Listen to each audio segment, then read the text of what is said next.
Good evening, everybody. It is I, Jesse Chammy, your virtual resident of the internet, and today we are back here with more Ace Attorney investigations. Because I was going to do Hollow Knight tonight, but apparently you'll really want more Ace Attorney instead, so that's what we're going to do then.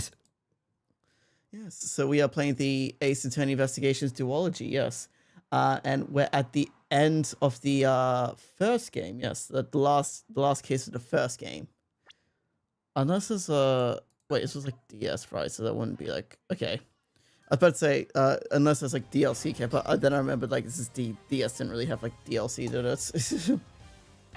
I do have my window open at the moment because while it was definitely on the cooler side today, it's still very hot. So yeah, that's kind of how, yeah.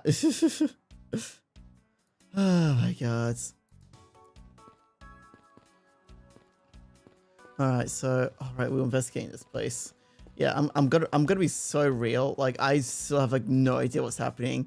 I don't know, so far they try to frame it as like, oh, it's the fake Yatagarasu doing these stuff, but I don't know, I feel like it's a bit more complicated than just that. It appears the area was heavily damaged by the fire. Yeah, I guess we should hurry up and get started examining everything. Yes. Alright. Okay.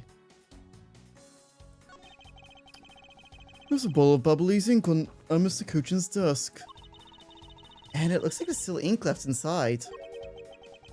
The seal's unbroken, so the fire probably couldn't get into the bottle to burn up the ink. Hey, Mr. Palino, it looks like your precious Bubbly's ink is alright after all. What? That's sods? Oh. Ambassador, what do you mean by that? Well, it's just that there is something strange about the ink. Would you mind elaborating on that statement for me, please? Oh. Wait, did we talk to this guy yet? I don't think we even talked to him. Now then, Ambassador, I'd like to ask you about your movements before the fire broke out. Before the fire? Which fire are you talking about? Which one? There's more than one tonight? Huh? Oh, I see. I guess you didn't hear about it. We had two fires here at the Bubbly's Embassy tonight. What a bother all that was. Wait, but the fire we know about is the one after the Jam and Ninja show. Oh, well, the first occurrence... Well, the first occurred at the start of the Jam and Ninja show. Luckily, only 4th and 5th floors of our embassy caught on fire. Not wanting to cause panic among the theater goers, we decided to keep it internal. Then the fire after the Jam and Ninja show was the second one tonight. Exactly. So the fire I witnessed was the second one. Come to think of it, didn't Dr. Bad make reference to the first fire? Did he?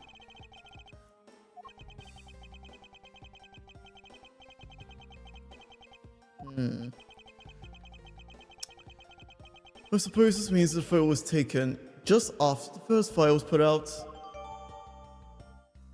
Ah, so after the first fire. So then, what was the extent of the damage in the second fire? The second fire was contained to this floor, the third floor. I think it was left over embers from the fire on the floors above that caused it. That's... how should I put this? A very bad stroke of luck. My office on the 5th floor. Manny's office here. And Manny himself will go under the blink of an eye. Oh. I feel so sorry for you, Mr. Palino. Oops! Look at me going on and on. Now then, what about... what was it you wanted to ask again? We were discussing what your actions whereabouts today were. And if you happen to know what Mr. Kuchin's actions whereabouts were as well. Yes, very well. Let's see. I've been quite busy all day from morning until now. First I woke up, then I brushed my teeth. After that I had a roll for breakfast. Fascinating. How about you just skip to the relevant parts for me? Oh, you'd like the condensed version? Alright, I can do that for you. So what did Mr. Kojin and you do this morning? Well, originally we were supposed to meet and shake hands with the Jam and Ninja. But Maddie and I wanted to turn it into a photo op, so we were here tidying up his office. You helped clean Mr. Kojin's office? Why are we not cleaning your own? Oh, I think I forgot to mention this, but my office is currently undergoing renovations. Okay. Which is why both Primaduck statue and the Bubbly's knives are set down here. I see. I didn't even like pin that like the important like Bubbly stuff is like in like the Secretariat's office and not like the actual main ambassador himself.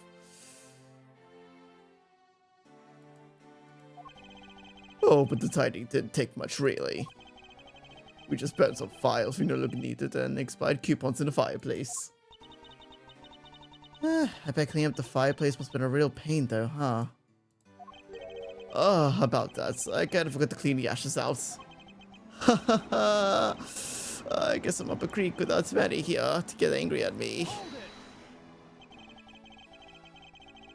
An ambassador like yourself has been on the receiving end of a secretary's anger. Oh, he was very good at being mad. Why, even just this morning he got mad at me. I spilled some bubbly ink onto the on the back wall when I was burning the files, you see. And he got mad at me, saying that I should treat the ink with more respect. Pardon me. Talk about a boss getting bossed around. That was about what we did this morning. Some cleaning. Don't tell me I know other work to do. Being an ambassador and all. Alright, yeah, but what about your activities in the afternoon? Now then, who will tell me about what you and Mr. Kojin did this afternoon? Well, Mary and I went down together to the theatre on Neutralis. We had to be there for the start of the Steel Samurai stage show. After the show started, I went back to my office on the 5th floor alone. So they were together until the start of the Steel Samurai show. A little while later, after I straightened myself up for a bit, I returned to the theatre. Because I'd take part in the photo op on stage at the end of the show. There was a commemorative photo op at the end. It was a fascinating photo of the three of us, Ambassador Alba, the Steel Samurai, and myself. After the photo shoot, I went back to my office on the 5th floor to prepare for my handshake photo op with the German Ninja. He seems to be rather overworked for an ambassador. When I got to my office, that's when the first fire broke out. I escaped down the stairs. My office was completely destroyed, but thankfully no one was hurt. Wait, he went to his office, but it was being renovated. Well, I mean, I guess in all fairness, even if it is being renovated, I guess that technically means. I guess that means like he could still use it. Like it doesn't mean like being renovated doesn't mean he can't use it. But during the second one, I pitched in and helped the MC staff put it out. So you didn't see Mr. Kojin again after the start of the Steel Samurai show? Yes, that's right. The next time I saw him, he was lying there, in an eternal sleep. I see. Master Paulino, I thank you very much for your help. I'm sorry I couldn't be of more assistance, Miss Edgeworth. If there's anything else, please don't hesitate to ask, alright? Alright, what do you mean by what was so odd about the ink? I wonder if you might tell me what you knows about Mr. Kojin's bottle of ink. I just thought of it right now, but during the second fire, Manny was worried about his office, so he came rushing back to it. I called out to him, and when I received no reply, I used my spare key to open the door. But when I did, I was greeted by a roaring green flames. The flames were so big I wasn't able to go into the room at all. The fire was green? What was the cause? Well, with crystal oil burns green when it's lit, as you can see by this lantern. Bubbly's ink is made from the same oil, which means it would also burn green. You know, I too had thought but it was Maddie's ink that had caught on fire. So that's why I was surprised to find out there's still a bottle of ink left on his desk. The case of the perplexing green flames. Talk about a mystery. What exactly was it that caught on fire in here? Right. Interesting. So the flames were green. That means like white crystal had to have been used and to start the fire.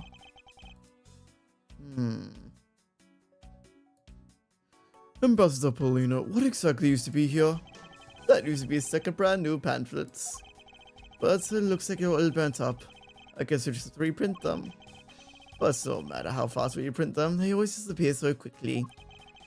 Is the Bubbley's tourism industry really that hot right now? Of course.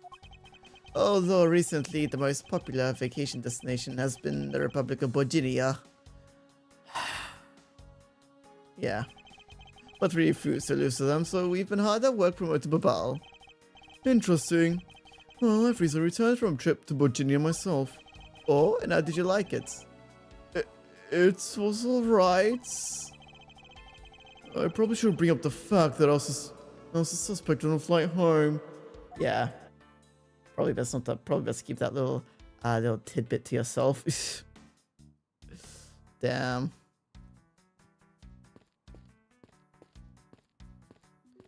We've already investigated safe.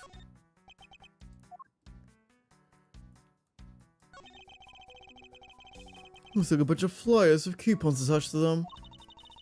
About sure it gives away a lot of different coupons. Maybe I should create one of my own. I got the Great Thief coupon. And what kind of discount would that net you? The 5-finger kind. What else? And I steal an extra thing or two for the bearer. Things such as the truth. What else would I steal?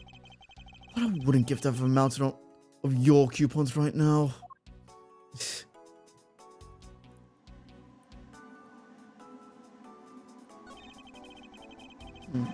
There's only one book left standing here. Treasures of the World. Oh, wait, what? Let me see that. Aha, I see. Ah! The most important part was blackened by the fire. Why, cruel fate, why? Looks like the map of where the treasure's located has been burnt. Ah, damn. Unlucky K. So I guess the MC phones are just like normal phones, huh? Well, what did you imagine them to look like? I thought that Babals would look like a flower and the receiver would be a butterfly. That way, it would look like a butterfly receiver or sucking nectar from the flower base. If any country had a flower phone, it would be Alabasta, don't you think? Alabasta, don't you think? Oh, then maybe the final vision would have been for one day when in Catopia? There's really no point in asking me something that never existed in the first place. You know what you lack, Mr. Edgeworth? Curiosity and imagination, yeah, Edgeworth. Where's your joy and whimsy? Where's your sense of wonder? It would appear that the desk fell victim to the fire. It doesn't look too damaged. Oh, I think we could rifle the drawer for a bit. I suppose we really should take a look. Alright, what do you got here? So pencils. What the fuck this thing is? This is a rather unusual shape for a notepad. I suppose it's supposed to be another souvenir from somewhere. Is that a notepad? I don't know. Notepad wouldn't be my automatic assumption. It seems that the contents of the drawer survived the fire rather well. Now that's a sturdy desk. I guess that's the value of solid wooden construction. Let's see if there's anything useful left in here, Mr. Edgeworth.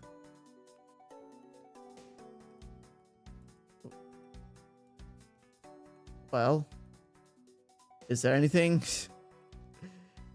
Is there anything in there? Do we just waste our time? We kind of got nothing of value here, unless... What is this?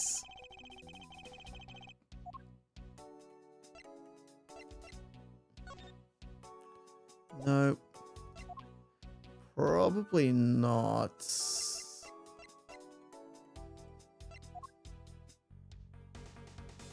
Okay, I think this pick was from the Jam and Ninja. That much I know for certain. Looks like a very comfortable chair. Is it Herman Miller? Well, it doesn't look all that broken, so why don't you try singing it? No, it's best not. It's very important that we preserve the crime scene at all times. Wait, but you're always touching all sorts of things at crime scenes. That's because I'm a prosecutor. It's part of my job to examine things. and it's my job to be a great thief. Which is exactly why you're not allowed to touch anything. Damn. Speaking of chests, I need to get like a new one. Because mine was like all broken now. But I lack the money for it. Okay, there's like more to investigate here, but where? Tell me, game, where is it that I shall look?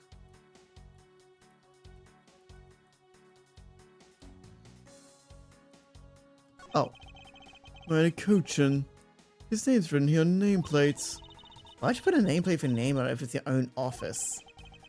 I suppose this will warn people in case they walk into the wrong room by mistake. Do you think it's maybe it was there to remind you of your own name if you forget? Well, either way, it's never a bad thing to set a nameplate on one's desk. Okay, we investigate everything there. A fireplace, huh? So Babal's offices have them too. Two? There's a fireplace in a relatively same location in the Alabastian office. However, they found something there I'd rather not recall ever again. I still can't believe they would find that lady's undershirt in the fireplace. It was that traumatizing. Why don't we try creating new memories of the fireplace? We could climb inside and we could play hide and seek. And come out covered in suit. Come out covered in suit? I think not. You really have no sense of fun, Mr. Edgeworth. Wait, check. Does it also have like a secret passageway? Does it also have like a secret passageway? It appears that Mr. Cushion's body has been taken for an autopsy. White outlines all stuff to tell the tale of his murder. This safe wasn't open at the time of the fire. You could tell, because the inside was burnt, right? Yes, and thanks to the safe's fire resistance, the smuggling evidence was preserved. That safe's great, because they always hold the wonderful promise of treasures within. Well, this one certainly did have a few inside.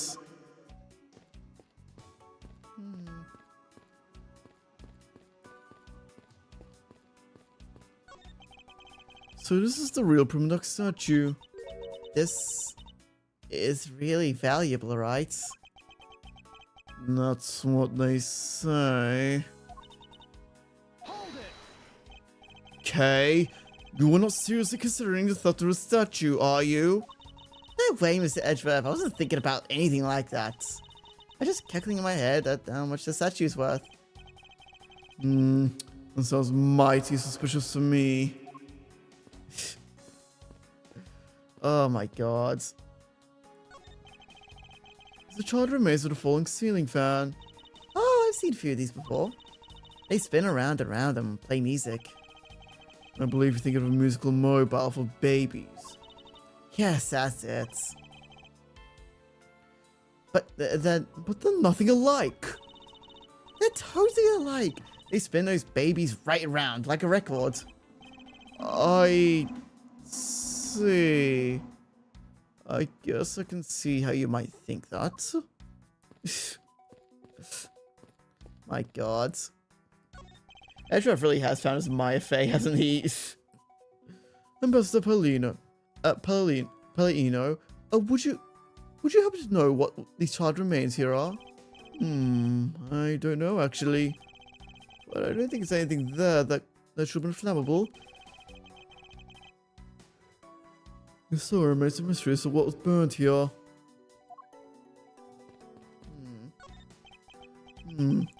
Grandfather clock. This one resembles the one in Alabast. Oh, that's the clock that's been with us since back when we was in Leucadopia. That is one big clock. Hey, does it have a bird that pops out like a cuckoo clock? I'm sorry, but no. Oh, but I'm sure you'll love its chime. Really? It's gonna be lovely soon, so maybe I get to hear it then. Is it that time already? Time sure flies by when I'm involved in an investigation. Oh, it's not that late. Nice that they just began. Okay. It's not good for you to stay up late, you know. Motherfucker, if I want to stay up late, I'll stay up late. You keep your head out of this. Fucking Who are you? A fucking doctor? Oh.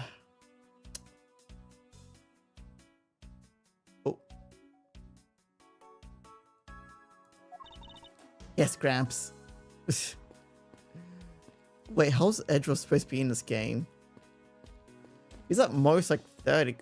Okay, he's not that old. Calm down. Actually, can I connect any dots yet? Or...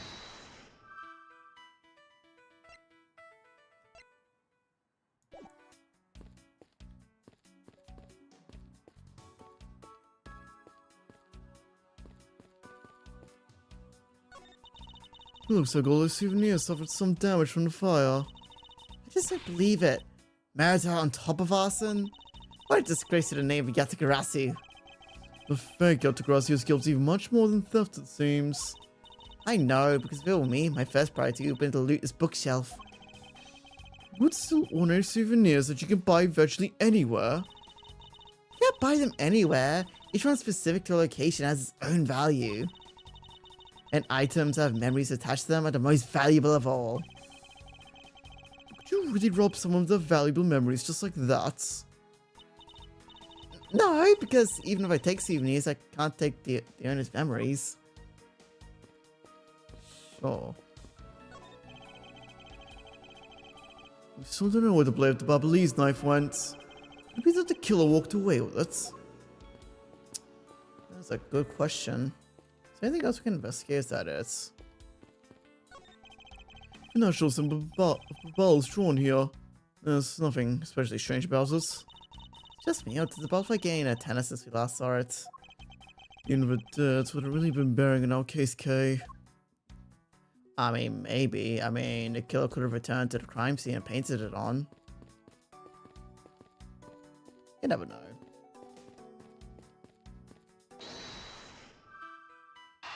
Can I connect these two or not? Okay, no.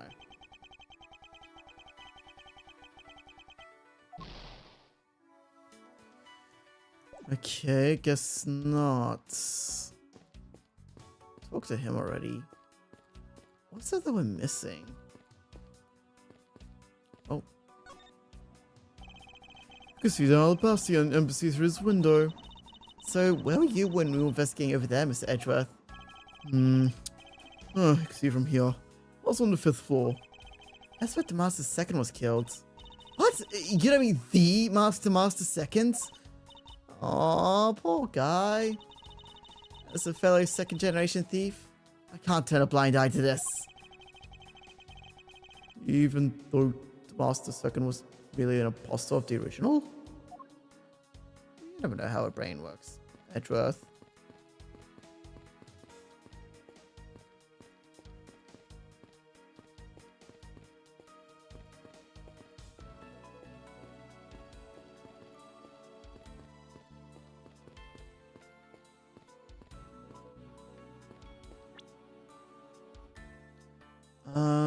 What now?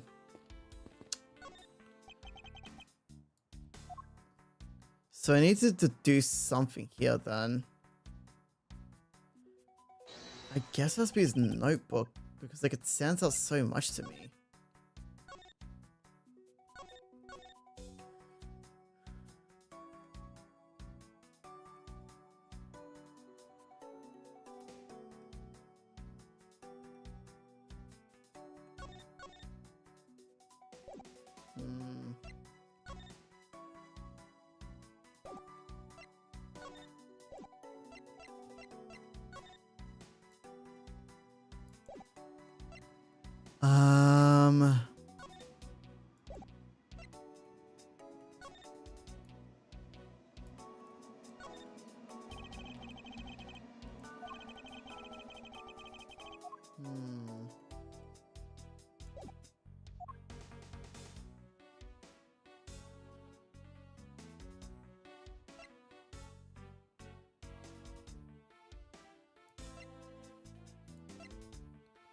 Bubblies ink.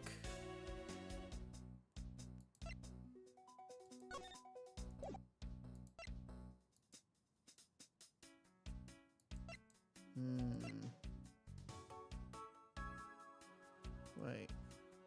Wait, it's the same shape and everything. The shape of the notepad. That's just the shape of this note we found. Hey, you're right. What is it? It looks like some sort of a monument value. Oh yes, that notepad is a souvenir from somewhere in your country. We've been collecting them for the purpose of studying them, you see. Yes, I do. Did you seem to be quite passionate about it? Oh, would you see my souvenir collection? I'd love to show it to you. Are you sure they haven't been burnt to a crisp by the fires? Ambassador Paulino, I was wondering if you might recognize the handwriting on his notes. This looks like Manny's handwriting. I see, in that case... Ooh, did you figure something out? This note was found in Alabas. Specifically, it was found being firmly grasped by the murder of Damascus II. Damascus II? Then this notes. Yes, it was a request from Mr. Kocha for Damascus to steal the Primadox statue. What? Maddie tried to steal Alabas' Primadox statue? We will know for sure if we were to run a handwriting analysis. Ambassador, do you have any documents that were handwritten by Mr. Kochan? Yes, I can gather a few, give them to you. Not our sort of gumshoe to run the analysis. I can't believe that Manny would even think about doing something like this. Do you have any idea as to why he would have requested the theft of the statue? Again, it's like I said, he wanted, like, because like it was known that like, because Babal's was fake and like they knew it, and so what Manny probably wanted to do was that he wanted to like swap the statues so that when they did the whole, oh, let's see which ones are real, which ones aren't, it would come up as like, oh, because if they did the test normally, it would come out as like, oh, Alabast's is normal, but they swapped the statues and be, oh, Babal's like normal, and it was mentioned that there'll be a reunification process of Alabast and Babal to go back to Cadopia after like the whole like test. Yeah, but that's what I had to guess. And so if Babal had like, if it seemed like Babal had the genuine statue, then it would probably give him like a leg up to like take charge of like the whole operation.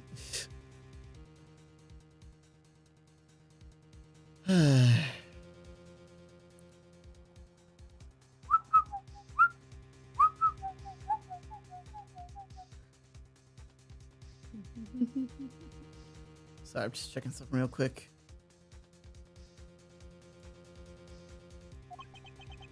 There's one possibility, but mind you, it's just my personal speculation. Anything you could tell me would be of great help, Ambassador. Alright.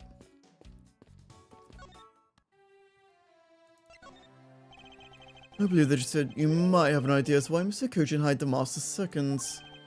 Actually, I fear it's maybe my fault. As I was telling you earlier, we want to determine which statue was the real one and part of today's event. But because the Yatagrassi in the fight here, that got cancelled, didn't it? Ha ha ha. I'm actually relieved the rest of the event has been cancelled. For you see, the statue, well, it's just a replica.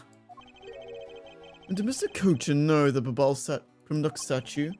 Of course he knew. That's why he was the only person I could consult with. We'd have to do something once our statue was revealed as a replica. As to be expected, I was very nervous today, as this would impact our country's authority. Yes, I understand. Well, then I told Manny my concerns. He said, let me handle it. It'll be alright. I'll find a way to make sure you're the ambassador of the reunited Cadopia. At the time, I thought he was trying to cheer me up. But when I saw the note, I realized he was serious. Hold it! Mr. Kochan conducted a lot of business behind your back. I assume he did all that to ensure that you are the next Cadopian ambassador. But why was he trying so hard, I wonder? He was so much better at getting things done than I ever or will be. I never answered yet as to why he was trying so hard. I suspect he had an ulterior motive in mind, beyond just simple kindness. Oh, here you go, Mr. Edgeworth. Oh, Gummy. Detective Gumshoe, I've collected the information I requested.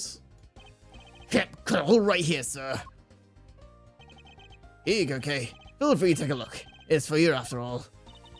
What is all this, Gummy? Here's all the information of that room that I got from the MC Interpol people. I know exactly how this room was before and after the fire. Good work, Detective. Oh, it was nothing, sir. I'm an expert at getting people to talk. Wow. You two remind me so much of Father and Uncle Bads. What do you mean? As a prosecuting detective, your dynamic is just like theirs back in the day. Don't you worry. I'm gonna find my own wonderful partner someday. And when I do, I'm gonna become a good Yatigarasu, just like my father, right? Please don't ask me questions for which I have no answers to, Kay. However, I can say this truly wonderful thing to find a partner you can trust. You bet. So what now, Mr. Edgeworth? Well, I'd like to ask you for a favor. Yes? A gadget. Mr. Thief, is it? That thing you call your secret weapon. Oh, you mean Little Thief.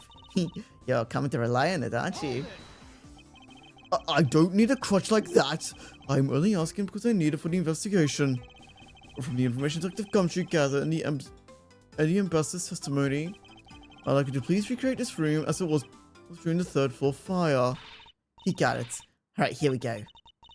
Dark skies of evening, when no other bird dares take wing, or one alone remains all-seeing. Now witness the true power of a real modern-day Robin Hood. Ooh. It seems there are other things besides what the ambassador mentioned that have changed. It's possible you might find the escape route the person K used as well. Escape route the person K saw. Okay, yeah. What is this?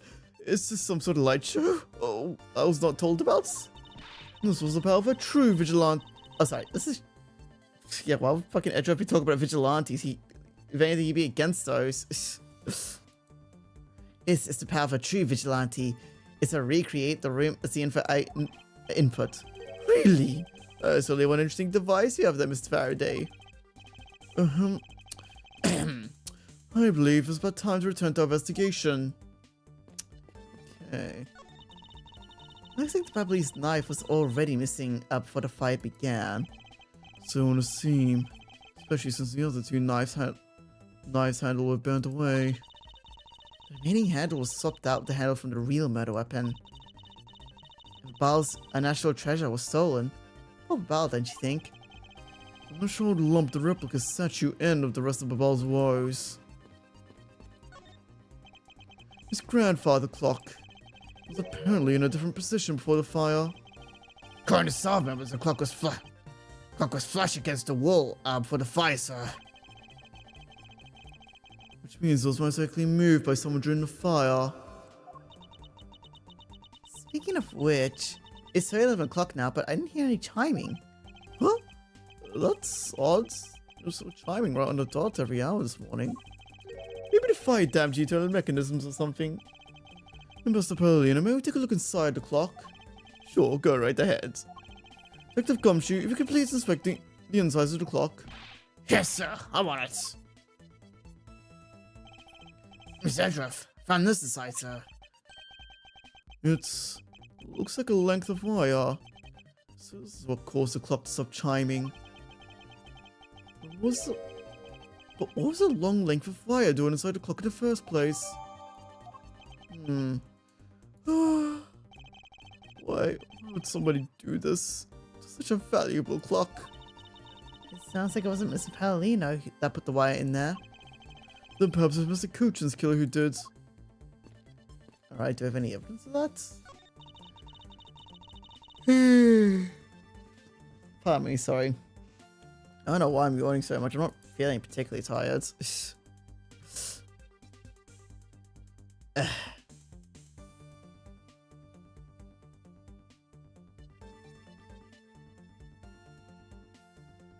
Sorry. Yes, it would appear that way. You know, I really have to take a trip. Hey, why don't we take one after this case? Do you already have a destination in mind? Well, ideally I'd go someplace where I can continue my thief training. Well, if you want to learn from the fine arts of stealth, perhaps you should visit a studio where they make the Jam Ninja TV show. Hey, that's actually a really good idea, Mr. Edgeworth. I can't believe she took me seriously. I mean, I don't know. I've already talked about like where, like my travel plans, where I want to go. So I'm just repositioning myself. A fireplace, huh? So the boss offers something. Oh, you already read this.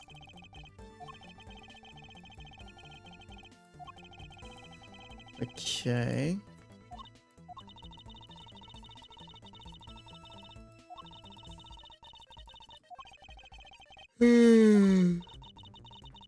Stop yawning. It looks like a very comfortable. Oh yeah, I can't wait to write this. I don't know, like, I have to ask, are Herman Millers really that like comfortable? Because you see so many people like talk about them and like how good they are, but I don't know. But they seem like really fucking expensive for like something you just sit on.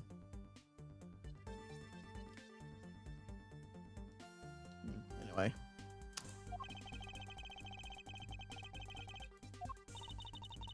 Chair's kind of one of those things where I look at it, I'm like, why is this so expensive? What?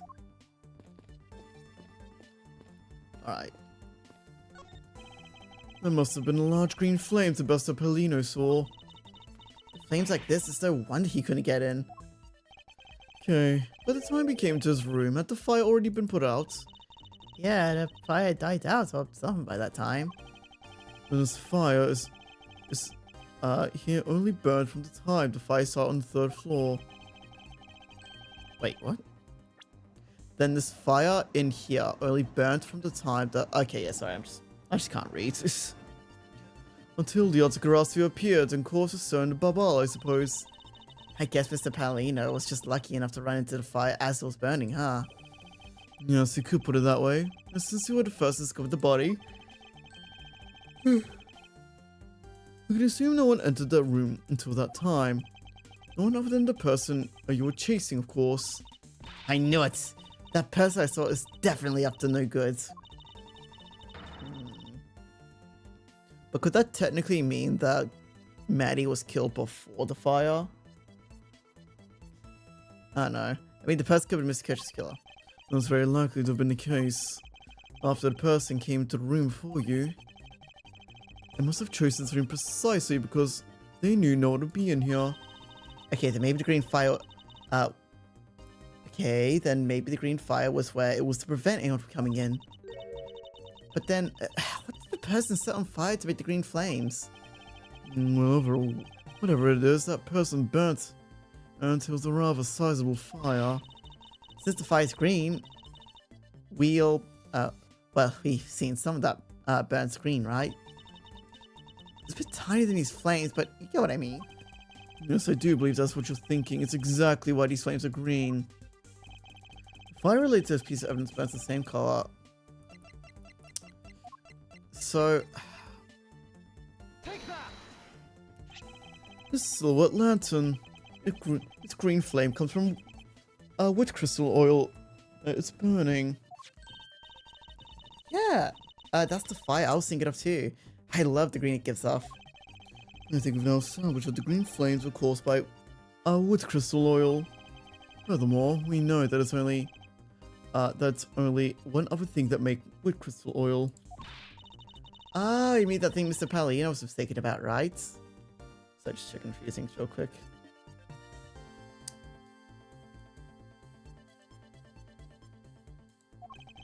Yes, precisely. As we found out earlier in our investigation. What? I don't get it. Can you fill me in, sir? Fine, I suppose. I'll explain it in a way that even you can understand. This is the thing that this is the thing made from wheat crystal that Ambassador Palina was thinking about. The ink? Bubbly's ink is made from wheat crystal oil. Oh, so it should burn the same color when the flames in the lantern, right? Yes, precisely. However, the green flames in this room were not from the bottle of Bubbly's ink. Because they found it, because we found the ink Mr. Cochin used in his desk, right? Yes, however, whether Mr. Cochin was smuggling the ink in massive quantities. Now, what do you suppose he made using all that ink? I believe what he made with that ink will answer what gave birth to the green flames. Oh yeah, I'm beginning to really feel the energy coming from you, Mr. Edgeworth. It would appear that I finally found it. The smuggling ring's real goal. Made of Bubbly's ink, this is the source of the green flames. It's counterfeit bills? What would consume that great of a volume of ink to make? That would be the counterfeit bills that the smuggling ring made and are circulating Zhengfa. You're kidding. You're saying that it was Mr. Cochin who made the counterfeit bills? I am. I believe you could go even so far as to say that he stole Babal's printing press. Ambassador, Mr. Cochin had permission to freely use the printing press, correct? Why, yes, and I do remember seeing him use it in the middle of the night. But never did I think he was using it for such a foul deed. Sorry, I think I might be more tired than I think I am. Ambassador, because of the Secretary's crimes, you'll need to be investigated as well. Yes, I suppose so. We've caused a bit of trouble for a few countries, haven't we? It is my duty to search out all who have shielded Mr. Cochin and concealed his crime. But they are the ones who started the fire in order to destroy the evidence. Ooh.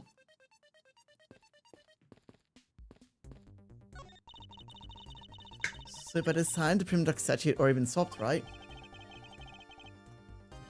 They must have been, since this one's covered in soot. What lousy timing! And just as the two countries were about to become friends again too. It would have been better if I'd stolen it than for it to get caught up in a fire. Okay, I think I understand your sentiments. However, if you engage a theft, I can't look the other way, right? If you could please stop stealing my lines. Stop being so predictable then, mate. The safe wasn't open at the time of the fire. Okay, yeah.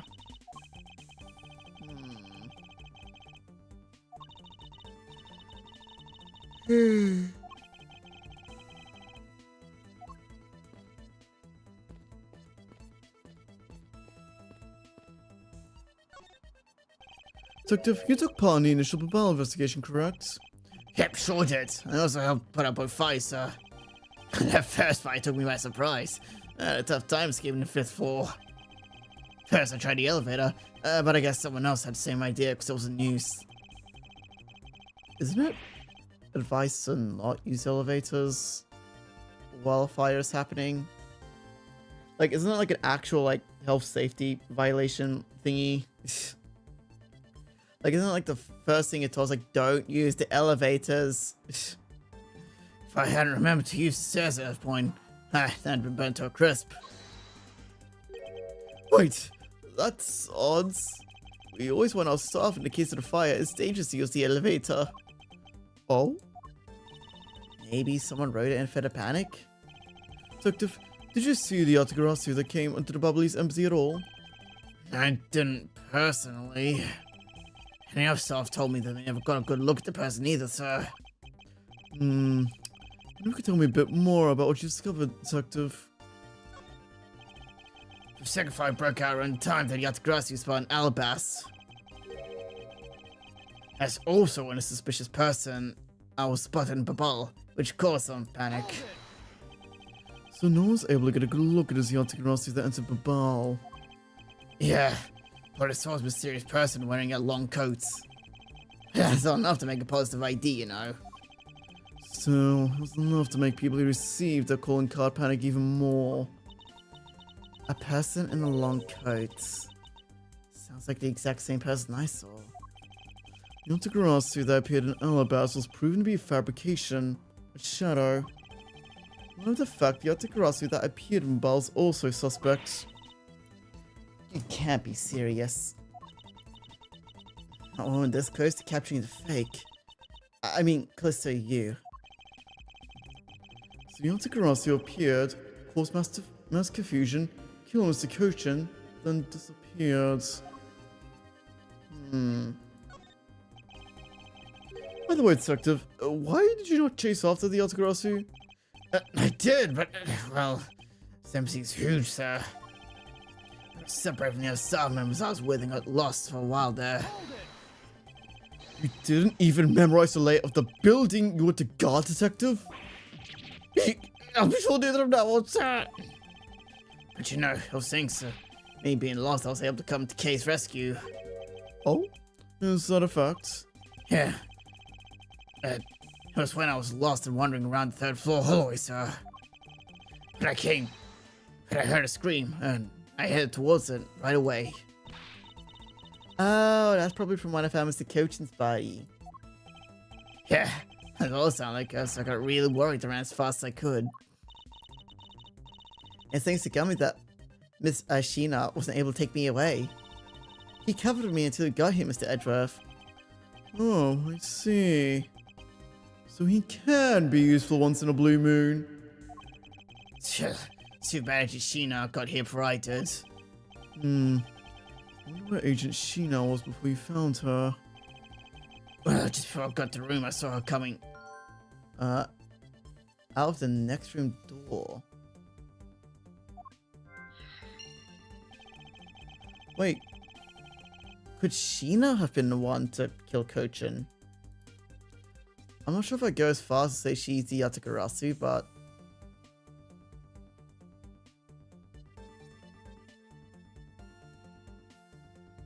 Huh. She apparently helped put out the first fire. Then during the second fire, I heard she was busy chasing Yatagarasu. She seems to have very dedicated agents. You would do well to learn from her. Why are you pointing at me when you say that, sir? We've examined everything in this office, but there's one thing that bothers me. I have to ask Ambassador Paulino about it. Mr. Paulino, there is something I would like to ask you about. Yes? About this office, it appears to me very similar to Ambassador Alba's office. For example, location of the fireplace and the position of the grandfather clock. Oh, that's right. So you paid a visit to the Albasti inside the embassy. Our two embassies actually used to be one. Wait, so then why would they have two identical offices then? And maybe, is it due to the renovations? Yes, I know. The pamphlet mentioned that. Which is why the building is bilaterally symmetrical. So no matter which room's location of the fireplace, Location fireplace are like an exact same. even where the art is located, is the same, as my room is currently under renovation. We worked hard to make Maddie's room look like the ambassador's office. You mean for your handshake photo up with the German ninja? Yes, that's right. I mean, what's a photo like that's worth not taken to the ambassador's office, right? Yet, another odd expression of Abal's obsessively competitive spirit of Alabasta, I take it. Thank you, Ambassador. That piece of information is all I need to connect the dots. Connect what dots? Well, I'm glad I was able to be of some help. Okay. Time to connect the dots.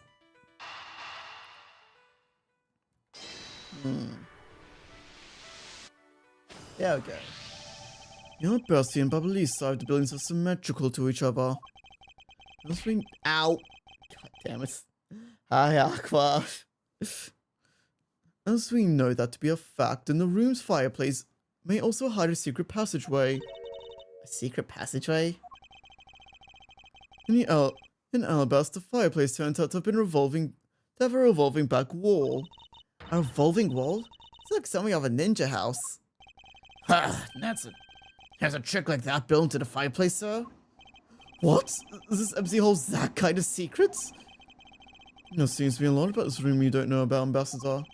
Well, I guess it's time to pay the bill for letting Manny do so much work for me. Please, I really want to know about the real Manny and, what you know about this room. What are you waiting for, Mr. Edgeworth? Let's get to the bottom of this. Agreed.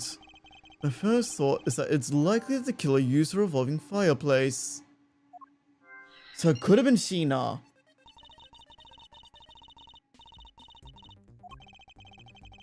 Wait.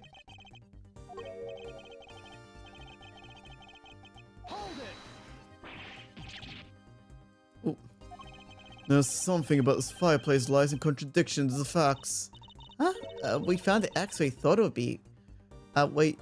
You thought there'd be one, right? Did we miss anything important? I'm trying to think here. So, what we found so far is that...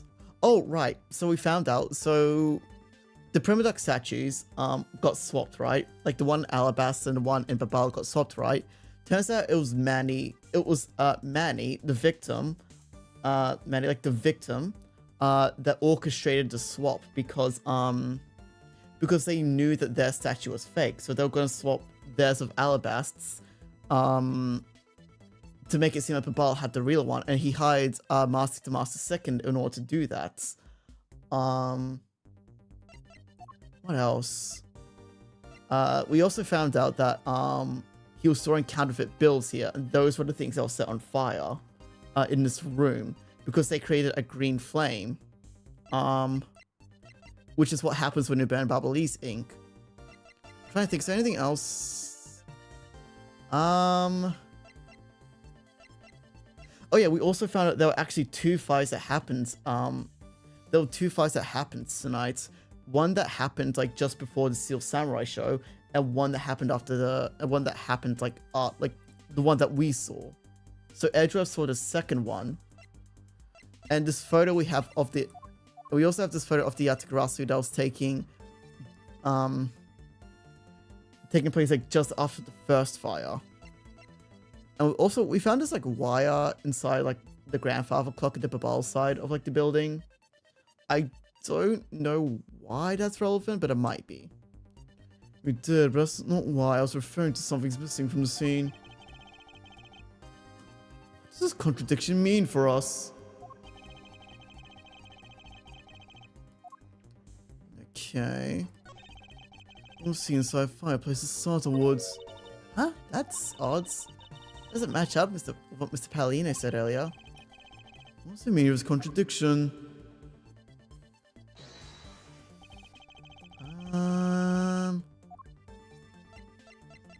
Do we have Mr. Palino's testimony?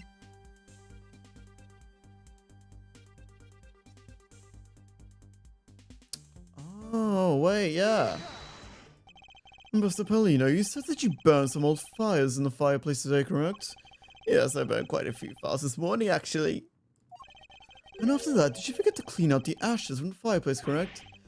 That's right, that's why you're asking, and why you're making such a scary face. I'm sorry, I admit I'm a bit intimidating when I'm serious.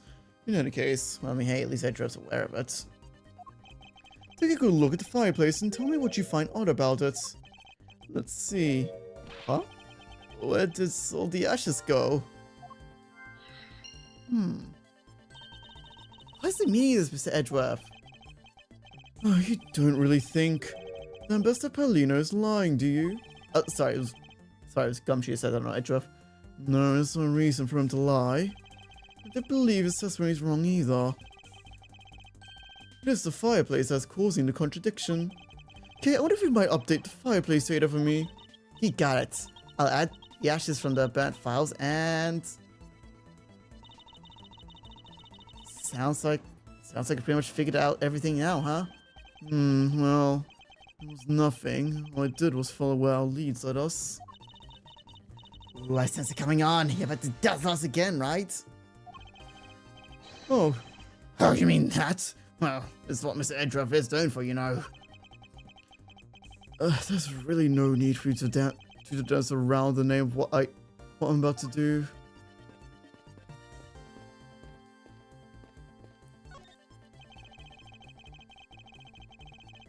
Okay. So there's missing ashes then.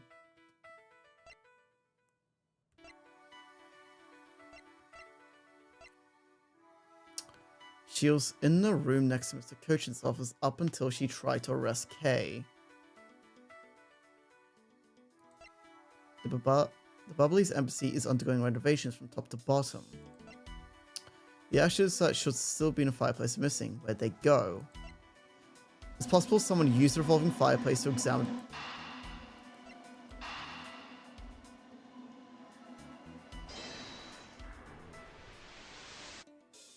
Okay, no. I think I'm right, but that might be, but that would probably be.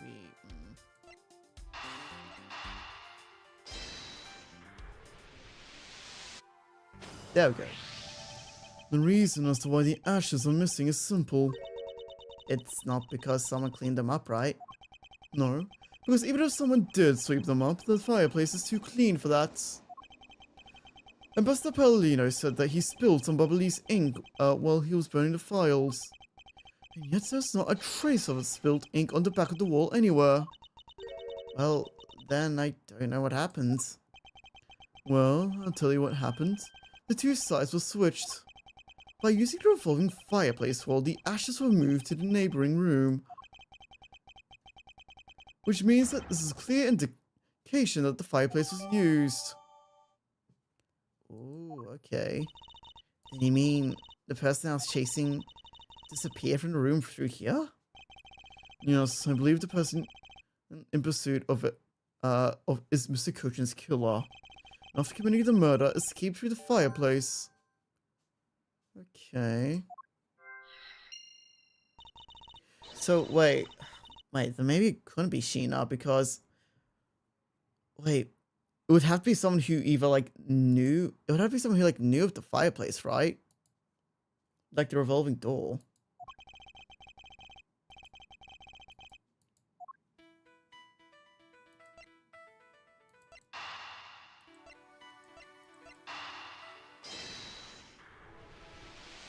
Wait, no. Oh.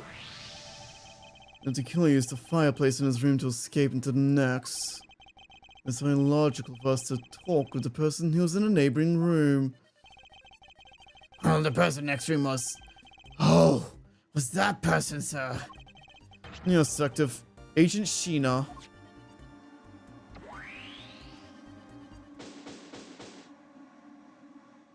Woo! Second, more like Sheena's the killer, isn't it? Let's not jump to conclusions yet. We need to go through what we know so far. We came running straight into this room from the next one, and instantly... she instantly accused you. Furthermore, she claimed there could have only been you that killed Mr. Cochin. I don't have any proof yet, however, I know she is hiding something from us. Okay then, why don't we go to ask for Sheena herself? No, not yet. There's something that needs to be done first. Detective Gumshoe? Sir, it's my turn to do something, Mr. Edgeworth. Yes, I have two-part special assignment for you. Sorry. First, I need you to run a handwriting analysis on Damasus II's notes. Okay, I'll get the lab boys on it right away. Second, I want you to see if you can fit through the revolving fireplace wall. Right now, sir? No, next second. Of course now! We need to test our hypothesis first, don't we? Come on, Gummy, you can do it. Alright, I'm gonna do it like a real man. Here I go. Through the fireplace and back. You shouldn't need to psych yourself up that much. It's a simple task, Detective.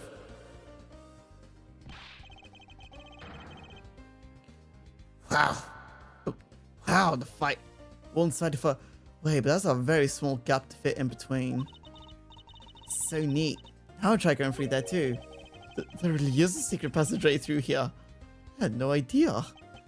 It appears the ashes really were pushed into the other room. Right, I'm gonna take a quick break, just let my throat rest while the ads are playing.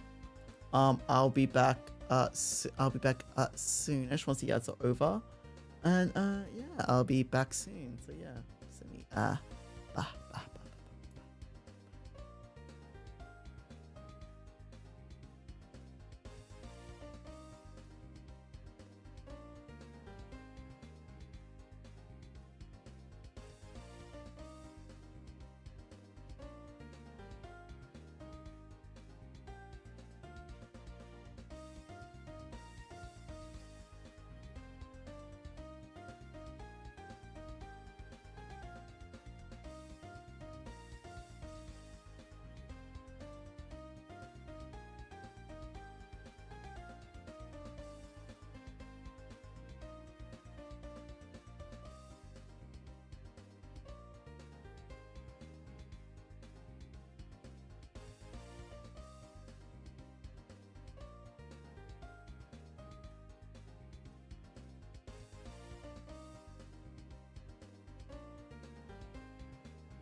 Oh shit, is that right? Oh.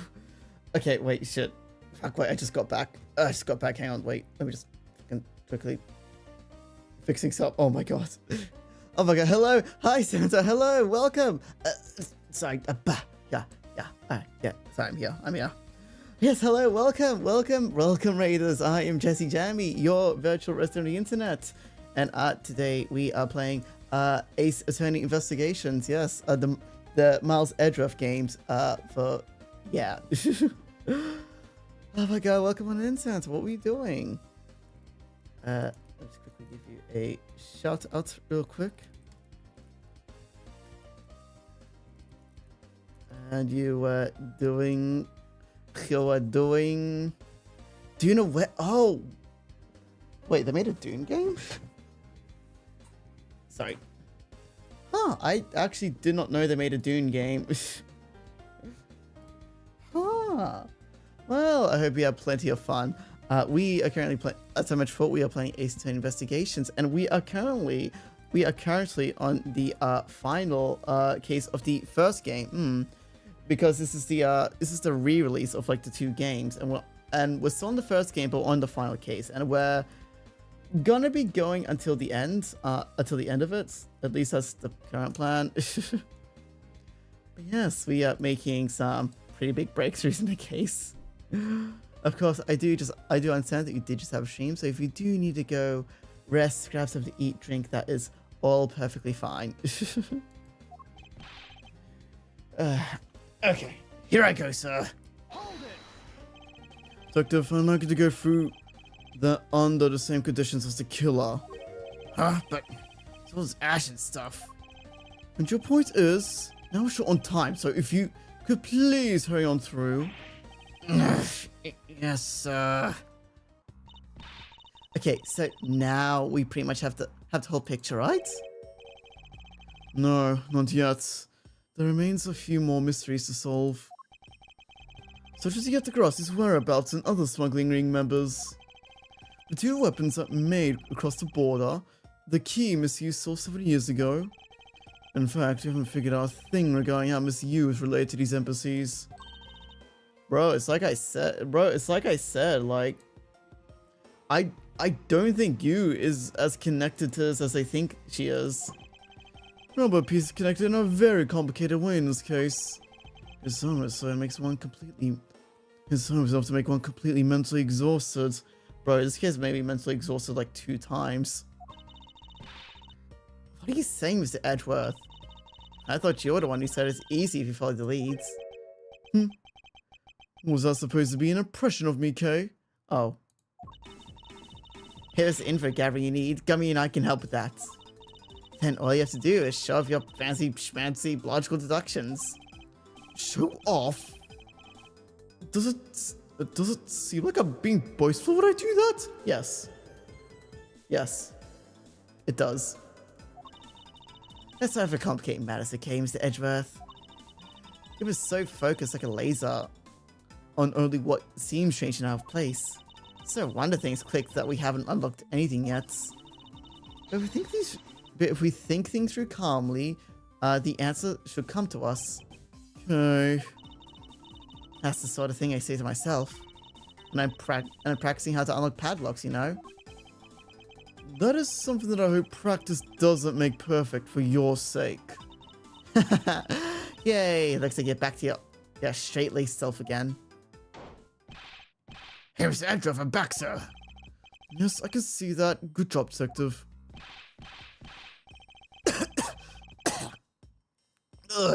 Looks like you can use the fireplace like a tool, sir. Are you alright, Gummy? Okay, just a bit of ash and dust, that's all. Your jacket has gone quite filthy. I see the hem has practically been turned black. Yeah, well, quite a bit of unburnt ink onto it, sir. I see. Thank you, detective. You did a fine job. I'll even pay the cleaning bill for the trench coat. What? Oh, no, sir, I could never. This is just all my old coat, sir.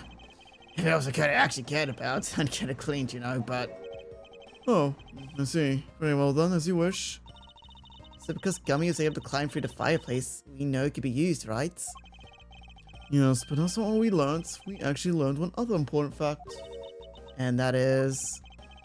I'll have to explain it to you later. Right now we need to deal with that handwriting analysis. Dr. Gumshoe? Yes, sir. I'll be back before you know it. The handwriting analysis on Mr. Cooch's handwriting will take a bit of time. Let's go and wait in the Theatre Neutralis, along with Agent Lang and Agent Sheena. Ooh, okay. Is this still the middle or is it the latter half? We're still in the middle. We're not even like close to being... Oh my god, we are going to be here for a very long while, aren't we? Well, this is going to end up being like a 6-hour stream. Bro, that actually ends up being the case. I might actually need to take like an extended like break that's like more than like 3 minutes. Oh my goody gods.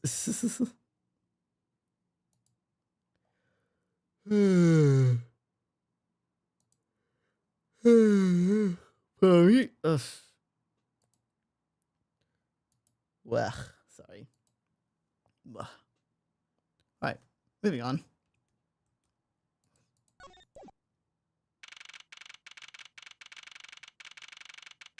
March 14th, 11:33 p.m. Theatre Neutralis lobby. Agent Lang. Lang Shi says, little cubs never do. Wait, what? Little cubs. Never do they know the real fury of the elder wolves. Those quotes are definitely becoming increasingly difficult to decipher. And what does that mean? It means that you'll never really know how angry I can get. Mr. Prosecutor, the counterfeit bills made by Beverly's Inc. They were all Shengfa divinations. Yes, someone heard from Miss Von Karma. But we don't know where the play money has gone. They must not have figured out that was all burnt yet. Ever since those things showed up in circulation, my country's economy has taken a big hit. Jingfa is in financial chaos as we speak. Because we can't tell the difference between our own bills and the fakes. But it's not just the money, the citizens are also worried. I staked the honor of the House of Lang on this. I've come to decide to capture the mastermind behind this whole mess. I investigated how the bills were made and how the ink got smuggled to Shingfa. And I pursued the smuggling ring all the way here. But tonight, this is where the final chapter was written. Despite my frantic efforts to chase the smugglers down, someone got to him first. And now, I'm called to return to home without a single answer. Agent Lang, Don't start. It's not your fault. It's my own fault, Mr. Prosecutor. Ambassador Alba, I'm sorry for all the trouble tonight. Oh, no. It is I who should apologize. It was all because I was not strong enough. If only I was able to think of a better solution. Curse, you fool! Curse your empty brain! Heh, you're being too hard on yourself, Ambassador. I take full responsibility for tonight's end of story. Sheena, let's go. Time to return to our den. Yes. I don't like to admit it, but there's not much else for us to do but go home as well. Agent Lang, a moment if you... You, Wolfbass, the secretary. Hold it. Objection, pal. Detective Gumshoe? Have you got the results of the handwriting analysis already? Yep, and that note. It's definitely written by Mr. Cochin, sir. Just as I thought. Good work, Detective. Right. Hey, Mr. Prosecutor. How long do you intend to hold us up for? Sorry to have made you wait, but I believe that now everyone is finally here. Agent Sheena, I'd like to ask you something if you don't mind. Yes. How exactly did you fail to see the Antigrassi? When you were in one of the neighboring rooms where Mr. Cushion was killed. I'd like to explain that to us. What? Hey, Mr. Prosecutor. What are you doing there asking her about something she didn't see? Agent Lang hasn't touched the Babel investigation at all. So I suppose I'll need to explain a few things to him first. Miles Edgeworth, I can't even begin to imagine what's going on in that head of yours.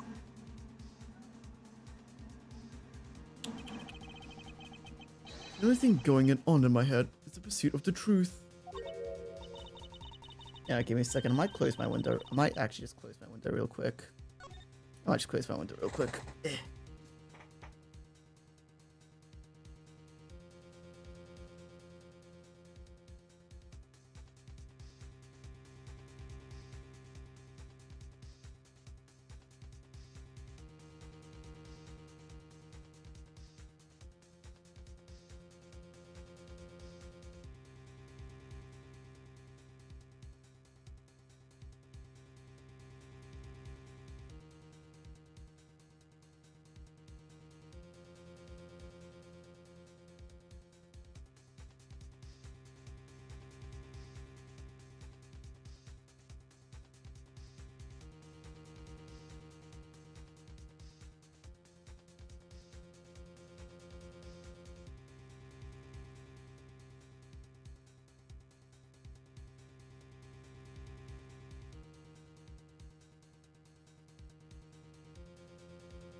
Alright, back.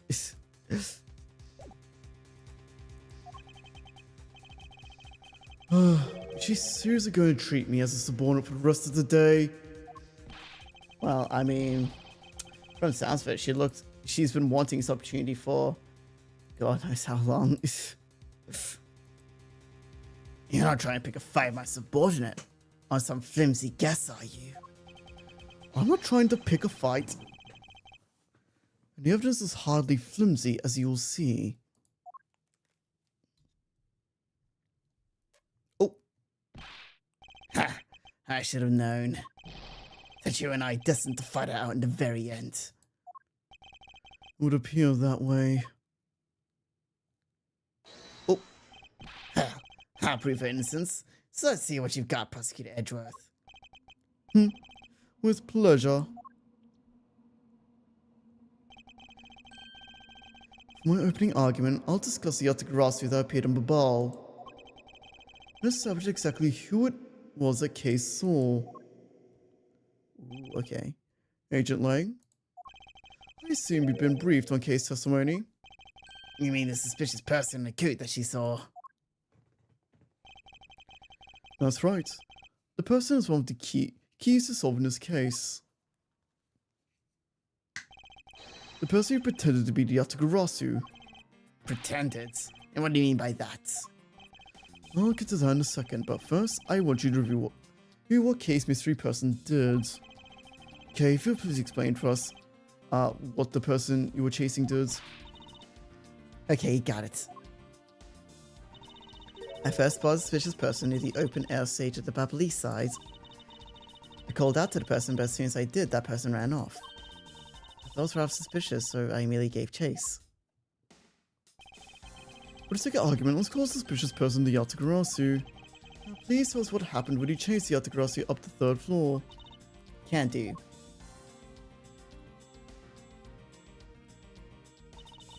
I chased the Yatagarasu all the way to the 3rd floor of the Babali's embassy. It was a pretty straight chase down the hallway until the sun turned. Yatagarasu disappeared around the corner, so I did my best to catch up. When I turned the corner, I saw the Yatagarasu run to Mr. Kochin's office. I gave chase and ran to the room. But when I entered the room, it was pitch black. Couldn't see a thing. I felt something on the ground next to the foot, so I turned on the light and then... Yep.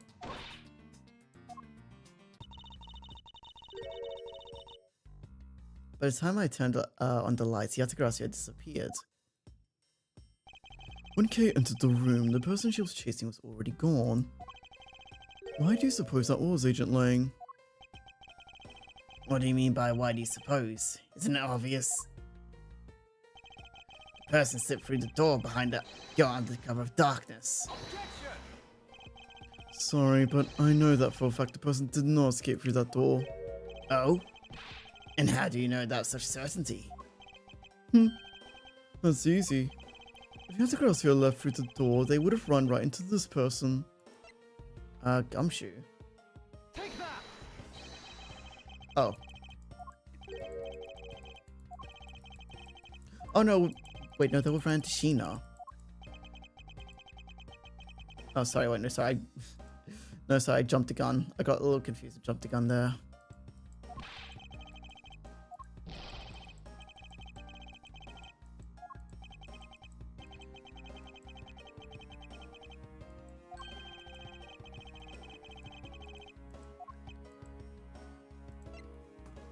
Take that! Your answer, Sheena? Yes, because I was considering what would have happened if Yatakarasi had used the door. When Kay screamed upon discovering Mr. Kochin's body, Yatakarasi would have ran right into Agent Sheena, who was in the next room over. Ugh. Agent Sheena, would you mind telling us if you saw the suspicious person in question? No, I didn't see anyone. You see, therefore Yatakarasi... Ooh, It just means the creep slipped out before Sheena made it into the hallway. I doubt that, as there was another person in the hallway, a certain detective. Detective Gumshoe, where exactly were you at the time? We saw it when I heard Kay scream. I ran towards Mr. Kochin's office from the opposite direction. Agent Sheena, sir. So Agent Lang, can you explain how someone could have eluded both of them? Even you must concede that under these circumstances, the door was not a viable route. Oh. Oof. Yes.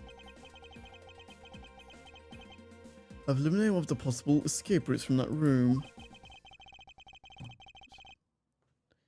But this is far from over. I need to make Agent Lang aware as well. Yet another possible escape route the Yatakarasi could have taken. I get it. So that's what you're trying to show me. Hey, Mr. Prosecutor, let me guess. This is what you're trying to say, right? Because the door's a viable escape route, then there must be another way out. Precisely. Hey, Mr. Edgeworth, it's time to bust out our revolving fireplace wall explanation, right? No, not quite yet. Huh? But why? I thought it'd be perfect time. The revolving wall on the bubbly side is known only to 4 people. If we use this information unwisely, the truth may escape us in the end.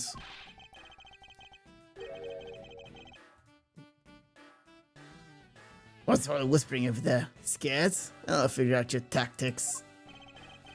Nothing of the sort, Agent Lang. Come, let's continue where we left off. That smug, cordy attitude of yours. You really rubbed me the wrong way, you know that. Well, no matter. I figured out you already anyway. Oh. And since an eerie picture of said escape route exists, I think this photo captures the moment of the Yatakarasi's escape. I guess Detective Bad must have filmed him on his photo. I have to admit, I thought the window I thought the window to be a possible escape route as well. However, now that I know that to be impossible. Now, I realize you may not know this, but humans can't fly.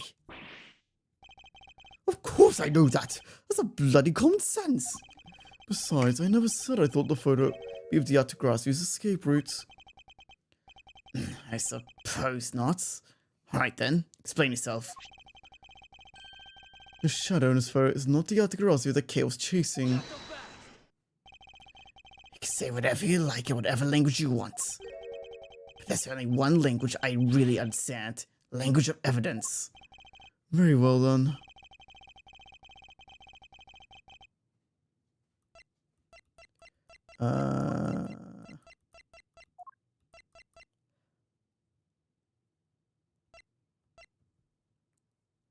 Take that! Let me explain to you precisely why the shadows in the photo is not the Yatakarasi case for. Case spotted Yatakarasi heading for the third floor during the second fire.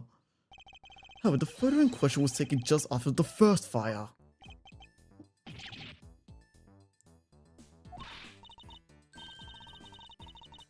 Yeah, way to go. That's twice you fit him in the butt now. We're not done yet. You still have to explain what the shadow is. How did Yatakarasi escaped? I suppose you can answer both, can you? Regarding the photo, I admit that we don't understand what it means quite yet. Ha! Just as I thought. Oh, but the Yatakarasi's escape route? Now that I can answer. You can? Well then, Mr. Professor, go on. Enlighten me. Even if I were to explain to you, you'll try to find some flaw of what I have to say. You were busy heading up the Alabastian investigation, correct? In that case, I doubt you have much knowledge on the Babalese side of the case. So, would it be best to lead on that side, Agent Sheena explained to my studs? Sheena's my subordinate. If I stick up for her, how can I look her in the eyes and call her call myself a boss? Ooh. Lang, it's alright. I can take care of him. Sheena. You've shielded me a lot as my boss. But it's time for me to prove my worth. Ooh. That smile is... Oh, that smile's kind of crazy, not gonna lie. Alright, if you cave it then, you have my support. Fine. Finally, it's down to just Sheena and myself. This is where the battle really begins. Now then, what is it you'd like to ask? Let's see. Why do I starve your movements inside the Babalese embassy? Okay. During the first Babalese fire, I assisted in putting out the fire. During the second fire, I was searching for the Yatakarasi who had appeared in Babal.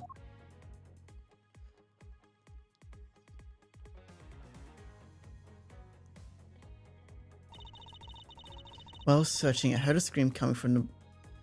Wait, but why would you go to this room first and not this one? It's the closest. Wait, why don't you go into this room first? Wait.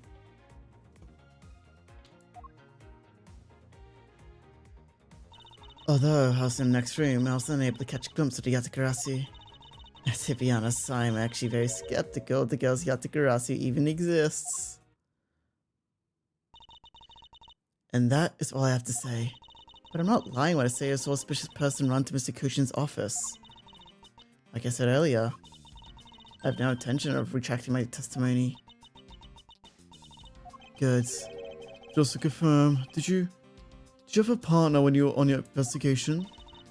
No, I moved alone. In that case, you have no one to corroborate your alibi, is that correct?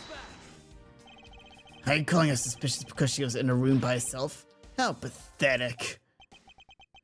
And it wasn't when Agent Sheena tried to arrest Kay under the same rationale? Yeah, I fucking shut you up, mate. Shut you right up. And how about when you accused Larry because he was the weapon's owner? Not that is unexpected from a useless lump to get into such a situation. Although I suppose it's never a good idea to let mistakes go uncorrected. I'll make no excuse why I did in that situation. And you should apologize right now for making Kay out to be the killer, pal. I'm sorry. Sheena, apologize. I'm sorry. It's really okay. I mean, it's not. I'm not under suspicion anymore. Right, Miss Edgeworth? Well, I never doubted you, not for 1 second. And the same goes for me. I believe in Sheena. So let's put that to the test and see if she really is worthy of your trust. This promises to be interesting. Bro, Loki, she's...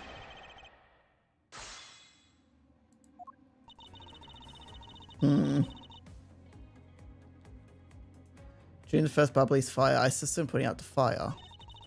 During the second fire, I was searching for the Yatakarasi that appeared in Babal. While I was searching, I heard a scream coming from the next room over. Although I was in the next room, I was unable to catch a glimpse of the Yatagarasu. To be honest, I'm actually very skeptical if this girl's Yatagarasu even exists.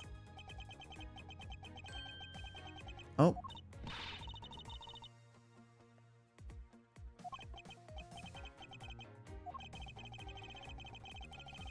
Okay.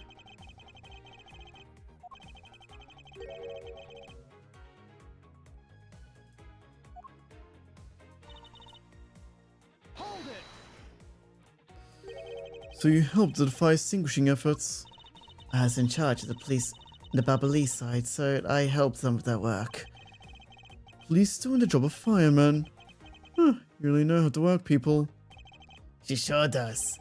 That's because she's got an awesome. That's because she's one awesome woman who knows how to manage. I guess so. She's always bringing you a business card or scroll ups at just the right time to prepare everything before I'm ordered to. That's the definition of a secretary. Bro, her smile unnerves me so much. I don't know what it is, but this face like unnerves me like so fucking much. She kind of seems more capable than Agent Ling, doesn't she? At the very least, she's certainly more capable than you, Detective. Ugh. Kinda had a feeling you were gonna say that. Sheena's more than just a capable secretary, you know. Sheena, Tell me what other things you're good at. Ooh. Right.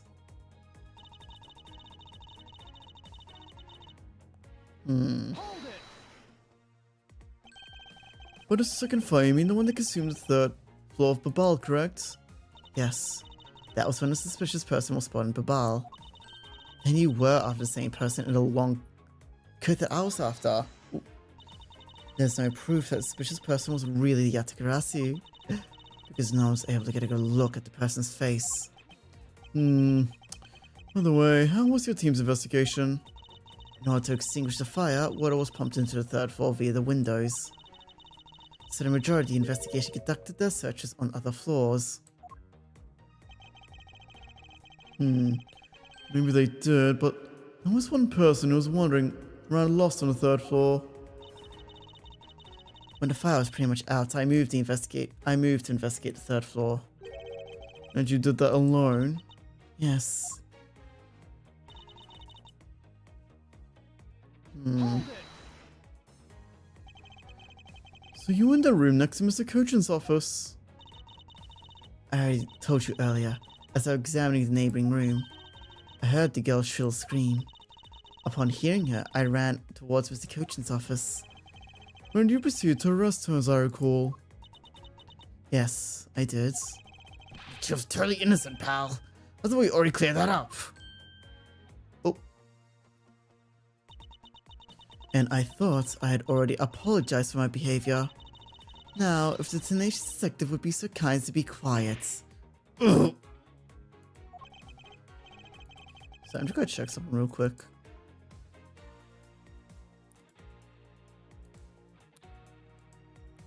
I have to agree.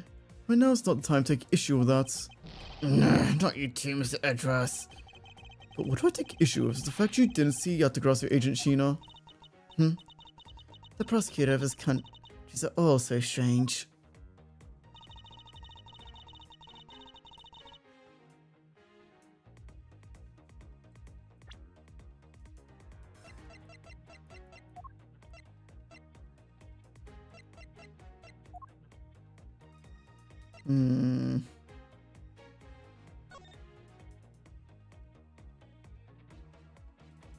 Should the Jammer Ninja show?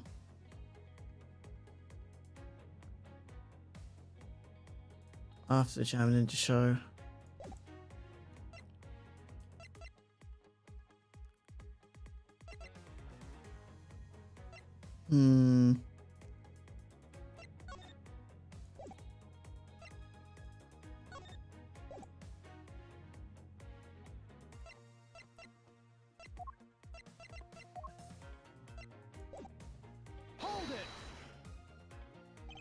You are unable to catch even a glimpse despite being in the next room? Is that true? I really hate to repeat myself. I'm sorry for inconveniencing you. However, I simply wish to make sure that you're not misremembering something. We wouldn't want you accused of lying later on, would we? Hey, Mr. Prosecutor. Are you calling Sheena's testimony a lie? Agent Lang, I'm talking with Agent Sheena right now. So I'd appreciate if you wouldn't interrupt us with superficial comments. Oh. Ah, I feel kind of bad for him. I understand his pain at watching one of his subordinates being accused. However, I cannot turn my eyes from the truth. Lang, I'm alright. As for you, I think you should be focusing your doubts on that girl rather than me. And why is that?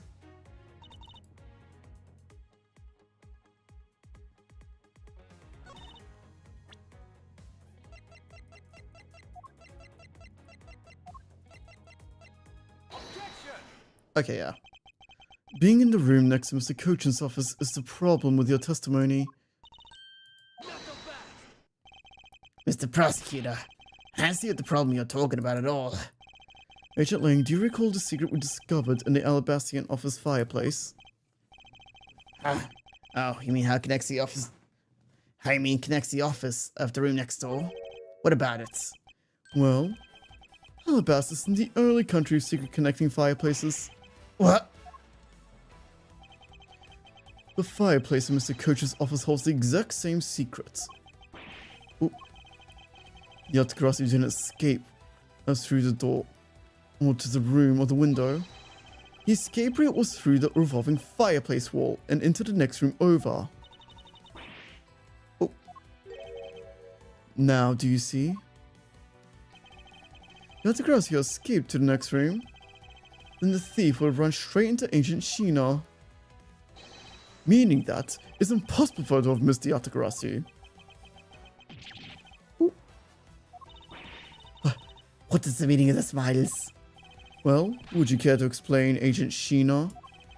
How you managed to completely miss the fleeing Atakarasi, or shall I? Your claims that your next room is a lie all along, wasn't it? The truth is, you're the one Case saw in the coat. Pretending to be Atakarasi, you're the one chased after. As you tried to lose her, you ran to Mr. Cochin's office and head for the fireplace. Then you shed your coat into the next room, leaving it there as you merged with Agent Sheena. Then after that, you came back around to place Kay under arrest. Does that sound about right? If not, then speak now, forever hold your peace. Dare you make it look like a bad guy when you're a suspicious one, pal?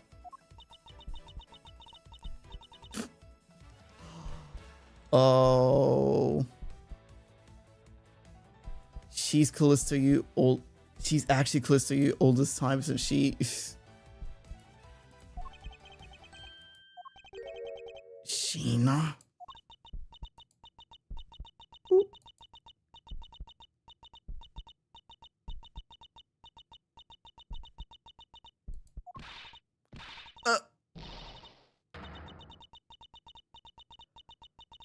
Oh my gosh, she actually is close to you.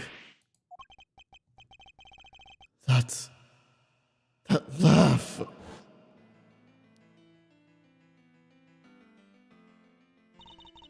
I remember this irritating laugh.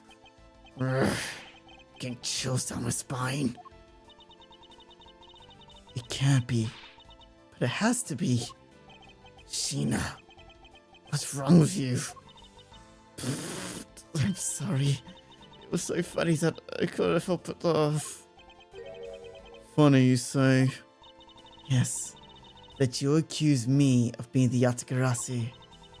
The prosecutors of this country really are all just so very strange. Do you think you could get away with this by simply laughing it off?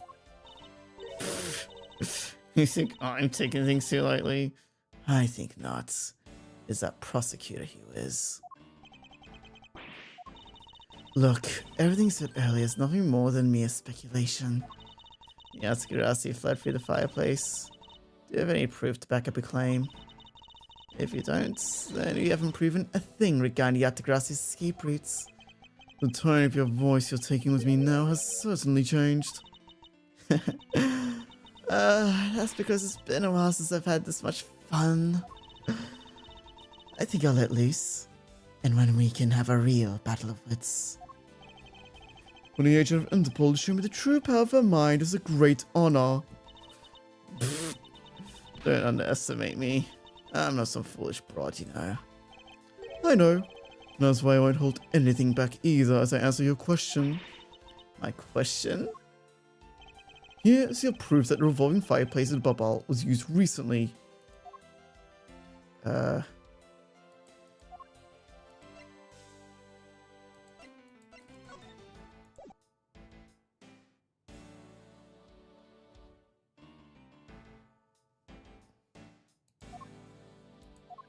It has to be this, right? Yes. According to the Ambassador Paulino's testimony, he said that there was burning some documents in the fireplace of Mr. Cochin. Oh? The ashes of what they burnt were left in the fireplace, so they should have been there. However, when we went to investigate the room, the ashes weren't there. Oh. Why is that a problem? Maybe someone cleaned them up. Unfortunately for you, Ambassador Paulino said that he forgot to. And so the question remains, why were the ashes missing? The answer is simple. When the Yatakarasi went through the fireplace wall, the ashes were pushed to the next room, by the wall as well. The movements of the ashes were in Mr. Cochin's office in my proof. Oh. This is a very weird character trait to have. And just what is so funny? Ash of proof. Are you even allowed to submit such flaky evidence into court? You still wish to fight us? Of course, why wouldn't I? In that case, let's hear your counter-arguments. A counter-argument, huh? This really is just like being in court. Well, to me, we're simply continuing from where we left off those years ago. I have no idea what you're talking about. It doesn't matter if we're in a crime scene or in court. Let's finish this here and now. I suppose I've had a lot of fun today, but I grow weary of this game of cat and mouse. Oh, let's make this last testimony and wrap this absurd case up once and for all. Okay.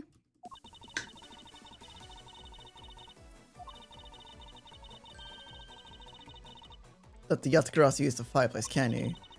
So then, he also used rotating wall. Show me an answer of real evidence. Remember, we've already finished our thorough investigation, and we found not a single suspicious thing in Mr. Cochin's office. Did you investigate what? Can we maybe make the argument that, like, well, since we know that a revolving door was used, we should investigate the next room over? But I'd imagine Sheena probably would have, like, fucked with, like, the crime scene in some way. I'm trying to think here. Like, what else? Ugh.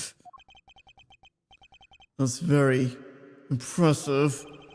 Just seen through the fact that I've yet to gather one piece of evidence. What is it, Kay? I haven't had a peep here from quite a while now. If you don't think you can handle it, feel free to leave the rest to us. But Okay. Pull yourself together. You are the true heir to the Yatakarasi name, are you not? If you want to steal the truth, then you must never take your eyes off it. This chase you're running to catch the truth. You must see it through to the very end. Mr. Edgeworth, you're right.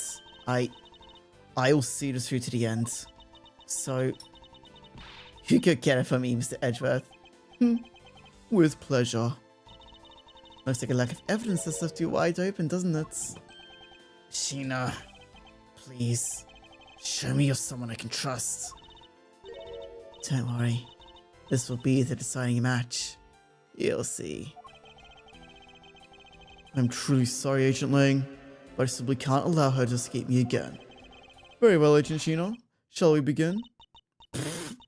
I'm ready whenever you are.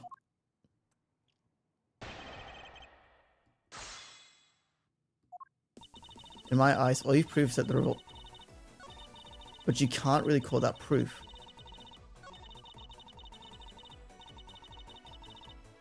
Show me your answer of real evidence.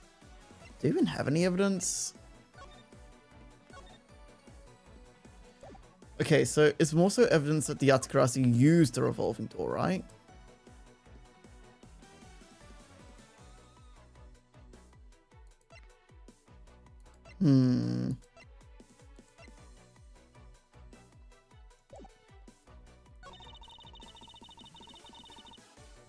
Take a bit of hydrate. Ooh.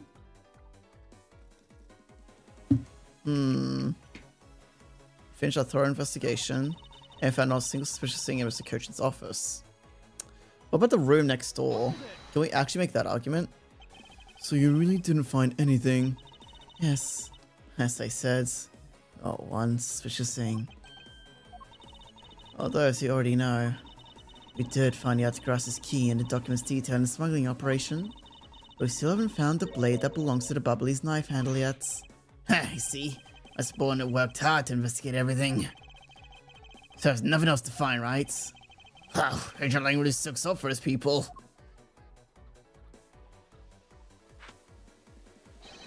Lang Shi says, all men are brothers, and friends become family.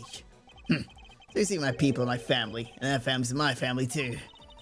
That's a rather large family you have there. Yeah, bloody family get-togethers like Christmas must be like really fucking like massive. Like you'd have to book out like a large venue, wouldn't you? Even without just have like a big fuck off mansion. You're supposed to already know there's always one black sheep in the family. Now it pains me to say, Agent Lang, you will know the black sheep in your family. So, do you actually have any proof that Yatakarasi used the fireplace passageway? Sounds like Vin Diesel. You know what they say. It's all about family. Oh my good lord. Would you believe that I've only watched like one Fast and Furious movie? I think I've only... Which one did I watch? It was either 7 or 8. I cannot for the life of me remember. I just know my dad like really liked them and like took like my family like see like one of them in the movies. I had no fucking idea what was happening. I just... Oh no, so it had The Rock in it. That's about it. No, I haven't found any yet. There's no need to worry. Because there is a loophole in Miss Interpol's argument that we can exploit first. Oh, they're very fun movies. They do seem to be like that. They definitely do seem to be like that. I know they started off at just some, like, I know they started off like really simple, but near the end they got like really like out there and like zany.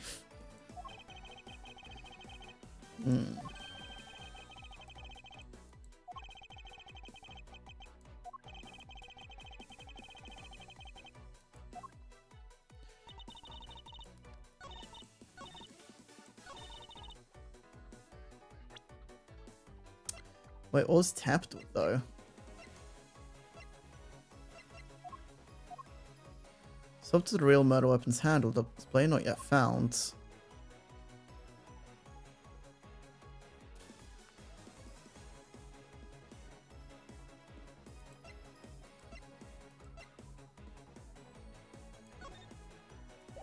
This isn't the Master's second hand.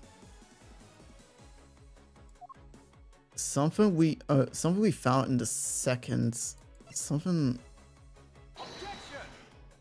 Okay, no. I was supposed to say we found the wire in the grandfather clock, but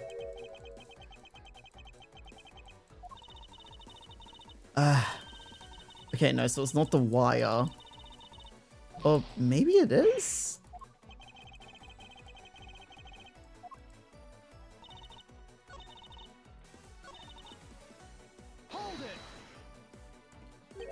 So you want to prove that Yatakarasi was the one... Oh, it's not this one.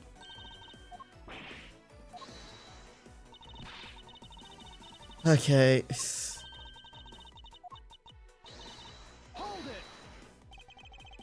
No, she does have a point. If we're the one making the accusation, we need to be the 100% proof.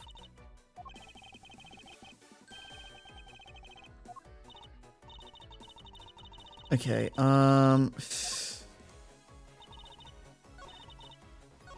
so then, remember, we've already done a thorough investigation. So Interpol's finished examining the entire Bubbly's embassy. Yes, the investigators who weren't allowed in Alabasta were incredibly helpful. They all put in great efforts to search for any signs of the Yatagarasi. Yet despite all that efforts, it appears that they failed to notice a lack of ash in the office fireplace. Furthermore, you were the one inspecting the room next to Mr. Cochin, correct? I didn't notice the ashes in the fireplace of that room. For that, I am sorry. You don't need to apologize, Sheena, as your boss, your mistakes are my mistakes. I don't think that's necessarily true. So allow me to apologize for you. I'm sorry. You know, maybe this guy's not such a bad guy after all. He apologized for his subordinates and everything. What a great boss. Are you saying that I don't do anything for my own subordinates? No, nothing of the sort, sir. You're someone with respect, sir. Even if you're a bit too strict sometimes. And that's only one. That's only a problem on your end. Wow, way to be super hard on him in response. Am I really too strict on everyone? Anyway, Sheena. You didn't find anything in Mr. Coach's office, right? That's right. You finished the investigation.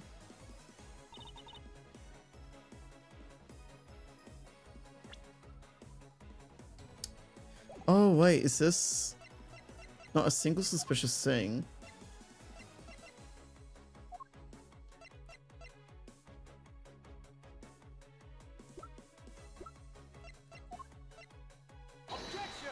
Okay. So it's right on the evidence, just wrong statement. While you say that you and your agents have finished your thorough investigation, are you absolutely certain that you didn't overlook anything? Well, aren't we full of ourselves? Standing there insulting Interpol agents? You better not be insinuating that my men are incompetent, Mr. Prosecutor. I never do that. However, it doesn't change the fact that they did overlook something. I'd like for you to take a look at this length of wire. And what exactly is that supposed to mean? Oh, she's sweating. She's sweating. What about it? I'll tell you what, we found this in the Babalese embassy not long ago. What? And we found it wound up inside the grandfather clock in Mr. Cochin's office. Who found that? At the scene of Mr. Cochin's murder? But this wire wasn't all we found. We found one other very important thing. There's more? Oh. In Mr. Cochin's office, there were signs that someone had burnt counterfeit bills there. Oh, that. What in that?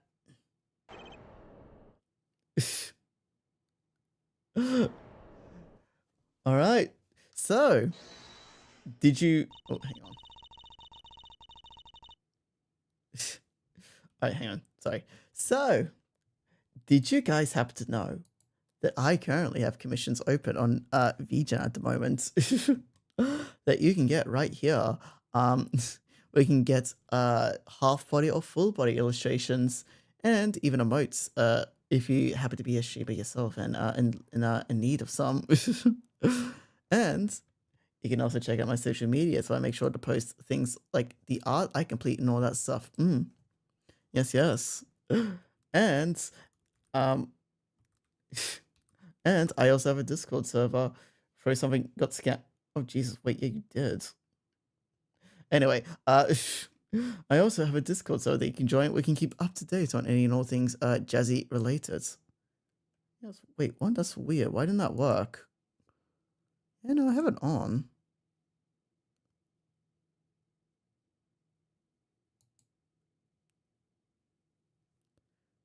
Huh. That's weird. Hang on, give me a second. Give me a second. I need to like reconnect. What is it that's fucking...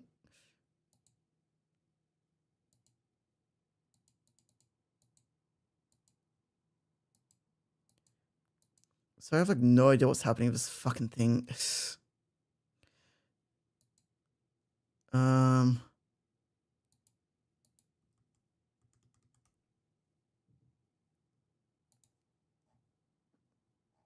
mm.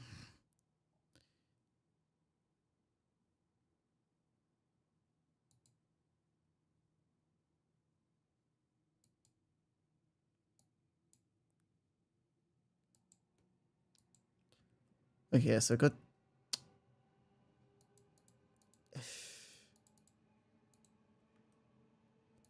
God damn it! Hang on.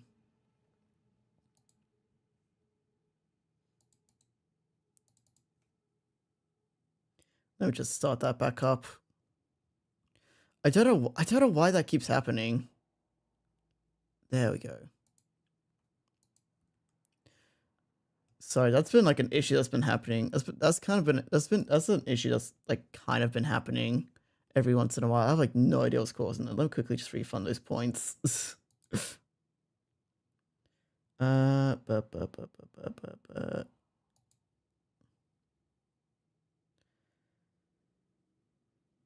Jesus Christ. Okay.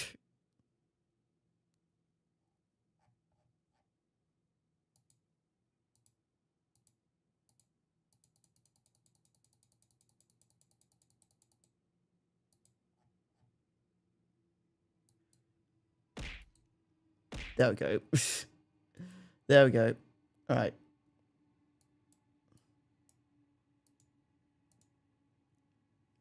All right, there we go. All right, now back to this. That evidence was something you found out through that girl's machine, right? So what if it was? That's what I thought. But unfortunately for you, a recreation made by a machine is hardly concrete proof. Among the ashes you found in the room, did you happen to find any counterfeit bills? Oh.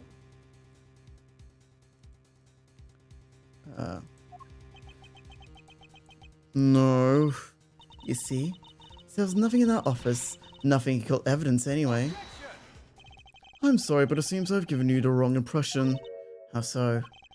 I don't recall saying that, I was presenting evidence of any sorts.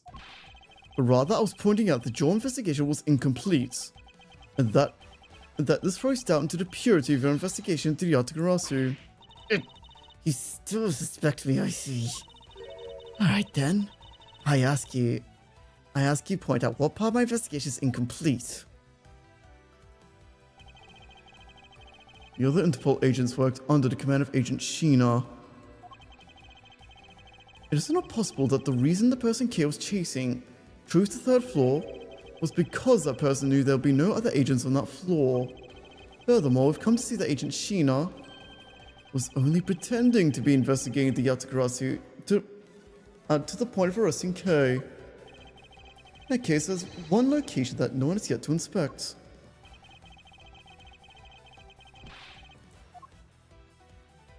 Yeah. Location Agent Sheena is in, of course, the room we claim to have examined. I believe the room next to Mr. Cochin's office warrants a thorough inspection. Even if you do that, I doubt you'll find anything of use if you, I will be the one to decide that. Detective Gumshoe. Yes, sir. I'm on it.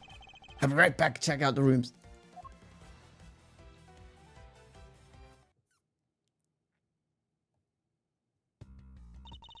Hey, Mr. Edgeworth. Do you really think that Machina is Yatagarasu?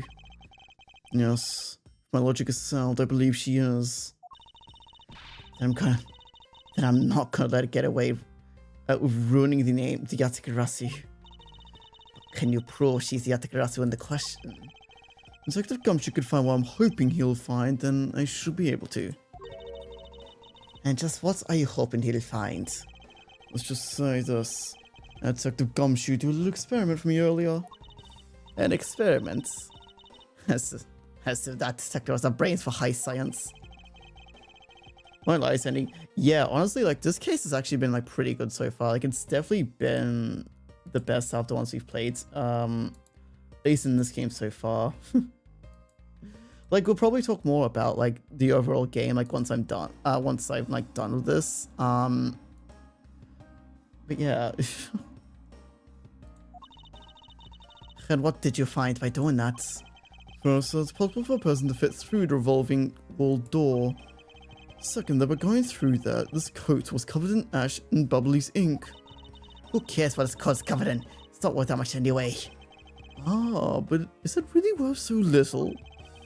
I believe that it's actually quite a meaningful result, the value of which I'm about to prove. Mr. Edruff, found some things you really need to see, sir. Oh? So what are these things that you found? Some makeup, a coat, and a pair of shoes, sir. No, it has not come in handy yet.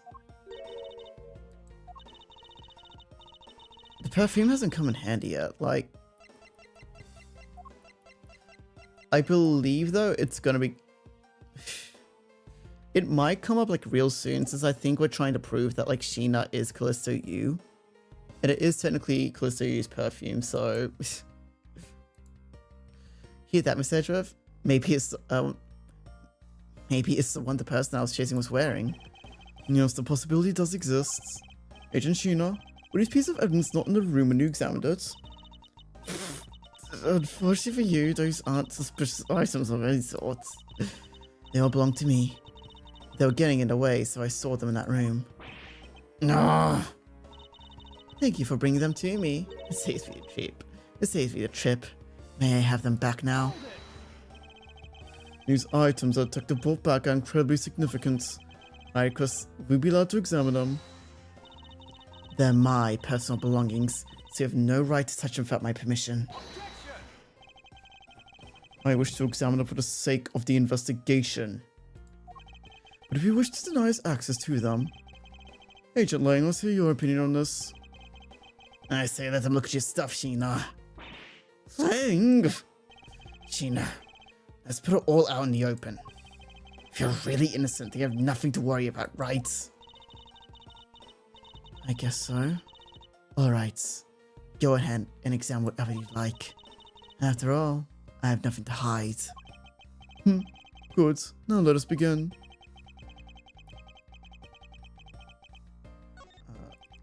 Wait, no, I was gonna press code.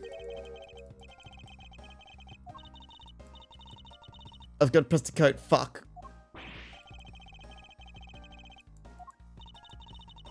That's just foundation pattern there. It's nothing to get worked up over. How you two sure know a lot about makeup? I think you need to confiscate them for a bit. Ooh, I never knew makeup consists of the stuff too. I see. Ooh. She seems completely absorbed in her study of cosmetics. Okay. So, let's do the coat since that's probably the obvious solution. Let's examine the coats. I'm gonna take a quick minute to like just give my throat a little bit of rest, and I will be back soon. Alright? I just while the ads are playing. Alright? So I'm just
Alright, I'm back. Alright, let's just get rid of this. And blah, blah, blah, blah, blah. There we go. Alright.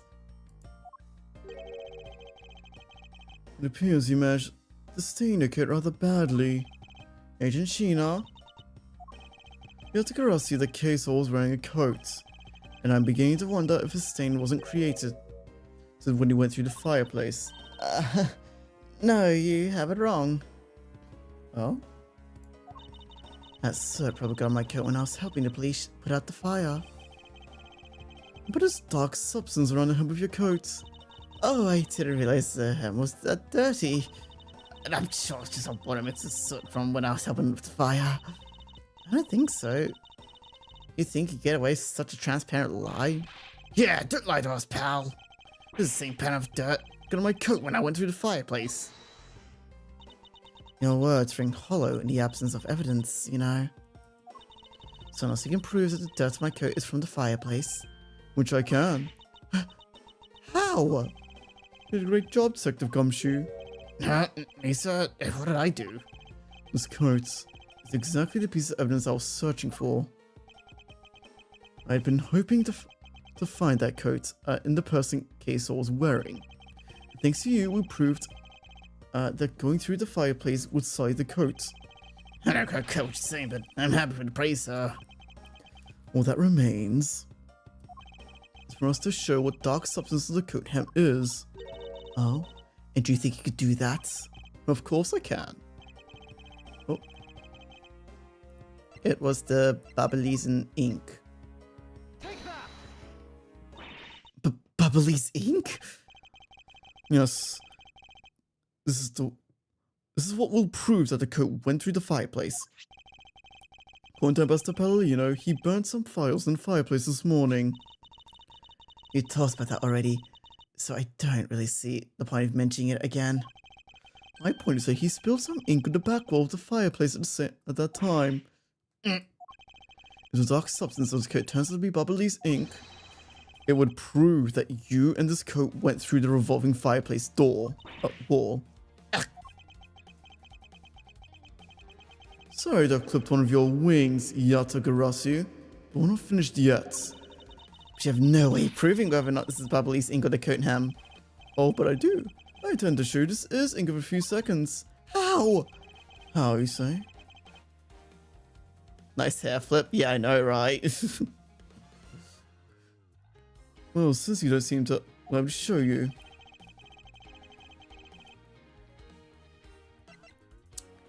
Light that bitch up. We can find out whether the Babylese ink or not by lighting it on fire. And that's how you're gonna prove it's Babylese ink? Yes, if you could please cut a section of the dark stain for me, and I'd appreciate it.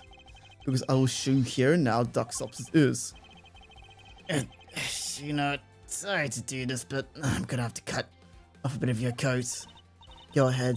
I'm not planning wearing it anymore anyways. Now then, someone could loan me a lighter or something.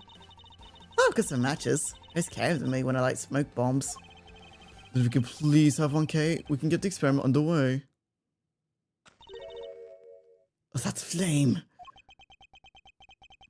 Same cause of flame wood crystal it produces. Which means... Babylese ink is the product of wood crystal oil. And when lit, it produces a green flame. I believe it's time to come to clip the Yatakarasi's other wing.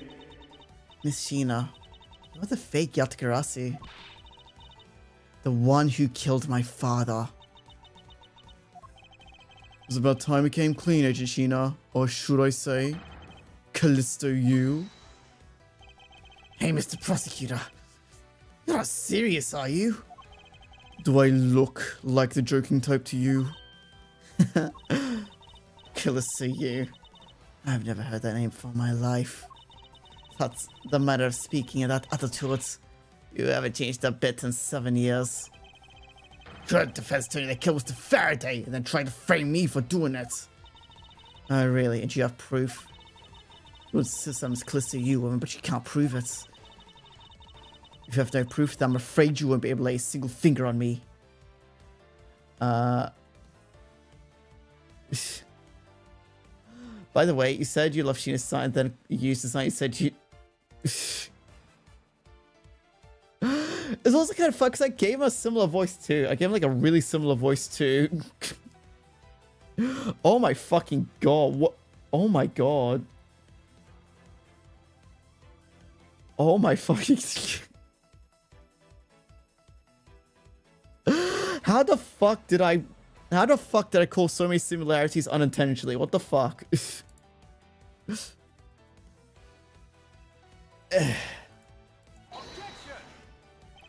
The raven is a very unique bird, one that flies by the darkness of nights. Trying to figure out how we never connected the two. Then I remembered they never showed her eyes. Yeah, they never showed her. If I remember correctly, in the first case, I don't think they showed her eyes. I think in this case we saw her eyes earlier, but it wasn't like enough to immediately make me just go, yeah. Do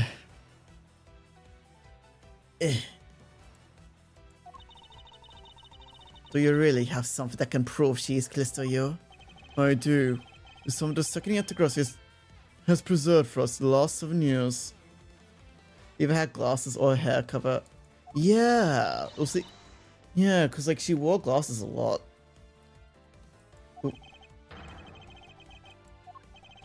We'll prove Callisto Yu with this.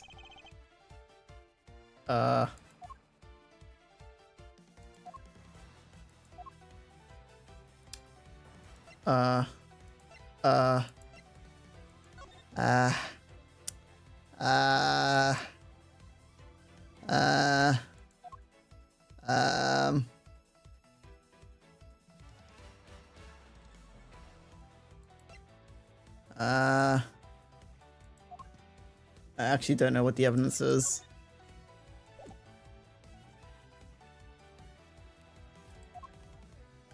Prove Callisto Yu of this.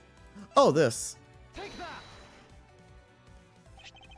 This perfume. This will prove you to be Callisto Yu. It will? Kay has preserved it perfectly for us. Surely you remember this bottle. This belonged to Miss Yu before she disappeared 7 years ago. Naturally, this means that after a few of her fingerprints are on here as well. This is a bottle of perfume you spilled, which I preserved ever since. I heard from my father, Baron Faraday, that if stored under right conditions, a fingerprint can be preserved for decades, which means that your fingerprints are still on here. Every last one. We can clear everything up if we compared the prints on this to your own. Now come, Agent Sheena. Will you submit yourself to a fingerprint test?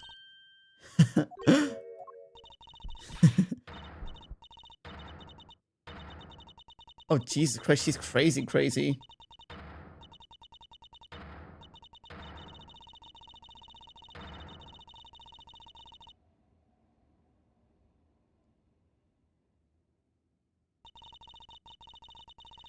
It looks like he's seen right through me yet again. You're sending the biggest chill down my spine, Edgeworth. Callisto. You. So you've shown your true face at last. This feeling of thrill is even greater than that time 7 years ago. Sheena, you're... Lang, I really enjoyed our days together. You're an insanely strong, nice, kind-hearted idiot of a man. So you're a spy all along. A model sent by the smuggling ring I've been chasing after. Someone's been feeding them intel Interpol all this time. Very good. Maybe you're not as big of an idiot as I thought. Callisto Yu, the woman who killed my father 7 years ago. You're her, aren't you? The fake Yatagarasu. That's right. Callisto Yu. That's just one of my many names. But even if it's just a facade. Good evening, ladies and gentlemen. I am the great thief Yatagarasu. Callisto, you. This time you won't escape. For this is the end of the road for you. Now come along quietly. You know, you're the one who's left the strongest impression on me. K. Faraday. And had you not used the Yatagarasi's gadgets, I might have never known who you were. But here you are, being a thorn by my sides. Just like your father always was. Kate, don't! Ooh. You really are just like him. Mr. Faraday, too, possessed such laughable honesty.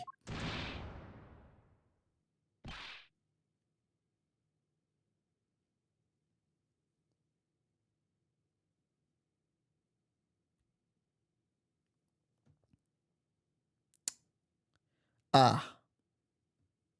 Ah.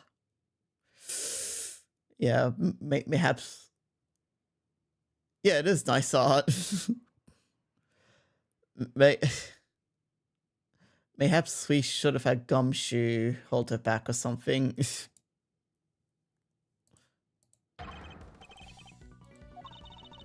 You're despicable! Let go, you filthy... You think I'm a fake, don't you? Well, unfortunately for you, I am the real Yatagarasu. That's impossible! My father was the one who created no thief! Hey, Edgeworth! Yatagarasu has 3 legs. Do you know why that is? Why it has 3 legs? It's 3 people, isn't it? Yeah. There are 3 main reasons why the Yatagarasu will always be one step ahead. Firstly, Yatagarasu always knows the exact location of the target object. Second, Yatagarasu always knows exactly how to disarm the security system. No, it can't be. Did you finally figure out? Do you finally know the real identity of the Yatagarasu? The real identity of the Yatagarasu is... The real identity of the Yatagarasu is neither Baron Faraday nor Callisto Yu. But by the same token, they're both the real Yatagarasu. How very perceptive of you. No way. The single person known as the Great Thief Yatagarasu never existed. Mr. Edgeworth, No. I refuse to believe this. The Yatagarasu is known to have 3 special skills. Skill number 1. Yatagarasu always knows the exact location of the target object. When a lawyer would have the opportunity to learn the layout of client corporations. Skill number 2. Yatagarasu always knows exactly how to disarm the security system. And a good prosecutor will be well versed in the way of criminals. Oh. Yatagarasu doesn't leave a single shred of evidence behind. Ever.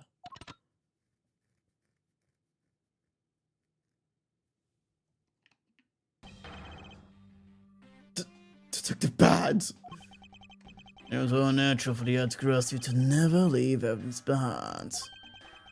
Because the lead detective on the case hid it all away. You're the 3rd member of the Yatagarasu? I've been looking for you for a long time. 7 long years. But I finally got you.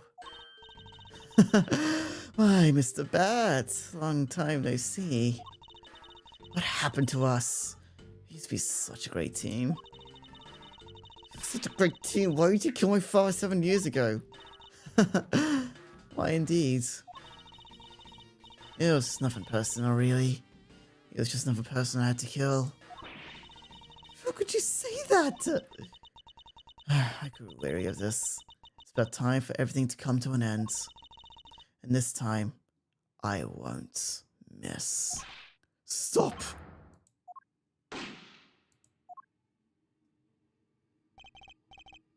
It's over, Sheena.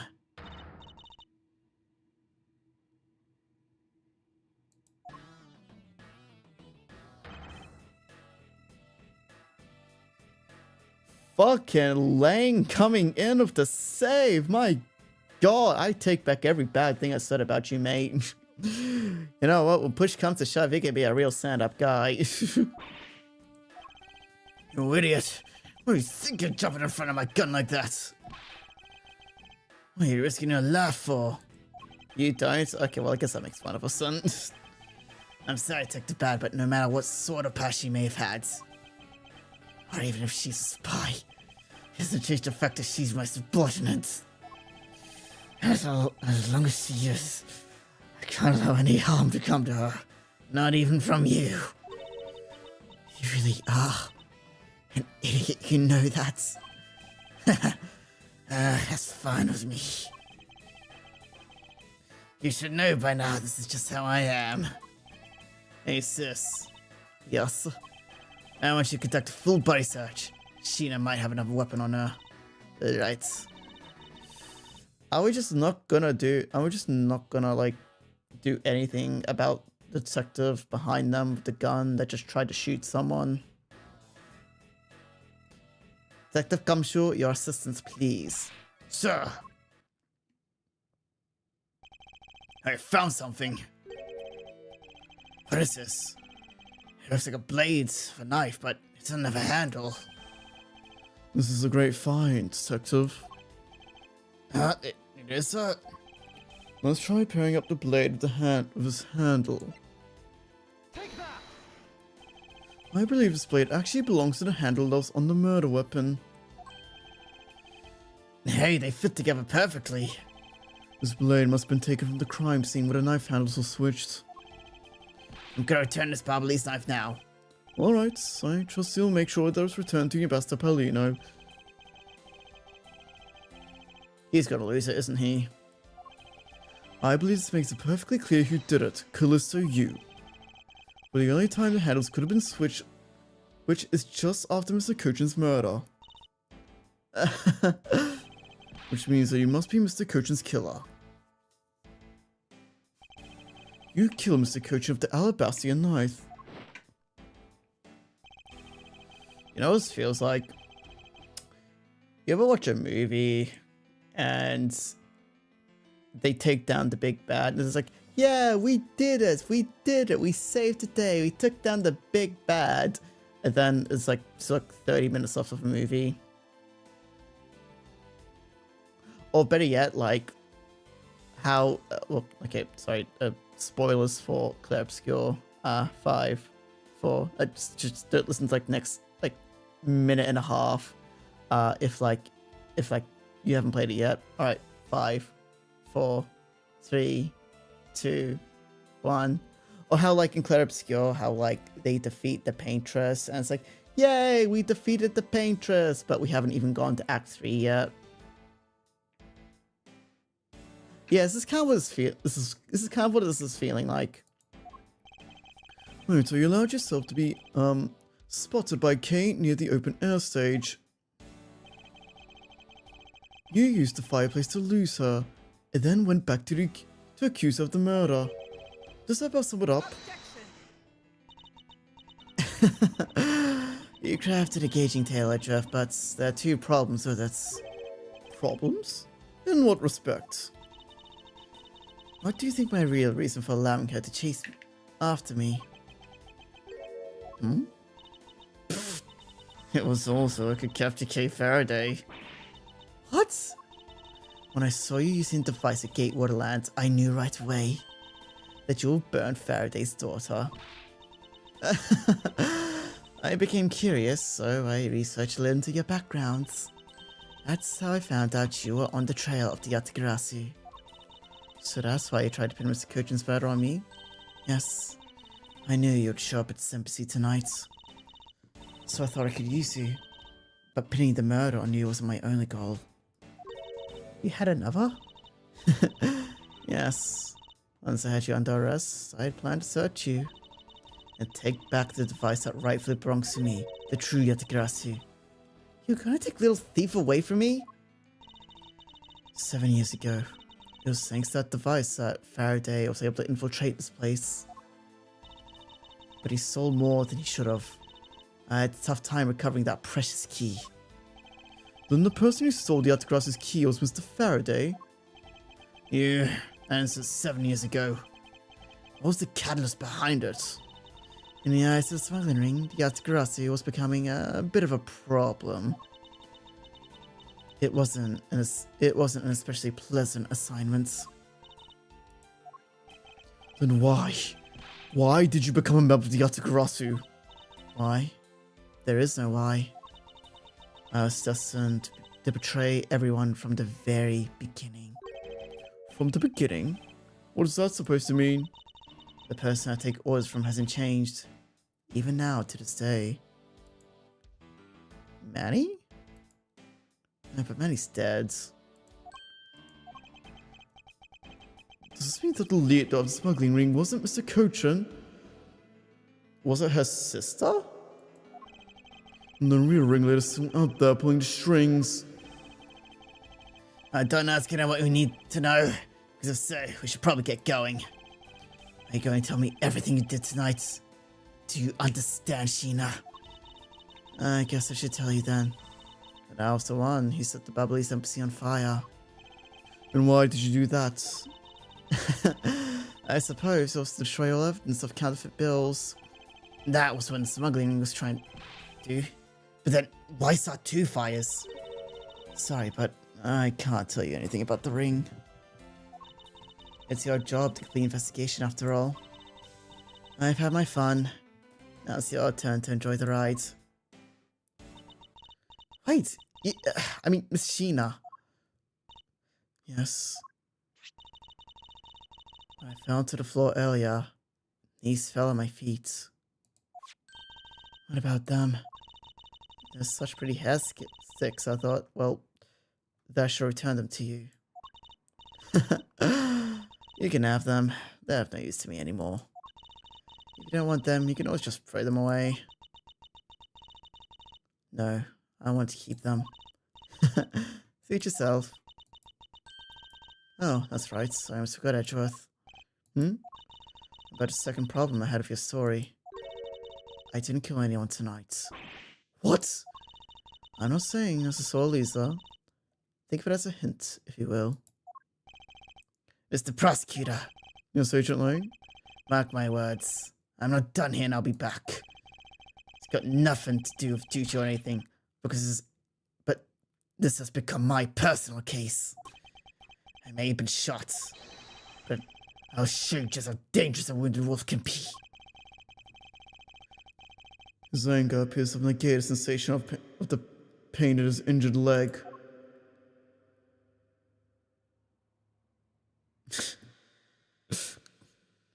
Looks so goofy. Not gonna lie, doing a slow walk. It's finally over, Kay. I feel like I peered to her heart a little, you know. It's so cold and dark. Incredibly lonely. The person who was giving all those commands. One who thought my father was the problem to be removed. That person is the real ringleader behind the smuggling ring. Alright. My phone's about to die, so I'm gonna quickly just check something real quick. Great. Just great. Alright. I'm going to... So the mole's going to be frozen for a bit. I'm going to just quickly put my phone on charge because it is like nearly dead.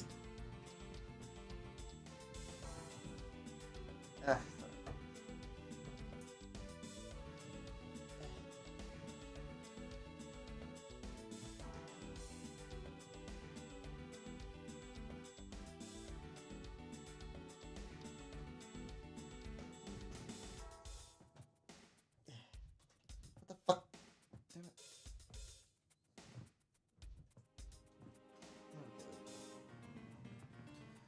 Okay, there we go.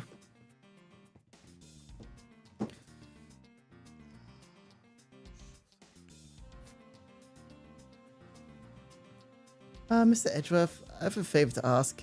Can you hold these hair sticks for me? They're really pretty. Just like the ones I was selling at the Jam and Ninja show. But until this case is over, I don't think I can look at them without being overcome. I understand. I'll take good care of them for you. There's a bit of soil stuck at the end of these sticks.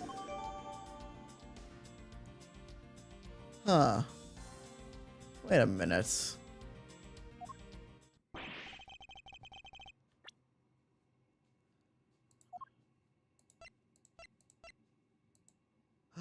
Wait. Wait. So it's midnight, the dawn of another day. Hey, Pops, things a botch.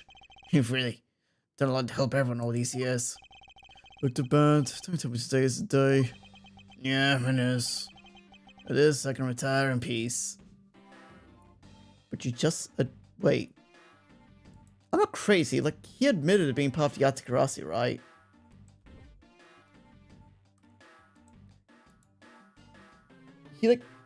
He admitted to being part of the Yatakarasi and then like hiding like, shouldn't he be arrested?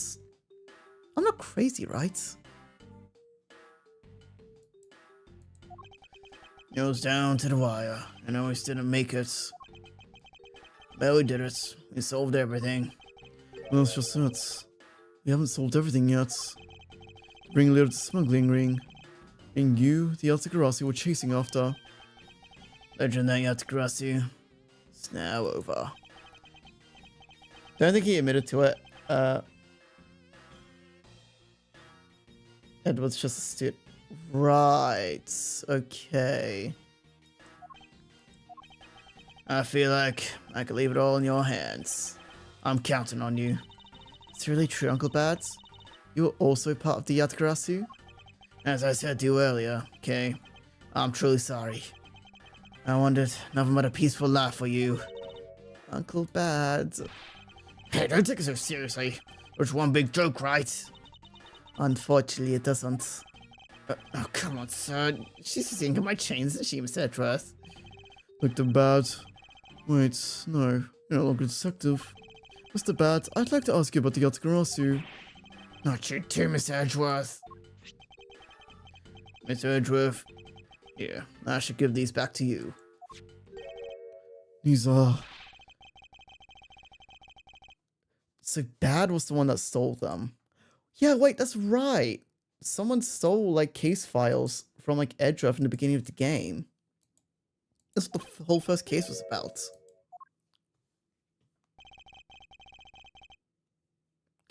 Mr. Edgeworth, I must apologize for last night.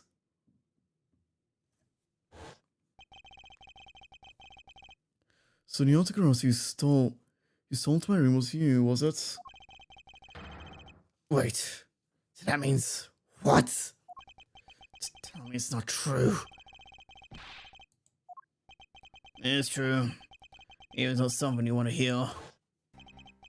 KGA incident. It was a very emotionally trying case. We saw in that courtroom. Faraday is the prosecutor, and I as the lead detective. Faraday had evidence in his possession that proved the defendant guilty.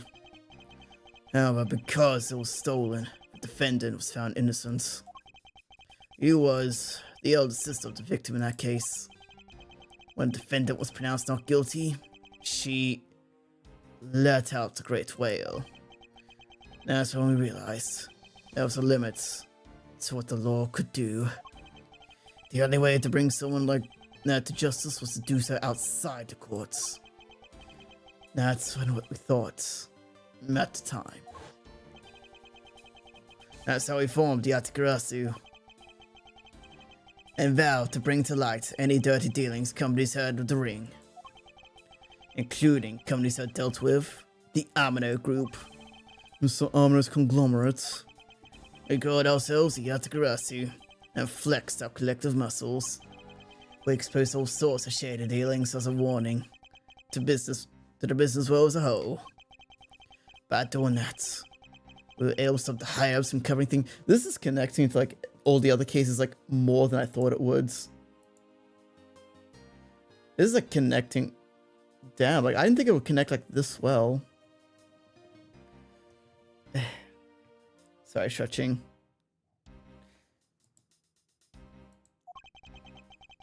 And then, it was finally time. We had finally arrived at the moment when we'd find out the ringleader's true identity. It was then that you literally stabbed us in the heart, and Faraday, he died for it. But why? Wasn't she the sister of the victim of the KG8 incident? At Faraday's death, I looked into her past, and that's when I found out that she was a phony. The victim of the KG8 incident, CCU. She never had a sister. What? Then that means... Sheena wasn't the only fake name she used. Callisto used another pseudonym. From the very beginning, that woman was a spy sent by the smuggling ring. She said herself, I was destined to betray everyone from the very beginning. Anyway, let's return to the real topic at hand. Mr. Edgeworth, this trump card I was stuck into the pages case file. Please use it wisely. Trump cards? That photo that was stuck in there. Try peeling it off. Behind it, slumbers a piece of evidence that Faraday hid away all those years ago. Mr. Mark of the Yatagarasu. But why? This is a directives card from the big boss. Take a look at the back. This was something Cochin had out of him in time the KG8 incident 10 years ago. That blood from the victim of the incident, Miss CCU. But why was the card adorned with the Mark of the Yatagarasu? The real reason why we called ourselves the Yatagarasu was because of the three-legged raven mark of the smuggling that the smuggling ring's boss used. Apparently, orders from the boss would come on these cards without fail. The person who received the orders was supposed to burn it immediately after reading it. Apparently, it burns a bright green flame when set ablaze. So you mean his cards are written in Babyliss ink?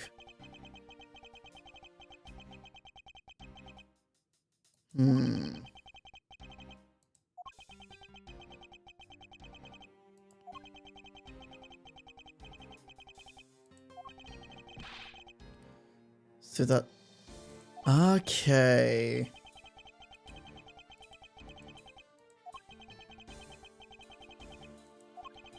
Oh, okay.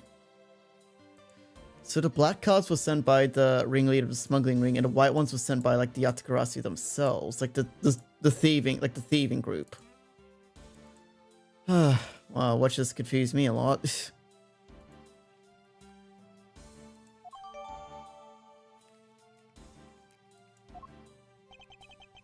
And one more thing, take the gumshoe.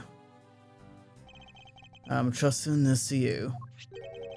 What's this, sir? This is what I've been talking about earlier. During the KG innocent trial, Faraday had this in his possession. This important, definitive piece of evidence. But I thought it was stolen.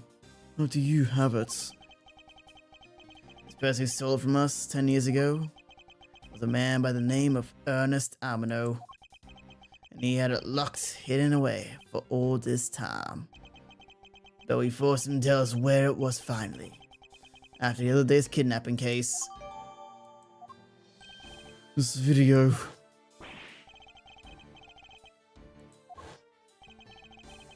This is the same video as the one Mr. Portsman was trying to conceal from me. Yep, it seems like even he was caught up in the ring's web. Amino was preparing to take on the boss someday. And that video was his insurance. That's where the prosecutor came in. He was to retrieve the video. On top of that, he apparently instructed to sneak into your office and steal the trump cards.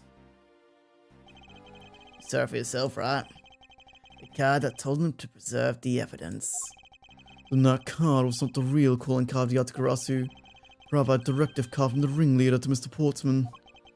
Two pieces together make for a strong weapon for whoever holds them. This evidence Mr. Portsman thought to withhold from me. But the one you stole from my office last night. Both pieces are illegal. For me to use either one is. Whether you use them or not, it's up to you. But they will help you when you take on someone who is above the law. Hmm.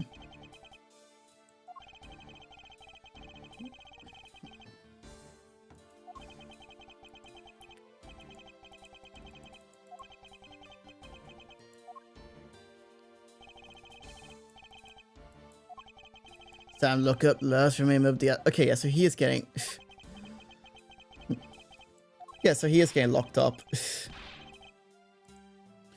Pops, why is this happening?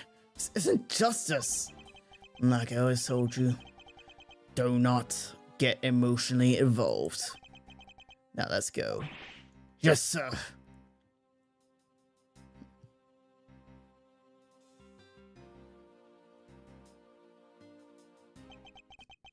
This is really the end of a legend. Hmm.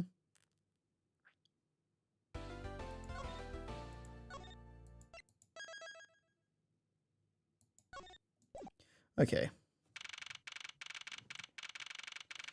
Fuck, this is a really long case.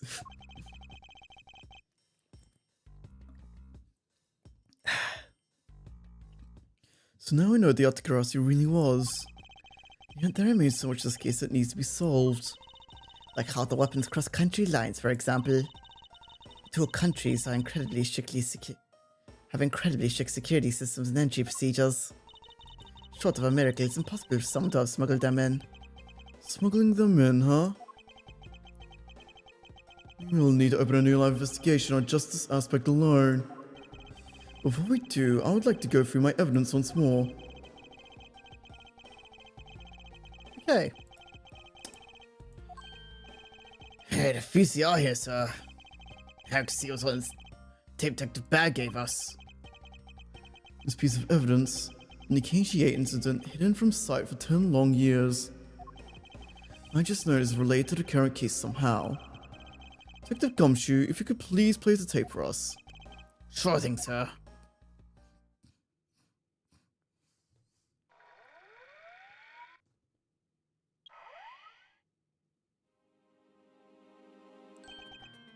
This man, this Manny Kuchin. And he's holding a knife in his hand. This looks like footage from a security camera at the entrance of an apartment building. An apartment building? How do you figure that? Unlike you, I actually read summary files on the KG8 incident. Crime scene was the victim's own apartment. So this footage was shot from the entrance of the victim's own apartment building. Sorry, pardon me. Oh, sorry. Even my own mind gets tired. At the trial, Mr. Faraday claimed that this piece of evidence existed. Oh, but no one could find it. Yes, somehow someone was able to steal it and hide it through Ernest Amanor. I can see how this would have been definitive piece, and why someone would want to hide it. It's a piece of evidence from 10-year-old case, sir. It's no ways related to the case we're working on now, sir. Actually, I believe it's everything to do with this case we're working on now. We only need to ever went so far to use Mr. Portsman to retrieve it. Which means that in this video lies a very inconvenient footage to the ringleader. Where?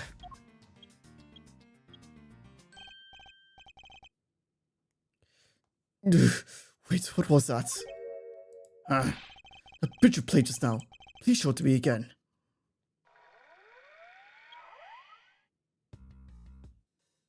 Oh. Search memory, set alarm for something. Right.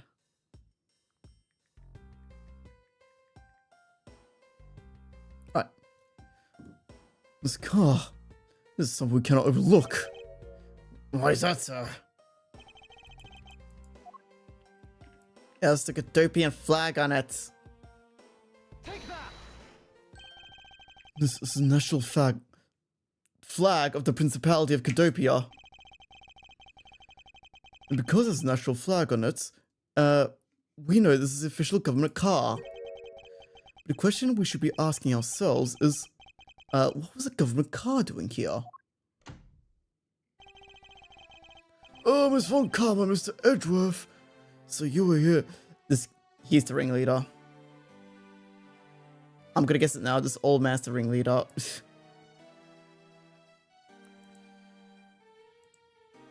Sorry, stretching.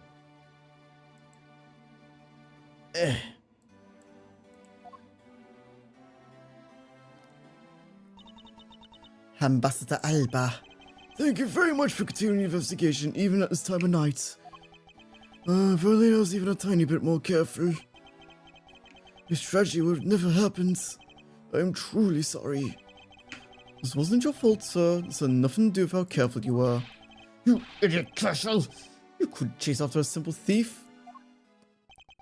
Now then, let's get down to the real reason why I came looking for the two of you. I'd like you to put an investigation on hold for a while. Can you do that? Excuse me? Do you apprehend the thief that turned this embassy upside down? And now we're in the middle of an event celebrating our country's reconciliation. We can't exactly have police and detectives walking around here forever. Oof. Must finish our investigation and resolve the remaining issue.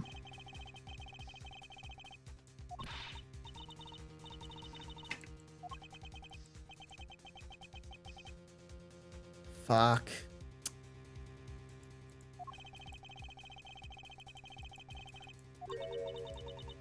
Damn it. As he said at the very beginning, this area can be considered to be Alabastian soil. In which case, we know enough about foreigners in the land. Is this really where our investigation ends? Shifu, without Mr. Edro, sir. Shifu, this way. Yo.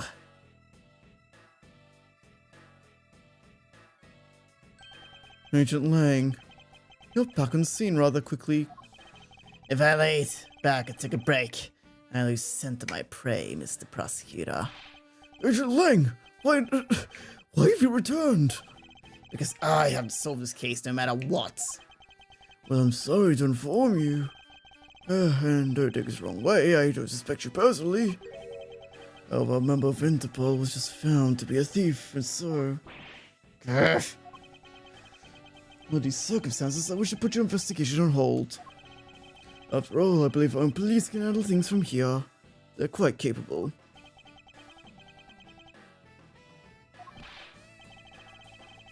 This Freya investigation will really come to a close. Heh. Oh. And he's lost it. Best help, I get it now, I really do. Oh, I'm very glad you understand how I feel. No, not that. What I was talking about is... I know who the killer behind tonight's murder. No? That... killer? Do you really mean that, Agent Lang? Heh. Wolves don't lie. Then who is it? Well, let me first say that I'm not talking about Mr. Kojin's murder. That was Oshina. Langshi says, truth lies not the exit, but rather shines outside the maze itself. Truth is unexpectedly simple. So let me ask you this. Who do you think was Tomas' second killer? I'll tell you who. It was you, friend.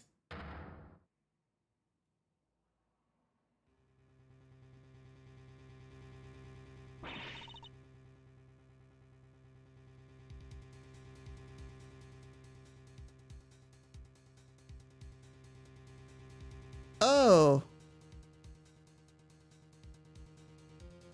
Oh, he's a fucking moron. That's impossible. Yeah. Although that whip is actually quite... Yeah. Hold your tongue at that ludicrous remark you're about to make. Agent Lang, are you seriously accusing her of murder? Kind of for that to be true. I mean, it would explain why Francisca doesn't appear in future games. Yeah, I am. He doesn't appear to be joking. Okay, sorry. Let me. Okay, I'm putting. Okay, I think I could put the tracking back on. There we go. Hey, sis. Sorry. I remember that just before Ambassador Alba was to give a speech. He called you into his office, right? Yes, he did. But what does that have to do with anything? I'm getting to that. Furthermore, in order of both cases, you moved around rather freely between Alabasta and Babel, did you not? And where is your evidence that I am the killer? I was just getting to that. Trust me, I'll show you in due time. Mr. Albert and for me to bring this case to a close. I'll need to inspect your office one more time. Will you grant me permission? With things as they are, I suppose I don't have much of a choice, do I? Good, then let's move out. Wait. Yeah, wait, no, I figured it out. He's not actually accused. No, he's figured it out. He's figured out that it was actually Ambassador Alba that's like the smuggling ringleader. And he doesn't actually believe Francisca's the murderer. He's just saying that so that so that Alba can't refuse him like the right to investigate his office. Don't think about running away, sis. I'm back. I'll be keeping a close eye on you. You can bet your bottom dollar on that. That's not have any reason to flee. But just so we're clear, your logic had better be sound. Because I'll accept nothing short of a perfect explanation. She seems rather upset. Not that I blame her. I expect that you'd accept no less. But we'll see how long you keep up that nose of yours stuck up in the air like that. Agent Lang, as someone related to tonight's case, I request that you allow me to take part, so that I may clean up my superior's mess. I guess I should. The more the merrier, especially when it's the peanut gallery. Oh, in that case, I want to join it too. I still haven't seen what it looks like in Alabasta yet. Forget. Okay, and you gotta let me in too, pal. Hopefully, we didn't make them smarter than we thought, because you'd be very disappointed. Yeah. Yeah. So I'm just quickly checking, like, what evidence do we still have? Because we threw away, okay, we didn't, we threw away, like, 2. Considering I do nothing on this one, Karma's in trouble. Hey, Gummy, let's have competition so you can save her first, okay?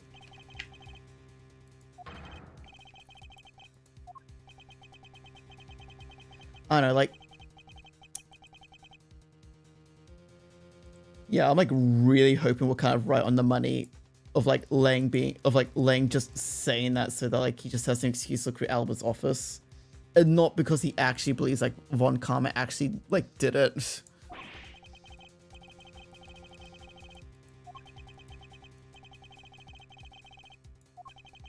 Very well, but I'd like you to keep in mind that this will be your last chance.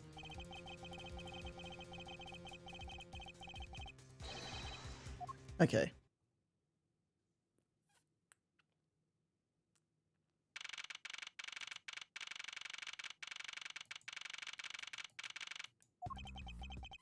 Okay, now let's first go over the facts one more time.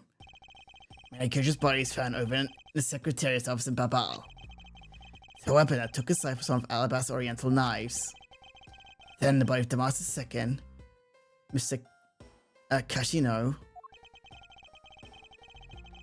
was found here in Alabastian ambassador's office. Our investigation, we found that the murder weapon was the Prima Duck statue. That this is actually Babal's statue. In this case, no matter how I look at it. Sis, if it wasn't you, then no one else could have pulled this off. Agent Lang, do you understand the full implications of what you're saying? Of course I do, sis. And I'm serious. You're on the trail of that smuggling ring, and you wanted any evidence you could find. So while people were distracted by the Yatagras' disappearance, you stuck in here. As when you two ran into each other, you and the other little thief took advantage of the confusion from the fire. Even though that were true, how do you explain the movement of the weapons? Don't worry, I plan to show you. That you're the club behind that too. You have permission to investigate both embassies at will. That kind of free reign, you could have easily taken a weapon across country lines. Hey now! Oh my gosh, he actually caught it. I think it's the first time we've actually seen someone catch a whip. Damn. Look, sis, I thought I already told you I'm not messing around here. This case isn't directly tied to the smuggling ring, but Sheena certainly is tied to the smuggling ring. He's right in saying that she is a member of the smuggling ring. However, the connection between this case and the ring could it not be deeper than what any of us could imagine?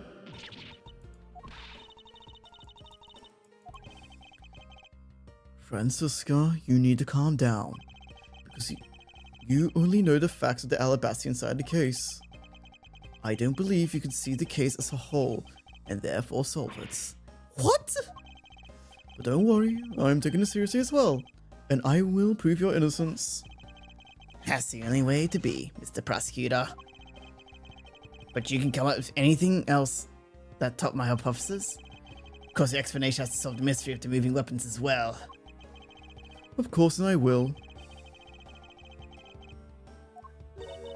You do understand, don't you, Miles Edgeworth? This isn't just a confrontation against Agent Lang. Not your favorite storyline, but definitely this ending. Yeah, like this, like, like not gonna lie, I don't know.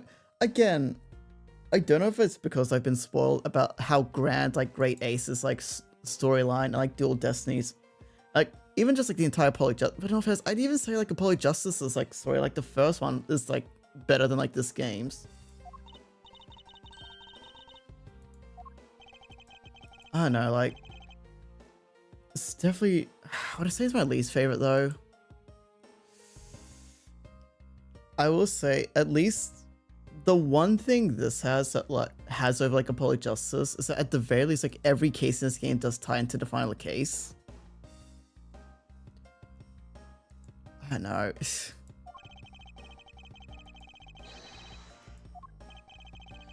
Come on, Mr. Prosecutor, let's get started. Okay.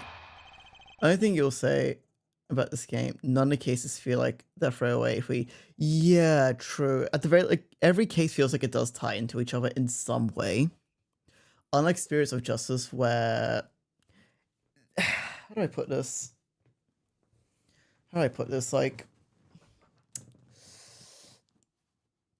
Athena's, like, okay, it definitely feels like the most of, like, Athena's case, where it kind of does feel like it's like, oh, it does kind of feel like they're like, oh shit, right, we have this character, fuck, what do we do with her? How do we tie her into this? Just give her her own side thing and just, I don't know, get back to it later.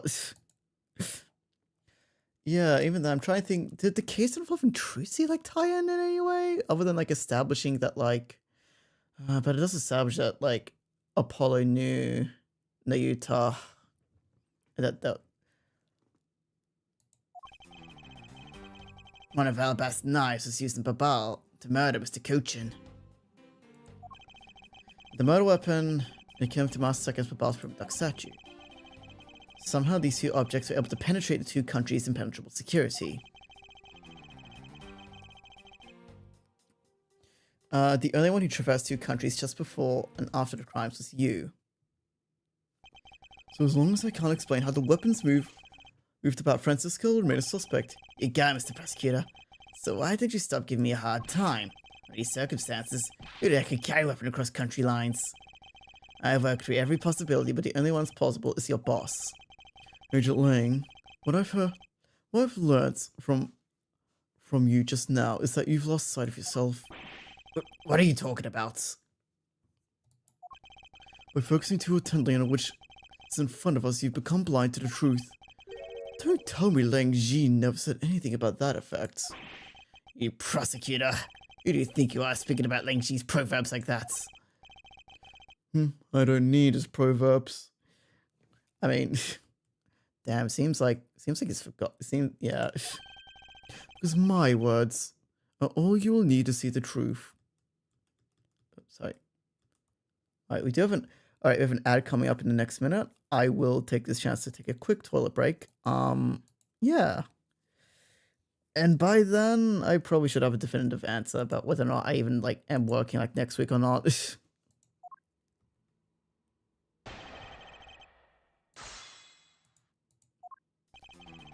Well, best nice to use Babal to murder.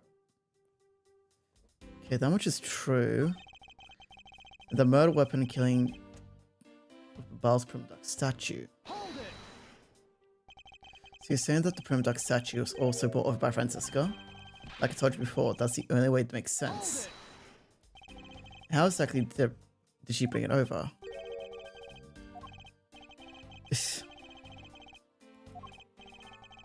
One thing I know for sure.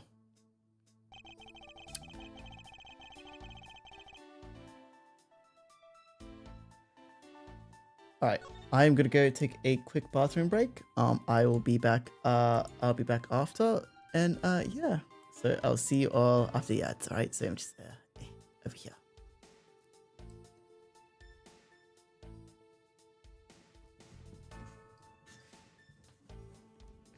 Okay.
I'm back.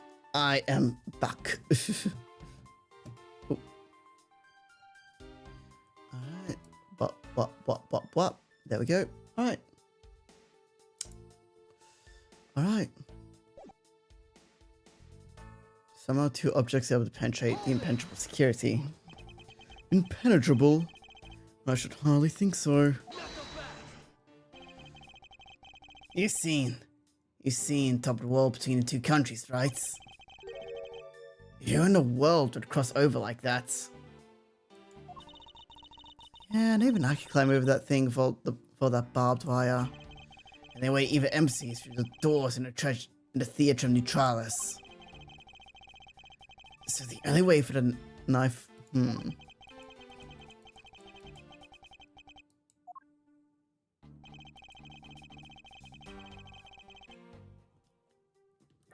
you have any evidence to suggest otherwise?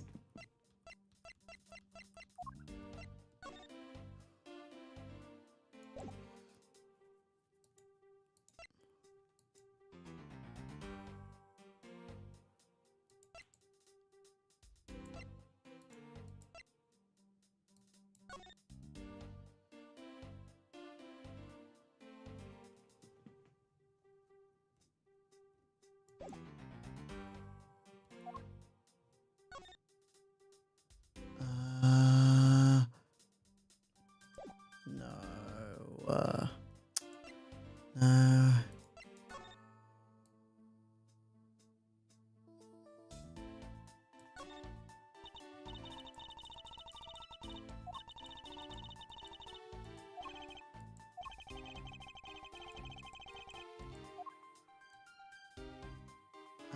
Um.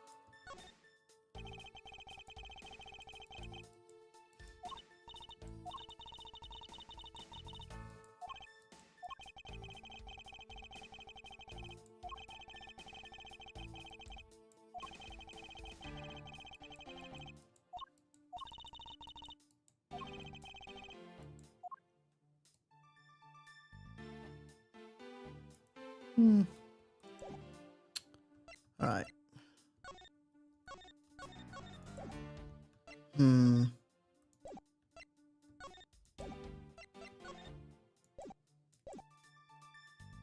Hold it! Was Francisca really the only person who traversed between two countries? Going to the guards both doors, she's the only one to go back and forth. The sis there was an alabaster when the Yatakarasi showed. And then just before you guys found Mr. Coach's body, she entered the ball. You assumed that when she bought the knife to Baal. Then how do you explain the Primduck statue? I haven't quite figured that out yet. However, the fact is that 2 weapons crossed the border. Proves that the killer must have also traversed across country lines.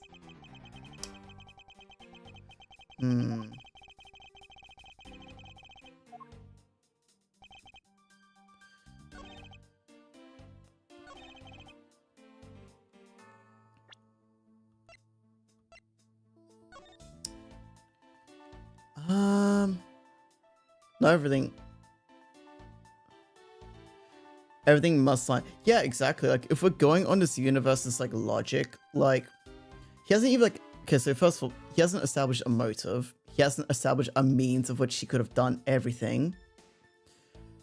As far as things are concerned, he has no case to stand on. Even if we lose this here, like, he can't just lock her up, like...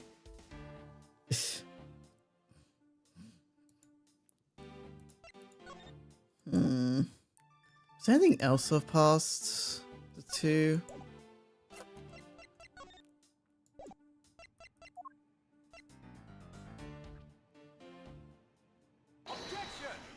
Okay, no.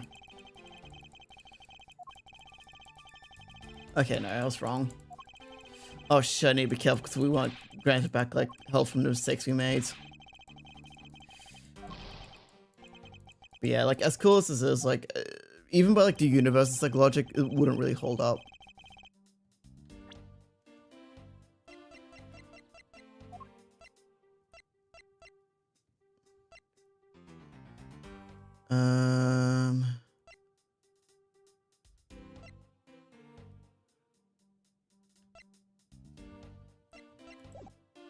Hold it! Ah, no shit. Knuckle back!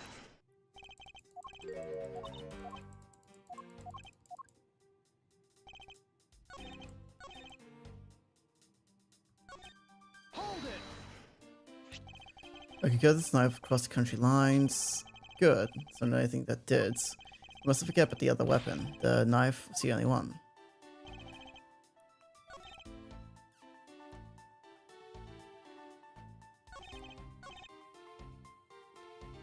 These two objects are able to penetrate the two countries' impenetrable security. Is there anything else? This place is definitely our bastion.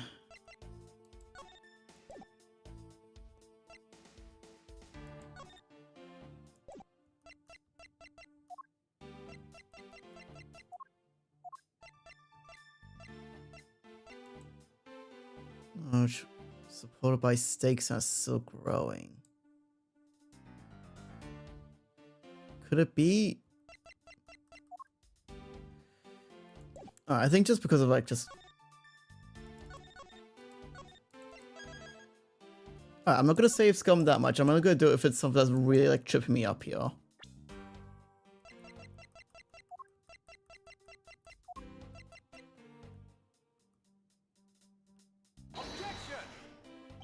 Okay, no. I thought maybe the hair sticks could have actually been like things to support flowers up. What else could have crossed the country lines?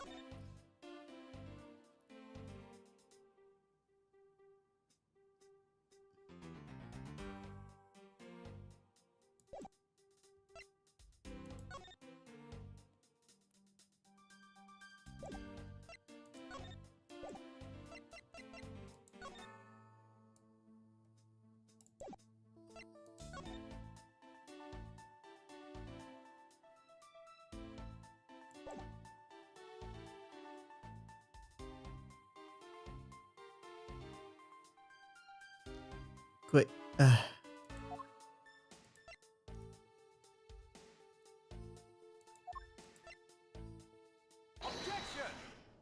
okay, I was right. I was about to say, wait, both Prim Duck statues were swaps, not just one. Major Lang, those two items are not the only two to cross the border tonight. Oh? The Master Second was killed with Babal's Prim Duck statue, yes. If that's the case, then tell me, where did Alabast's Prim Duck statue go? The Babal. Precisely. If the two statues really were switched, then that means that the two statues were smuggled across the border at some point, which means total number 3 items were smuggled across the embassies. I guess so. But you know what? It doesn't matter the number of items. Only that the sis is the only one who could have done it. Because the only person who went back and forth.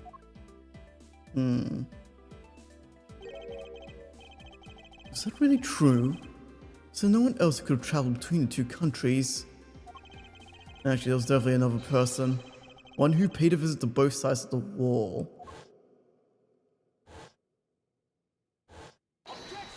Oh. Is that really so, Agent Lang? What a lousy time trying to bluff your way out of this. I checked out what the guy said along with security camera footage. You're not going to overturn my hypothesis that easy. I suppose there was another way. There was a way other than through the theater doors. Finally, probably.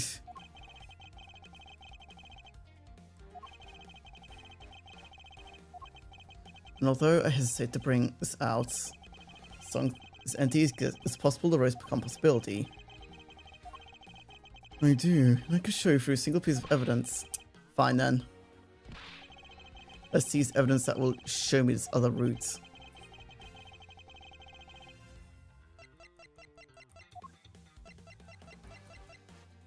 Yes? Take that! Agent Lang, I'm sure you're familiar with this unforgettable photo. Supernatural photo. Like I said before. Humans can't fly. No, of course not. I understand that perfectly. And don't start claiming that Sheena somehow grew at wings either. I wouldn't dream of claiming that. I won't allow you to take back what you said either. I'll say it again. It's not humanly possible to fly through the air without wings.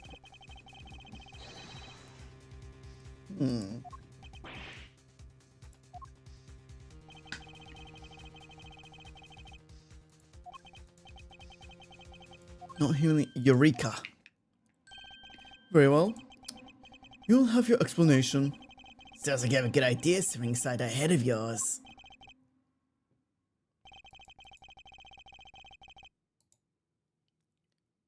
It is... Look at the photo itself.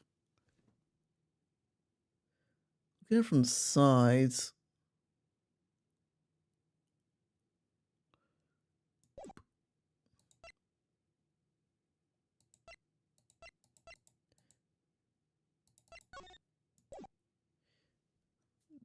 Shadow really is...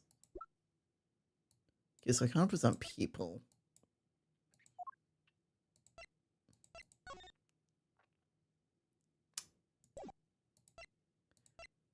I'm actually so lost here.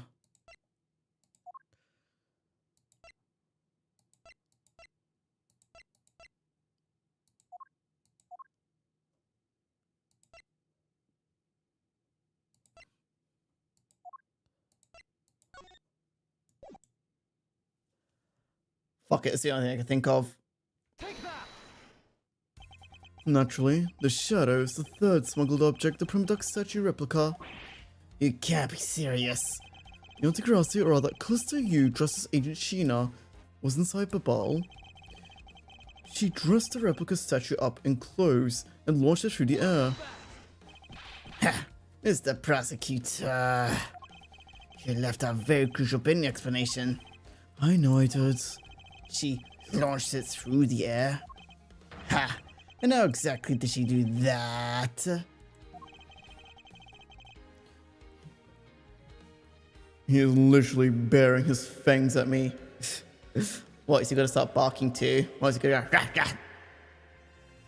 I don't know why I just did that. Don't ignore that. I didn't do that. No, don't. You didn't hear anything from me. Anyway. But he has a point. How exactly did it move through the air like that? As long as it remains unsolved, we won't be able to move any closer to the truth. Which reminds me, didn't you say this earlier? Clip, don't you clip it. Don't you fucking dare clip it.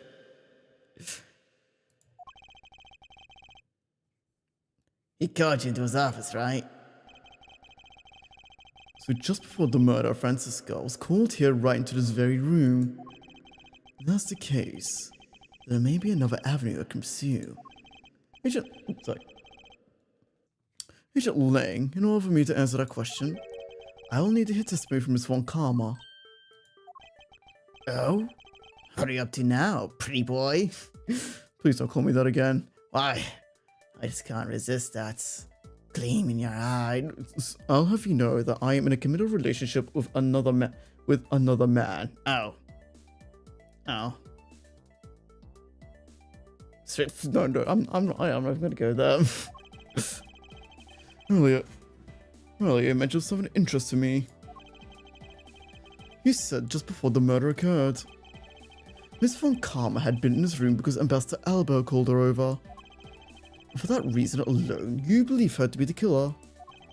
Yeah, I guess I did something like that. In that case, I believe it's my duty to ask her what her side of the story is. Ha! Do you really think a criminal will tell the honest truth? How dare you! As I said numerous times, there is absolutely no proof that I am the killer. Miles Edgeworth, don't tell me you suspect me too. I don't. But I can't ignore the fact that you were in this room at one point in time. Which is why I would like to hear about it from you. Ugh. Francisca, I feel that I still don't have enough information. Which is why your testimony is incredibly important to the outcome of this case. Alright. So, what would you like me to talk about? I'd like to please specify your movements up until you came into his room. Alright.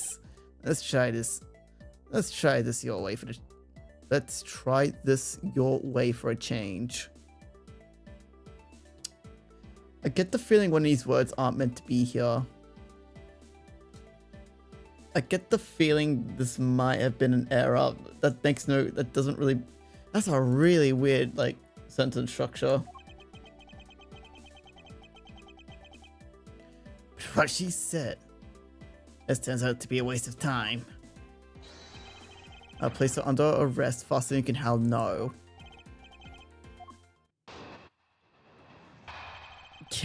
Does he even have the authority to like arrest her?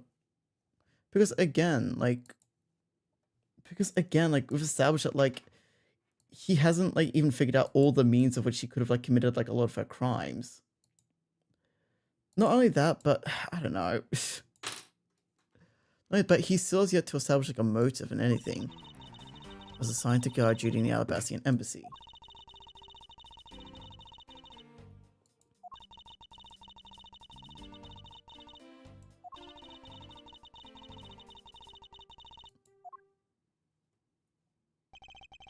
I want you to make this clear from the very beginning. So what I wish to confirm is the only time span in which you were in this office was before the murder occurred, is that correct? Yes, of course. I see. Now, the only way that I can break it out of the situation is ask Francisca about your testimony in more detail. You motherfucker. You motherfucker. Oi. Oh, great. That's gonna be...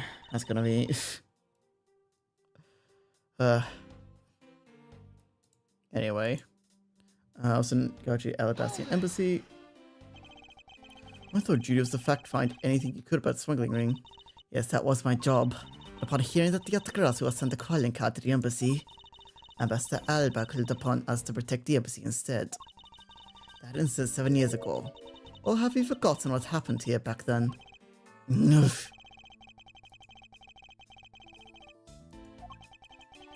exactly one I can really forget myself. It looks like you remember the case, after all. Of course I do. I inspected every location, every possible escape routes, and every aspect of the police security detail. I did all that then. Hold it! So you were at the theater as well? Yes, and I suppose you were there as well, watching that stage show. Well, yes. So Francisco was there. Well, after the show was over and I saw the Steel Samurai off. Hold it! Why did you need to confirm the degree of preparation for even the speech? For security's sake, of course. What other reason could I have had? No one knew just how the Yatagarasu had planned on getting it, right? Yes, I suppose you're right. And in the end, the Yatagarasu did choose to appear in the Rose Garden. Even if it did turn out to be nothing more than a shadow. Ugh, you would have thought that she would use a shadow. Calm down, Francisca. She must still be nursing a grudge over the fact that she couldn't figure it out herself. Agent Lang, once this is all over, could you teach me how you caught that whip? Anyway, there was no one in the Rose Garden, and we're aware the speech was set to start soon thereafter.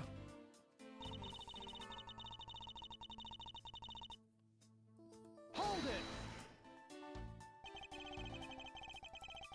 it! At the time, the Master Second's body had yet to be found in his room, is that correct? That's right. Professor Elba was here. I could hardly miss this rather large presence. Did you just call the ambassador fat? No, I mean... well, if you know what I mean. Can't say anything, Gav, getting arrested. How do we know you're not lying? Well, if you need proof, I'd be happy to oblige you. Seriously? Like I keep telling you, when I arrived at his office, Ambassador Elba was already here. He was standing by the flower box in the windowsill watering his plants. I could attest to that. I remember speaking with the lovely lady around that time here in my office. Alright then. Add a statement to your testimony and let's hear some details.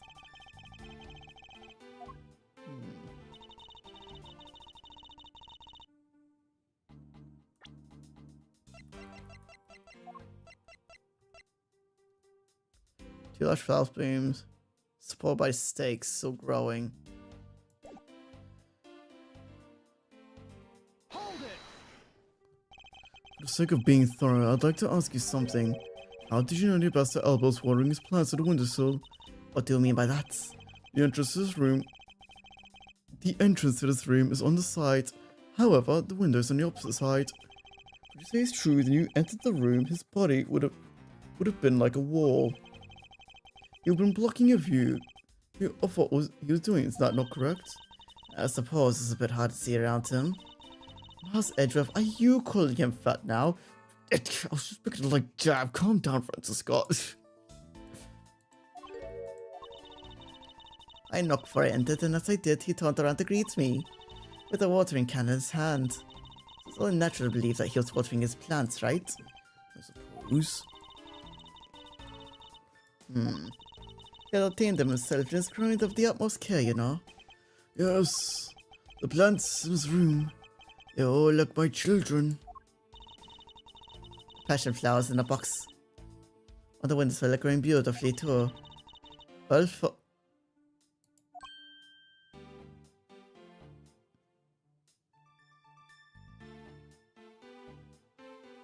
All for you say.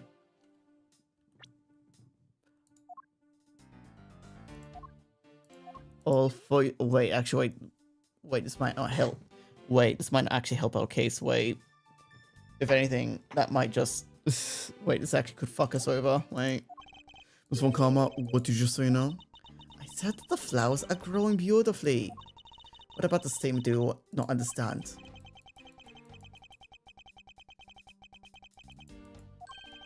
I'd like you to append your statement for your testimony. Very well.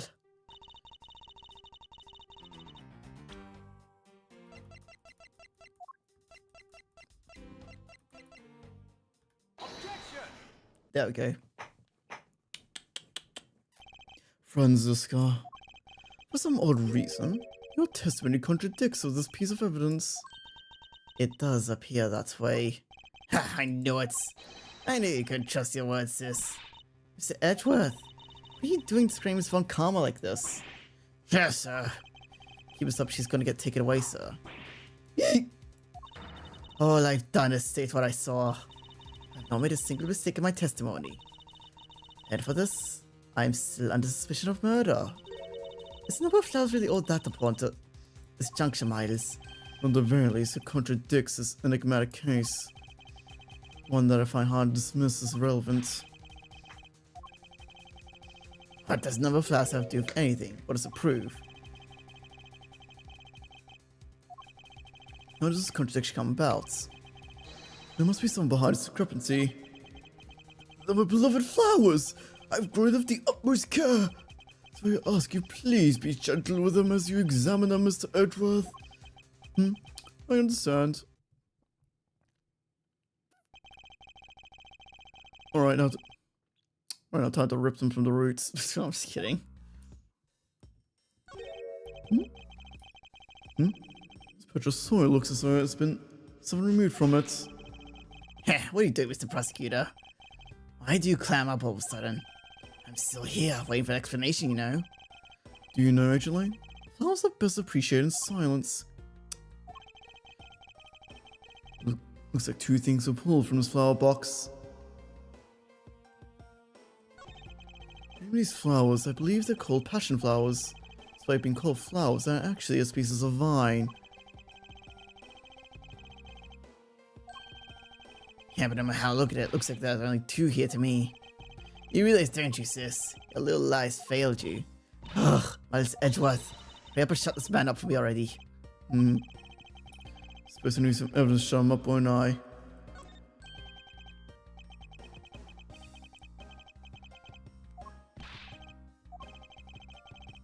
Okay.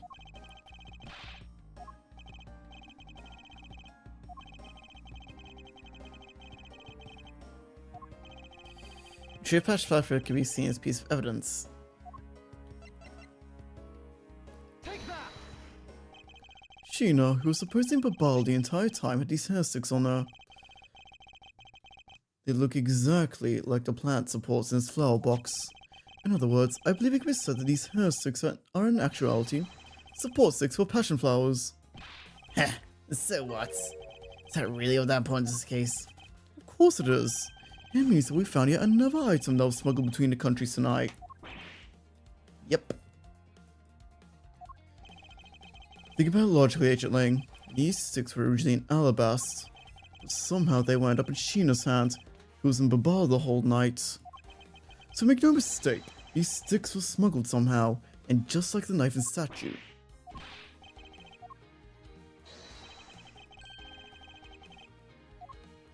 Okay. How do support sticks find their way to Babal and why? There must be some reason as to why they ended up there. Aha!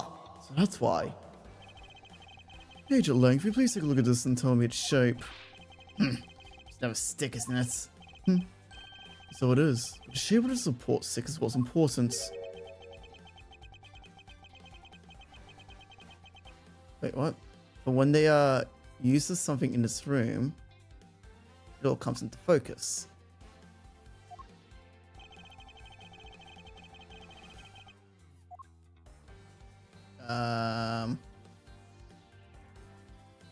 The crossbow?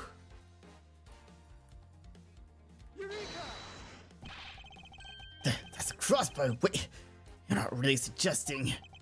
I am. These hair sticks are rather plant support sticks. They make for perfect arrows. But don't crossbows use bolts?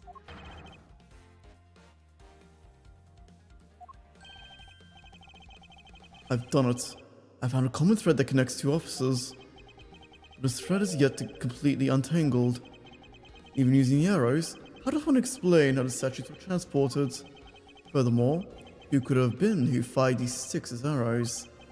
There must be a common thread that ties all these things together. Mr. Prosecutor, hold up a second. You do realize what happens when you tie a statue to an arrow, right? Oh.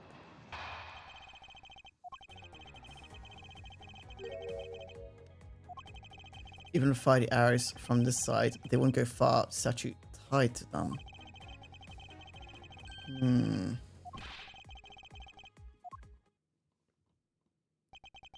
The Primduck statues didn't sprout wings. Of course they didn't. Glad you understand that. You're much better already. I was afraid for a second you were unaware of that crucial fact. It's only crucial because you're under the belief that the wings are necessary to this equation. What? You need to free your mind a bit more and let it fly like a bird in the wind. The Primduck statues flew, but not with wings. Allow me a bit of your time and I'll explain this mysterious phenomenon to you. Okay.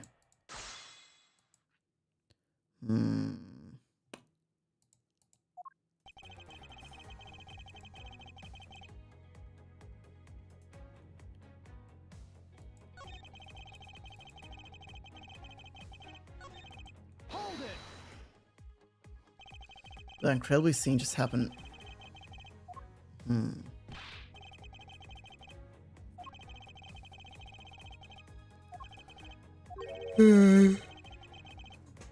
Sorry, pardon me. So to be honest, right? Especially not ones that sell photos spiriting giant creatures to tabloids. Yes, I know what you mean. I've seen those sorts of photos many times in court.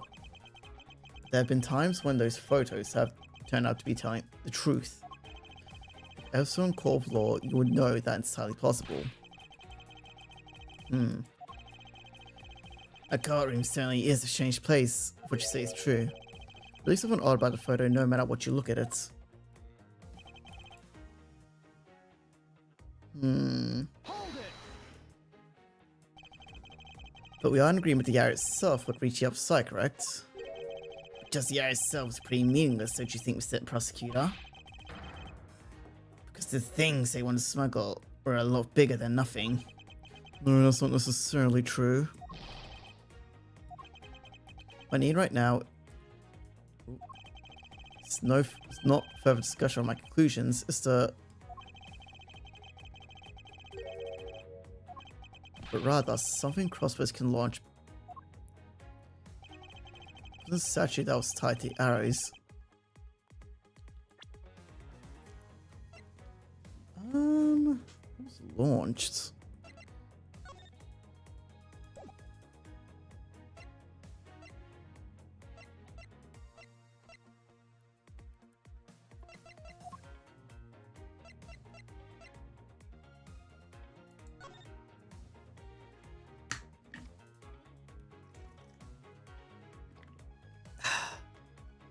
Hmm.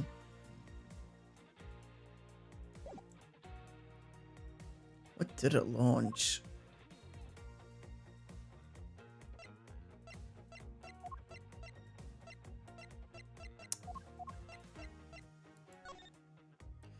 It couldn't have been the note because that came from Babal's side, so Babal would have had to shoot the arrow.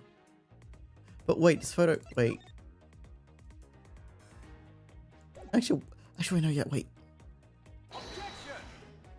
Okay, no.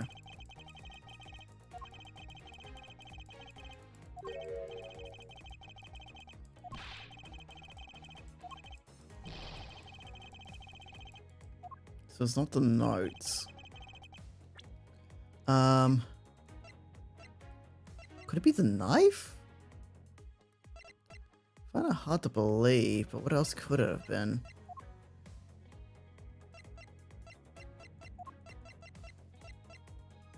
Um.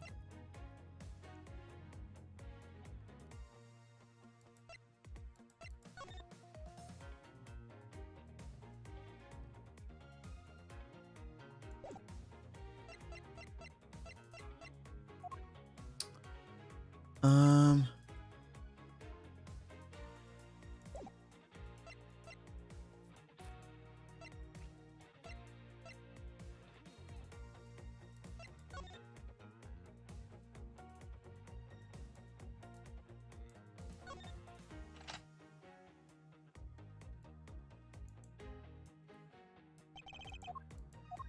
Hmm.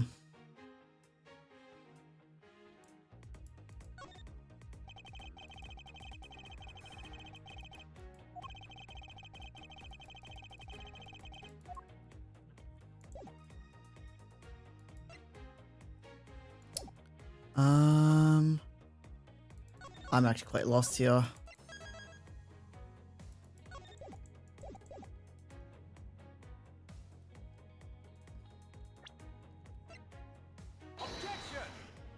Okay, no, so it's not the knife.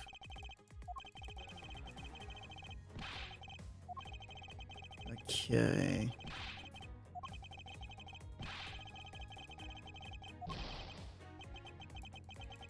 Hmm. Wasn't what did the arrow launch?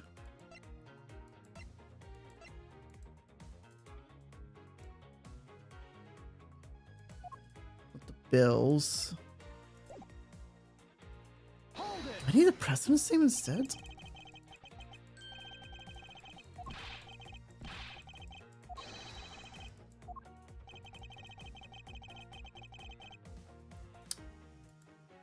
Uh...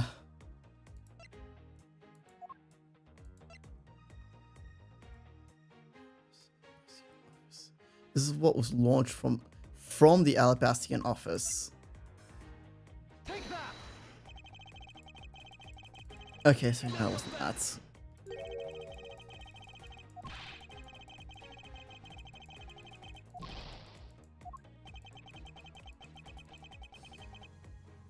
Okay,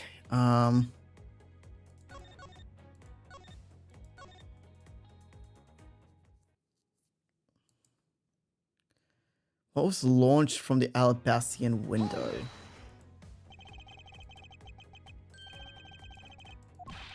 Hmm.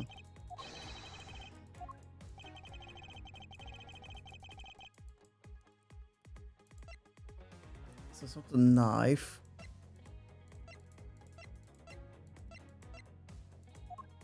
Um.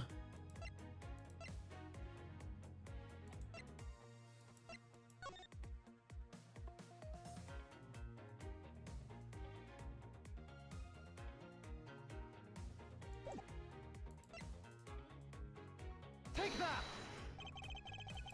Guess no, it's not this one. Go back.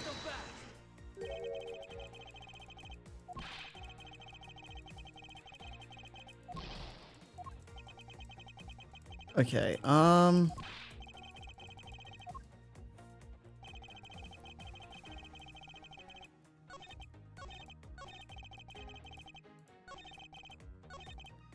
Hold it. okay,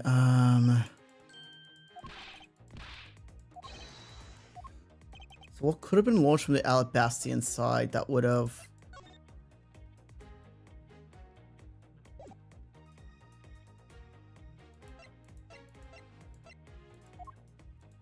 Could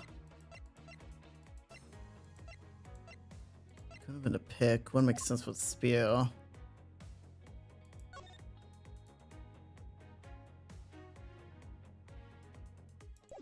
Um...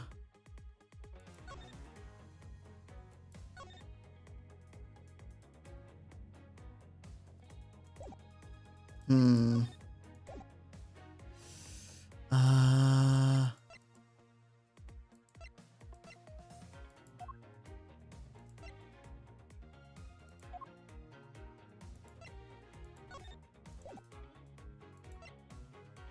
Take that.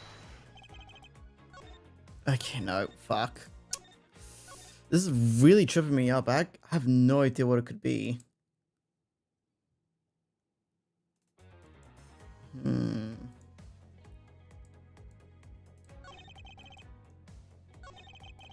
Hold it. What could it be? Fuck him now. Okay. Oh wait, no, sorry. I pressed the wrong thing.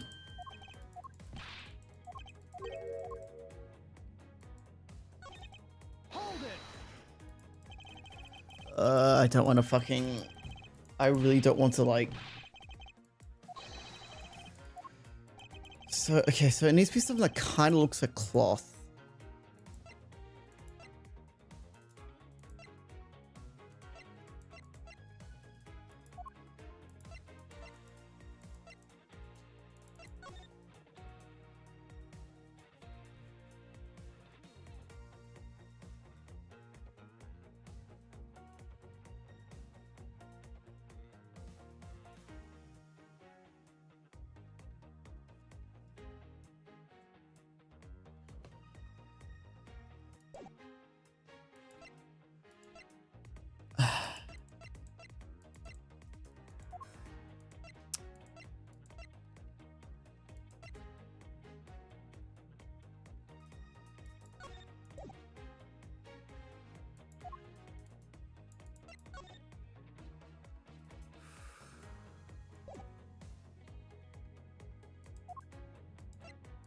It's not the knife, it's not the Yatagarasu key.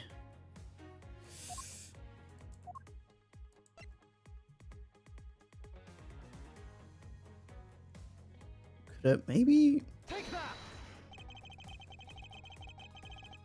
Okay, no. Okay, shit. Is it just a piece of evidence we just don't have yet? Hold it.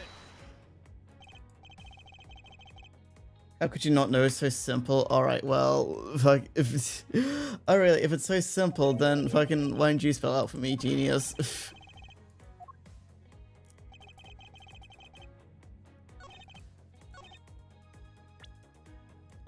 Yeah, I fucking thought so, bitch. I fucking thought so.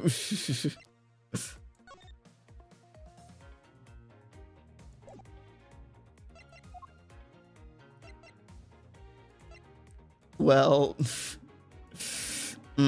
I'm waiting, I'm waiting.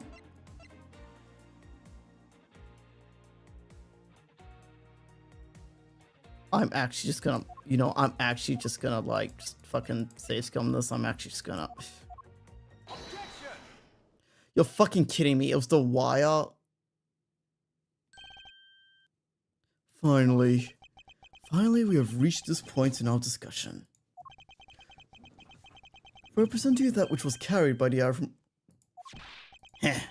I get it now, Mr. Prosecutor. I can see exactly what you're trying to say. Alright, good, because I don't. You're trying to say that the wire was tied to an arrow shot Mr. Kuchin's office. All the way from the 5th floor of Alabastian Embassy. Down to the 3rd floor of the Babalese Embassy.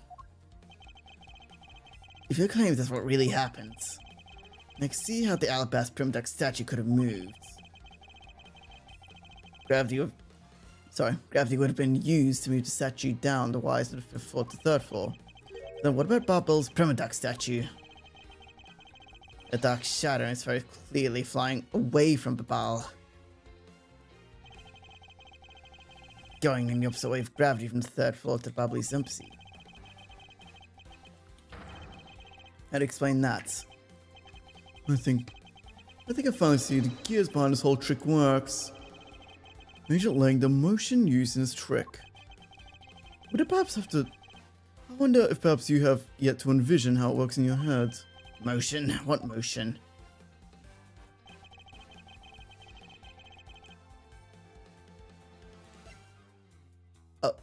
What?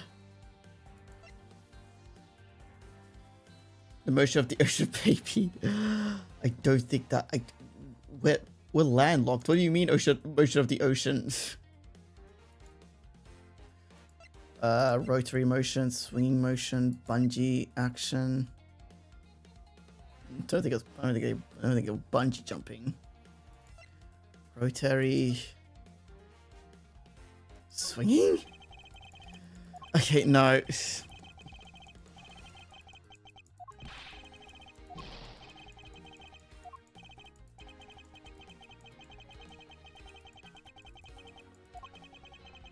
Logically, it can only be rotary, right?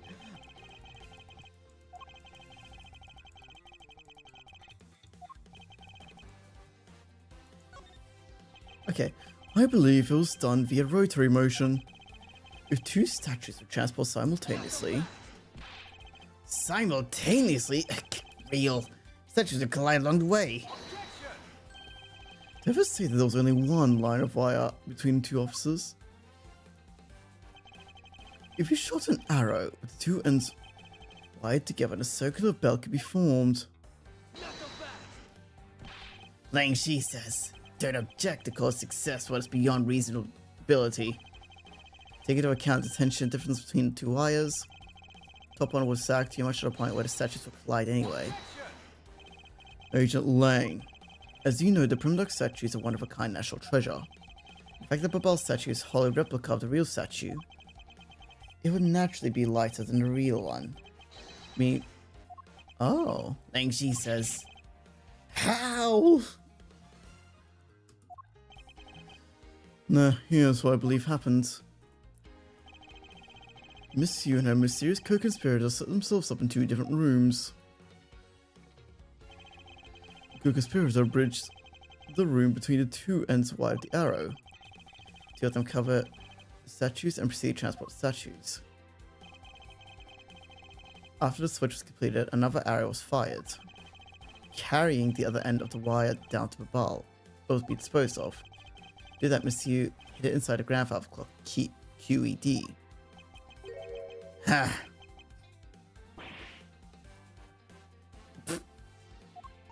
Is Pros right, Agent Lang? That I'm not the killer? Not yet, sis. I still haven't had my dessert yet. Right, Mr. Prosecutor? The proof is in the pudding, as it were. Pudding is a nice dessert. I don't know, I mean, I'm more of like an ice cream guy myself, but I mean, yeah, whatever floats your boats. So, do you think you can do it? Can you prove that what you said is what happens? Because remember, if you can't, I'll be taking someone back home with me as a souvenir. I agree that as long as I prove my hypothesis remains just that. However, what I've laid out is no mere hypothesis, for there's one more piece of evidence. One more? This should be interesting. Think of a piece of evidence that will turn the hypothesis into fact.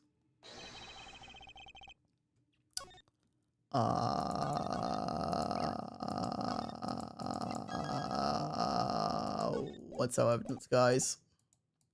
I think that made it possible to create a circular belt out of length wire.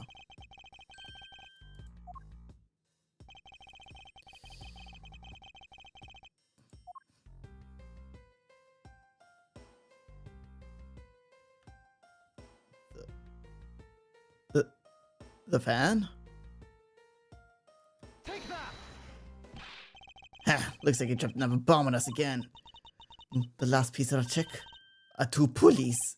Precisely. The ceiling fans double as pulleys in this case. Okay. And thanks to that fact, there's one insult in each offices. The ceiling fans have made perfect pulleys. Ooh.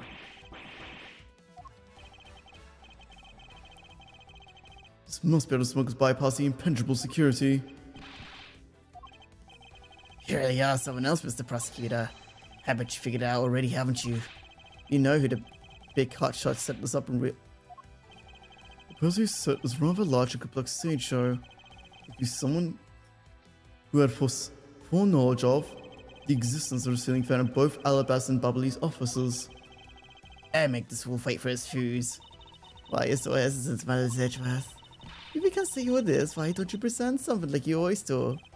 Single point the finger here and this case will explode into an international incident. However, it's already too late for me to stop the forward momentum.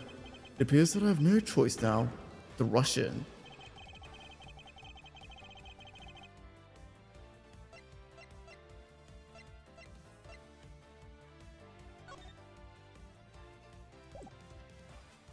Two parts of. Okay.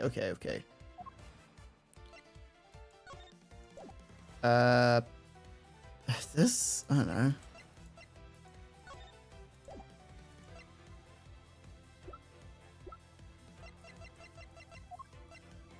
Take that! Okay, no, it's not it.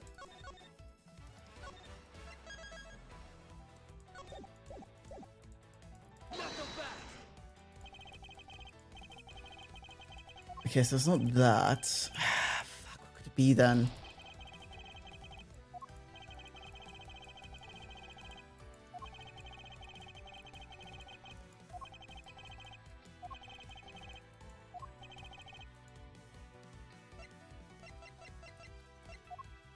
I don't know, would it be the sticks then? You're going to say the crossbow arrow or the poison flowers. Okay. Yeah, like, the sticks was gonna be like the next thing. Take that! The smuggling could not have been possible without the use of crossbows. Furthermore, the arrows that were shot by the crossbow were plucked, as it were, from the flower box in this very room. They were planted so long ago that the passion flowers had the time to grow so big. And Miss Von Karma didn't notice the arrows when she visited the room today. On top of all, the fact that the culprit knew that both offset ceiling fans tells us the person very detailed information in NPC's layouts.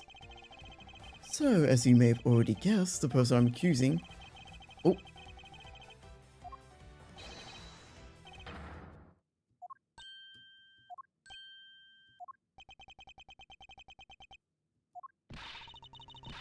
Are you out of your mind, Mrs. Edgeworth? Who the fuck did you think I was gonna say, huh? Who the fuck did you think I was gonna say? What, you think I was gonna say? Oh no, it's like K all along, like, what? I'm certain of what I'm saying, and I'm sure that that he is the culprit. Okay, I'm not doing that. Fucking Lan knew that. Yeah, he knew all this time. We were so right. He didn't believe Francisca did it. He just wanted it to, like, an excuse to get back in here. What was the ambassador trying to accomplish by doing all this stuff? He just outlines. I know well he needs a trick like that. I understand your need to doubt me. However, there's one thing that stands out to me as very odd. Just one thing, huh?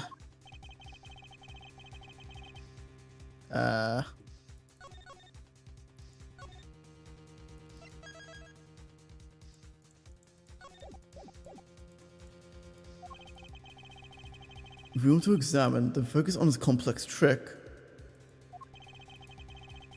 I believe the answer to everything.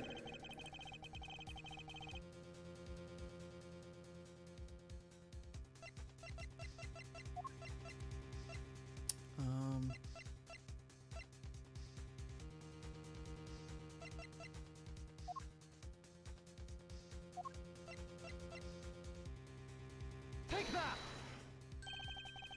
I'm putting way too much emphasis on this fucking note, am I?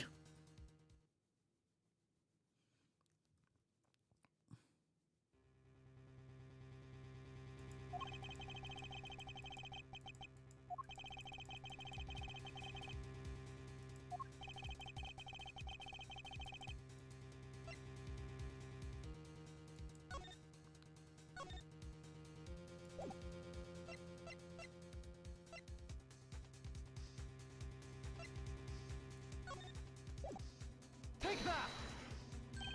Okay, no, it's not about statue. Okay.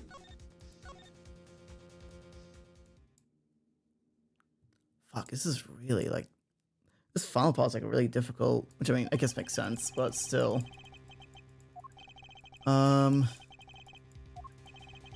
Everything will become clear once we examine this piece of evidence.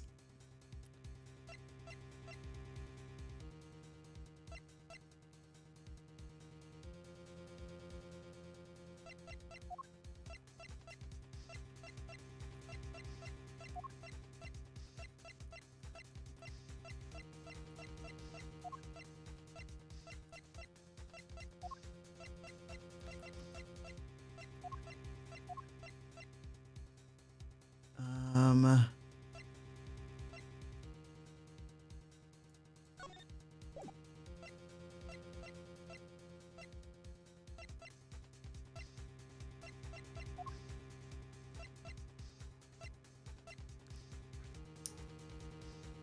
Everything will become clear once we examine this piece of evidence.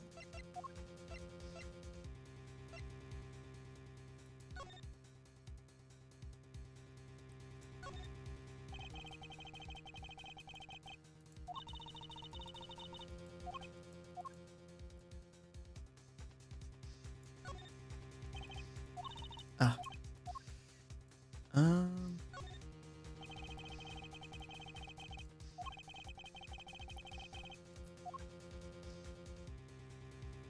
Okay, so it's not. Okay, so it's not the arrow.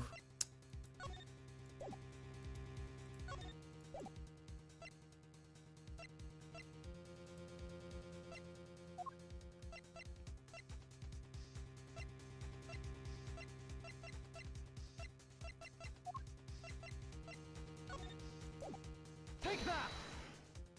Okay, no. I really don't want to brute force this, but I actually don't know what they want us to present.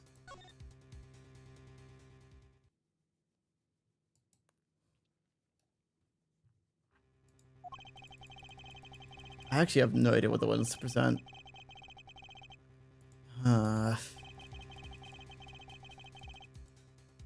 Um.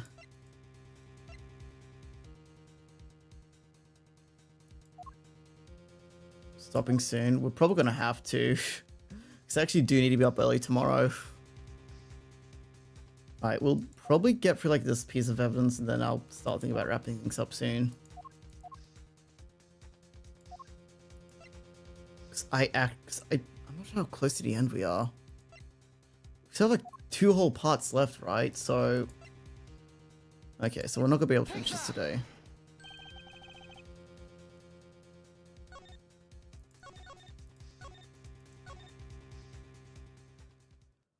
Right, I don't want to brute force this, but if I have to, I will.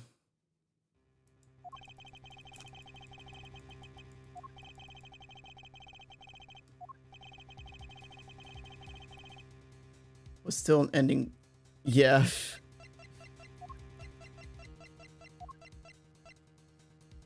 Take that! Yeah, okay, so yeah, we'll probably get through like this bit of evidence and then we'll probably. Actually, wait, how far are we to like finishing like end 1?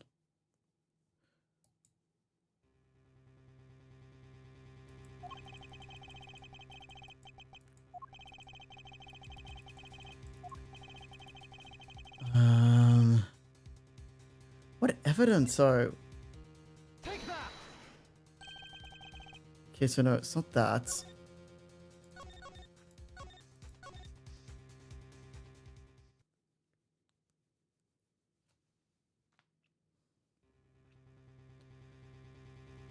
Like 3 to 4 evidence. Okay, looks like 3 to 4 evidence left. Okay, so we'll get through like this bit of evidence and then we'll probably call it here then.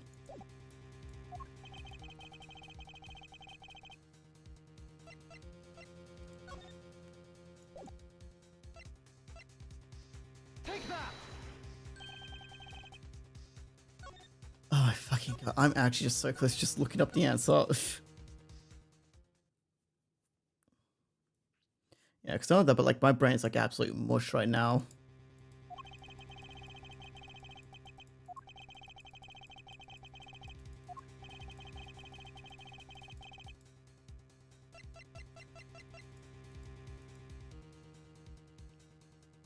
trying to attain it. Wait, true, wait. Take that! I fully understand the reasoning had the situation been reversed. However, to go through the trouble of swapping the real Prim Duck statue for the fake, I sense a very shady reasoning for such a bizarre action.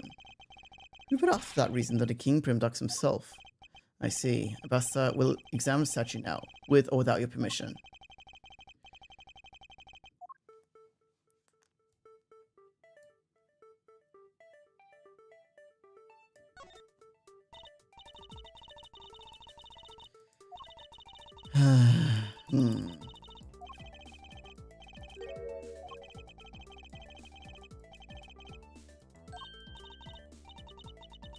All I read was he trying to obtain a new...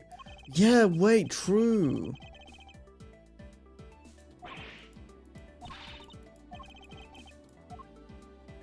Oh. What the fuck? I believe more thorough examination of it's required. What the fuck? Wonder, is this... Hey, is this what I think it is? Ooh. It's a plate for making counterfeit bills. Somehow, it appears we've long last arrived.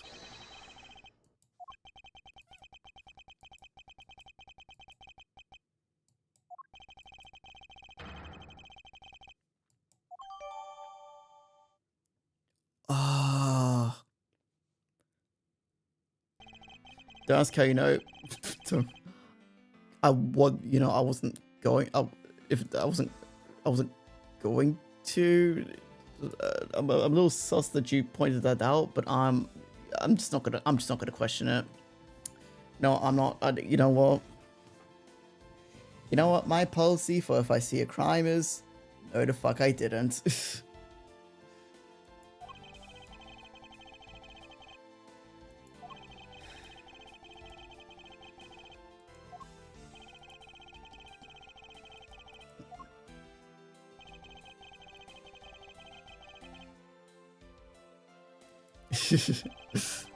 Surprised by Surprised by the thief, the ambassador raised the replica statue of Damask and...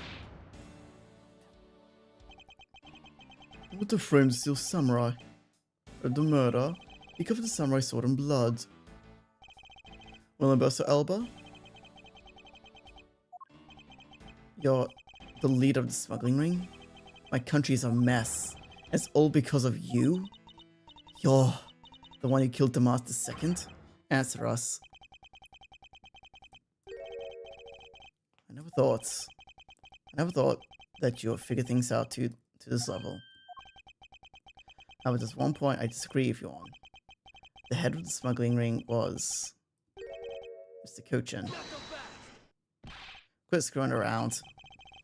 I have no sympathy for someone who would try to place guilt on a dead man. There's one thing I'm sure of, is that you're the real ringleader, QC Elba. I'm not good at speaking such subjectivity, you know, Agent Lang. Subjectivity? My conclusion is anything but that. Okay, I've given up doing the voices.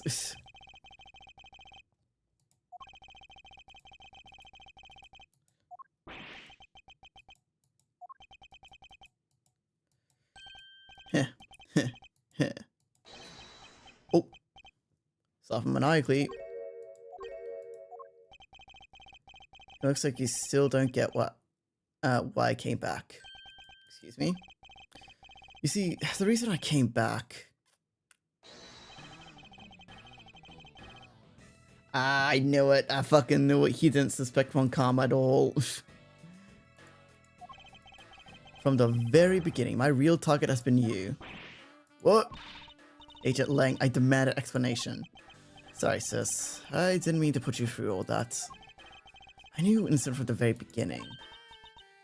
So what would have happened if, like, we failed, like, any of those parts? Would he have just rested, like, Von Kamm, like, regardless?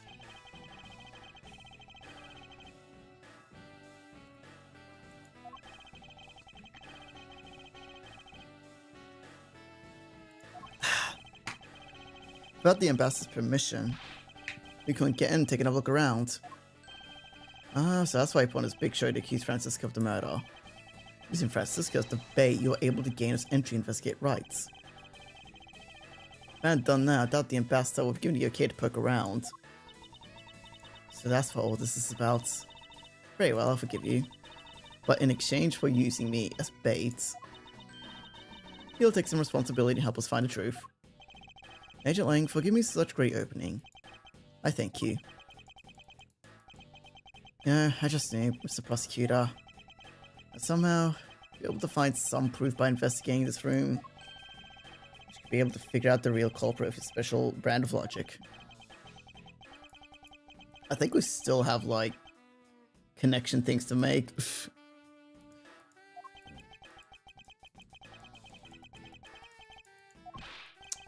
I don't know about all that. You notice I'm itching to see the old man come to him. Quite scary one to be, aren't you? Hey, you're the one planning to use me to push guilt onto this. But unfortunately for you, you misjudged me. Agent Lang, I wish you to stop trying to intimidate me. What we need right now is evidence and proof. I wonder if you have what is necessary to prove that I am the head of the smuggling ring. Objection!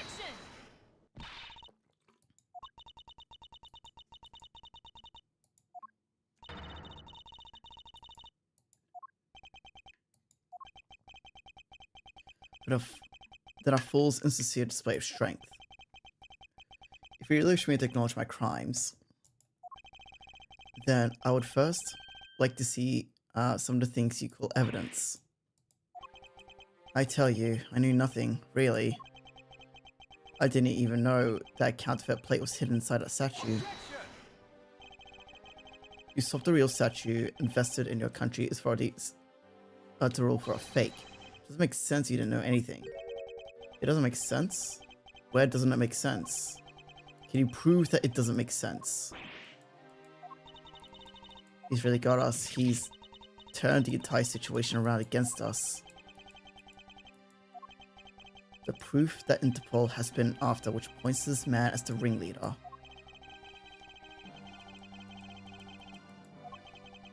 The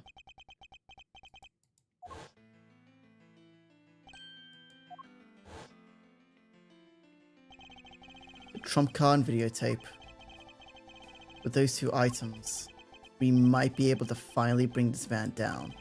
But the card is evidence from a case that Mr. Faraday hid away in secret. And the tape was stolen by Detective Bad from the police. They're both illegal evidence. Now, what a protector of the law can't be allowed to use such pieces of evidence. Needless to say, Yvonne Calms are commanded to achieve nothing but victory by any means necessary.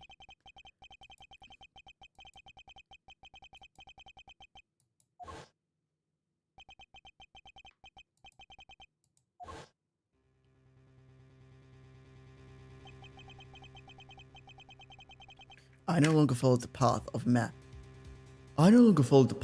Manfred von Karma, and I won't follow the path of Yatakarasu. This leaves me what? What creed will I believe in? If I want to pursue the truth, then I'll sully my hands in illegality. And if I want to pursue justice, then I will lose the truth. What is the law and what is justice? Which path is the prosecutor supposed to follow? That choice is one I must make by my own hands here and now. Okay, I can save. I'm going to say don't use the trump cards because they don't necessarily prove anything. The trump cards don't necessarily prove anything that would like indict him. They only prove that like Manny Kochin killed CCU. Yeah. I'm a prosecutor and I can't allow myself to use evidence such as these. I know, but what are you holding back for? I think if our commercial pursuit is the perfect proof. We really do have what it takes to complete our arguments. Lang Ji says, the reason people judge people is because people are people. People are born to change the law. Laws are born to protect people. You're only here right now. You can put this guy at pasture. That's the only way a second or third generation of Zhengfa's people will be born.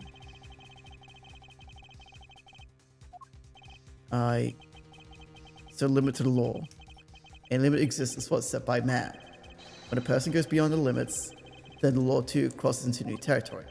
For what reason were laws invented? The answer to that is what I must show now. Ambassador Alba, I wonder if you might recognize this. Oh, I wonder what that card is. I've never seen her before in my life. It's a directive used by the leader of the ring to relay instructions to his subordinates. Oh, is that what it is? This card was sent to the real culprit of the KG8 incident 10 years ago. A man by the name of Mr. Manny Kochin. Oh, so why do you have such a card in your possession? Because it was hand-delivered to me by a certain great thief, the Yatagarasu. The Yatagarasu gave that to you? Don't talk nonsense and let's be serious, Mr. Edgeworth. Do you have any proof that the card contains directions from a ringleader? Well, I've enjoyed this card's not the only thing I was given. What? This contains security footage that was shot just before the start of the KG8 incident. The KG8 incident? The card and video. Oof.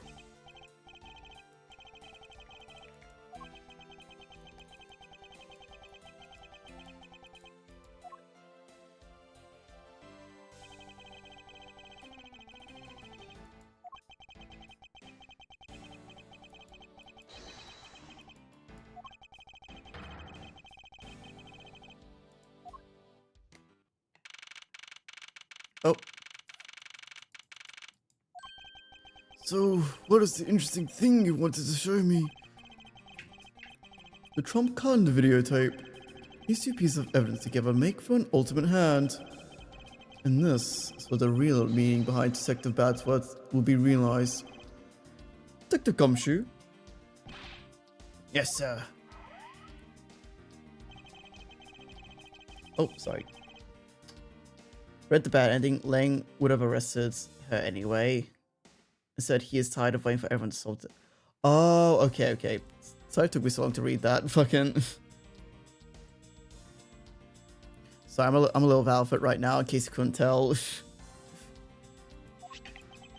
From this footage, we know directive card from the smuggling ring. This is a section that proves the card was used to relay an order.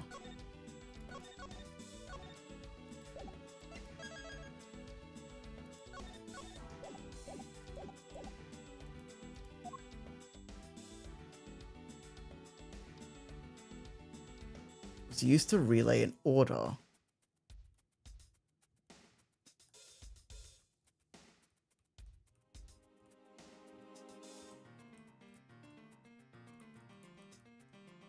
Take that! Okay, no.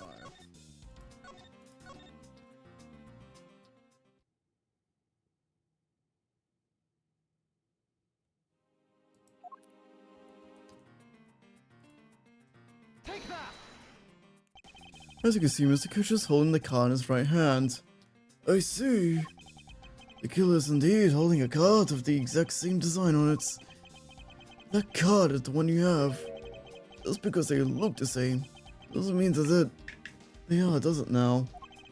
Ah, but it's very easy for me to prove that they are in fact one and the same. All we do is simply take a look at this.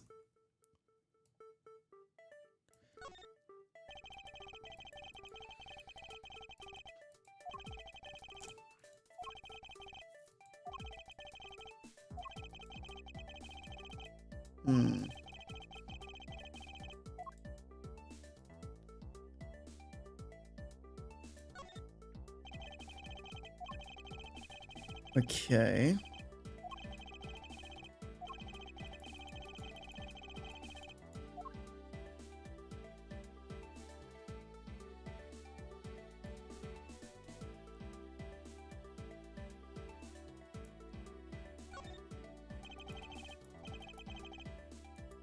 Okay. The blood belonged to the victim of the KGA incident. Bit of DNA testing, we can very easily verify that as fact. If you have no objections, then I'd like for you to take a look at the next piece of footage.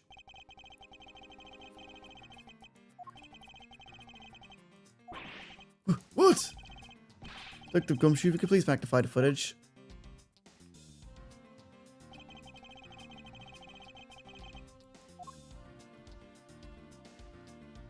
Smuggling ring of Catopia. Oh, here. Take that! The shape of the pockets. Instinctive card on it. It tells us without doubt the person in this car is Mr. Cochin. License plate on the car also captured by the security camera. And with it, we can easily find out who was visiting this car on this day 10 years ago. Which is why I say with confidence that you were riding this car on that day.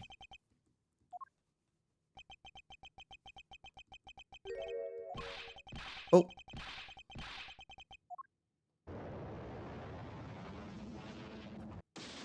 Oh. You've done well, my boy, to make it this far.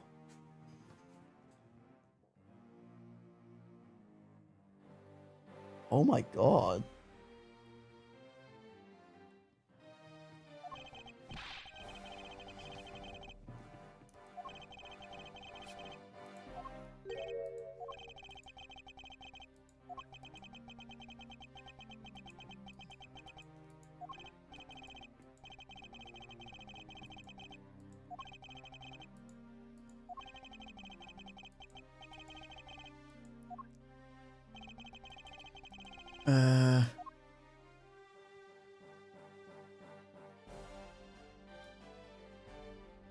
This badge here?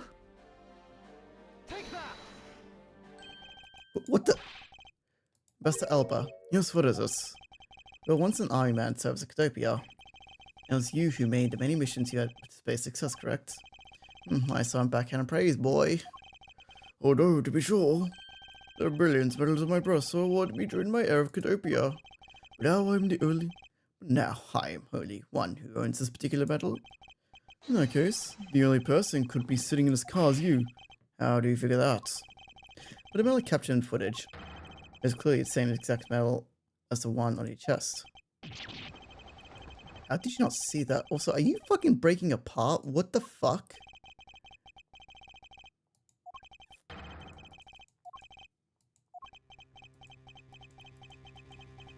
Oh. You've moved your devotion to this case, Mr. Edgeworth. Why is he taking such an arrogant stance with me? It's almost looking possible, isn't it? What a lot if you've come this far. It looks like I just might lose our little game this time.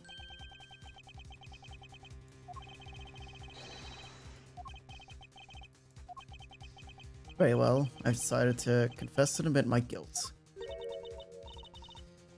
Something's not adding up here.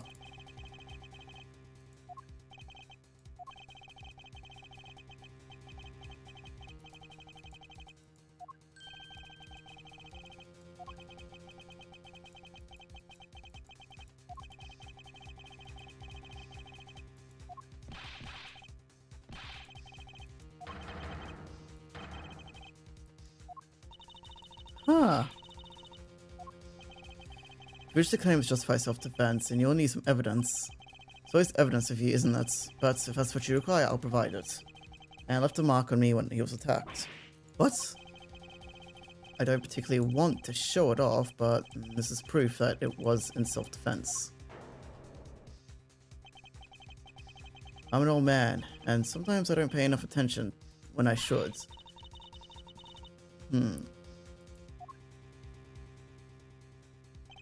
Hold on, it's nothing to get worked up over. Because I hid the weapon. You hid it? I'm sorry, but as you know, a murder is a murder. Even if it's in self-defense. But couldn't let it become public, seeing as how I am an ambassador. This is the weapon you seek. My special bonsai trimming shears.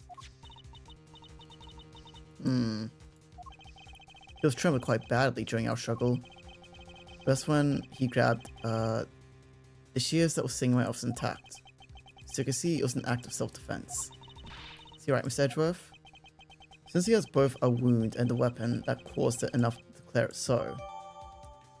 Okay. Which reminds me, I guess there's still one more station I need to resolve. Smuggling and counterfeiting.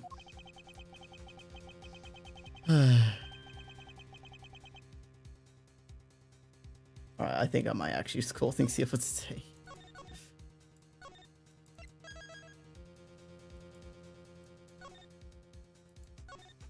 Just double check and make sure I saved. There we go.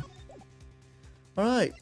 I'm gonna call things here today. I know we're ending kind of in the middle, but I have been going on for like 2 hours longer than what I usually do. And I am tired, man. And I need to be up early tomorrow. Alright, so just let me just move over here. Alright. So let's do a little roll. Let's do a little bit of a roll dice. Am I going to be working at all next week? Oh, no email. No, it looks like I'm not working at all next week. Great, fantastic, absolutely just fan-fucking-tastic. Nice. All right, so I think. Let me check the dates real quick. So, what I'm thinking of doing is I think tomorrow I might do an art stream where we'll finish off the Narita Taishin piece. Yeah, other than that, I'm not sure what exactly I'm going to be doing.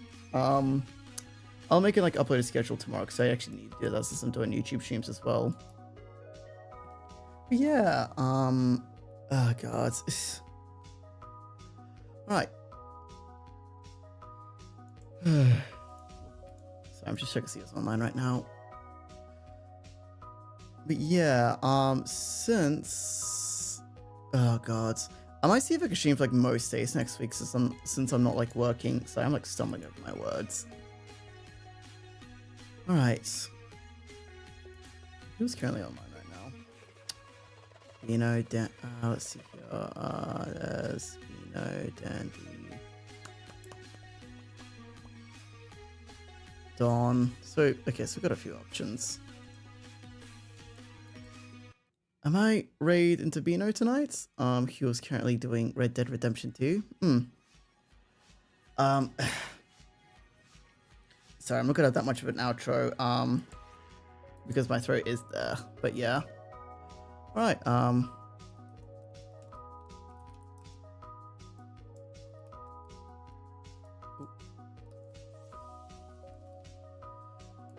Alright, that is the array message, and remember, if you don't have my music place of any music you're choosing, songs they are appropriate. I'm probably just gonna raid and run because I am tired, my throat hurts, and I need to really go to bed now, so yeah, I will keep you all updated as to what streams will look like next week. As remember, I do have socials, which you can check on, and yeah. And also do remember that I do have commissions open on VGen if you want to get an art piece from me. This is kind of an easier thing to sell like during art streams, but it's whatever.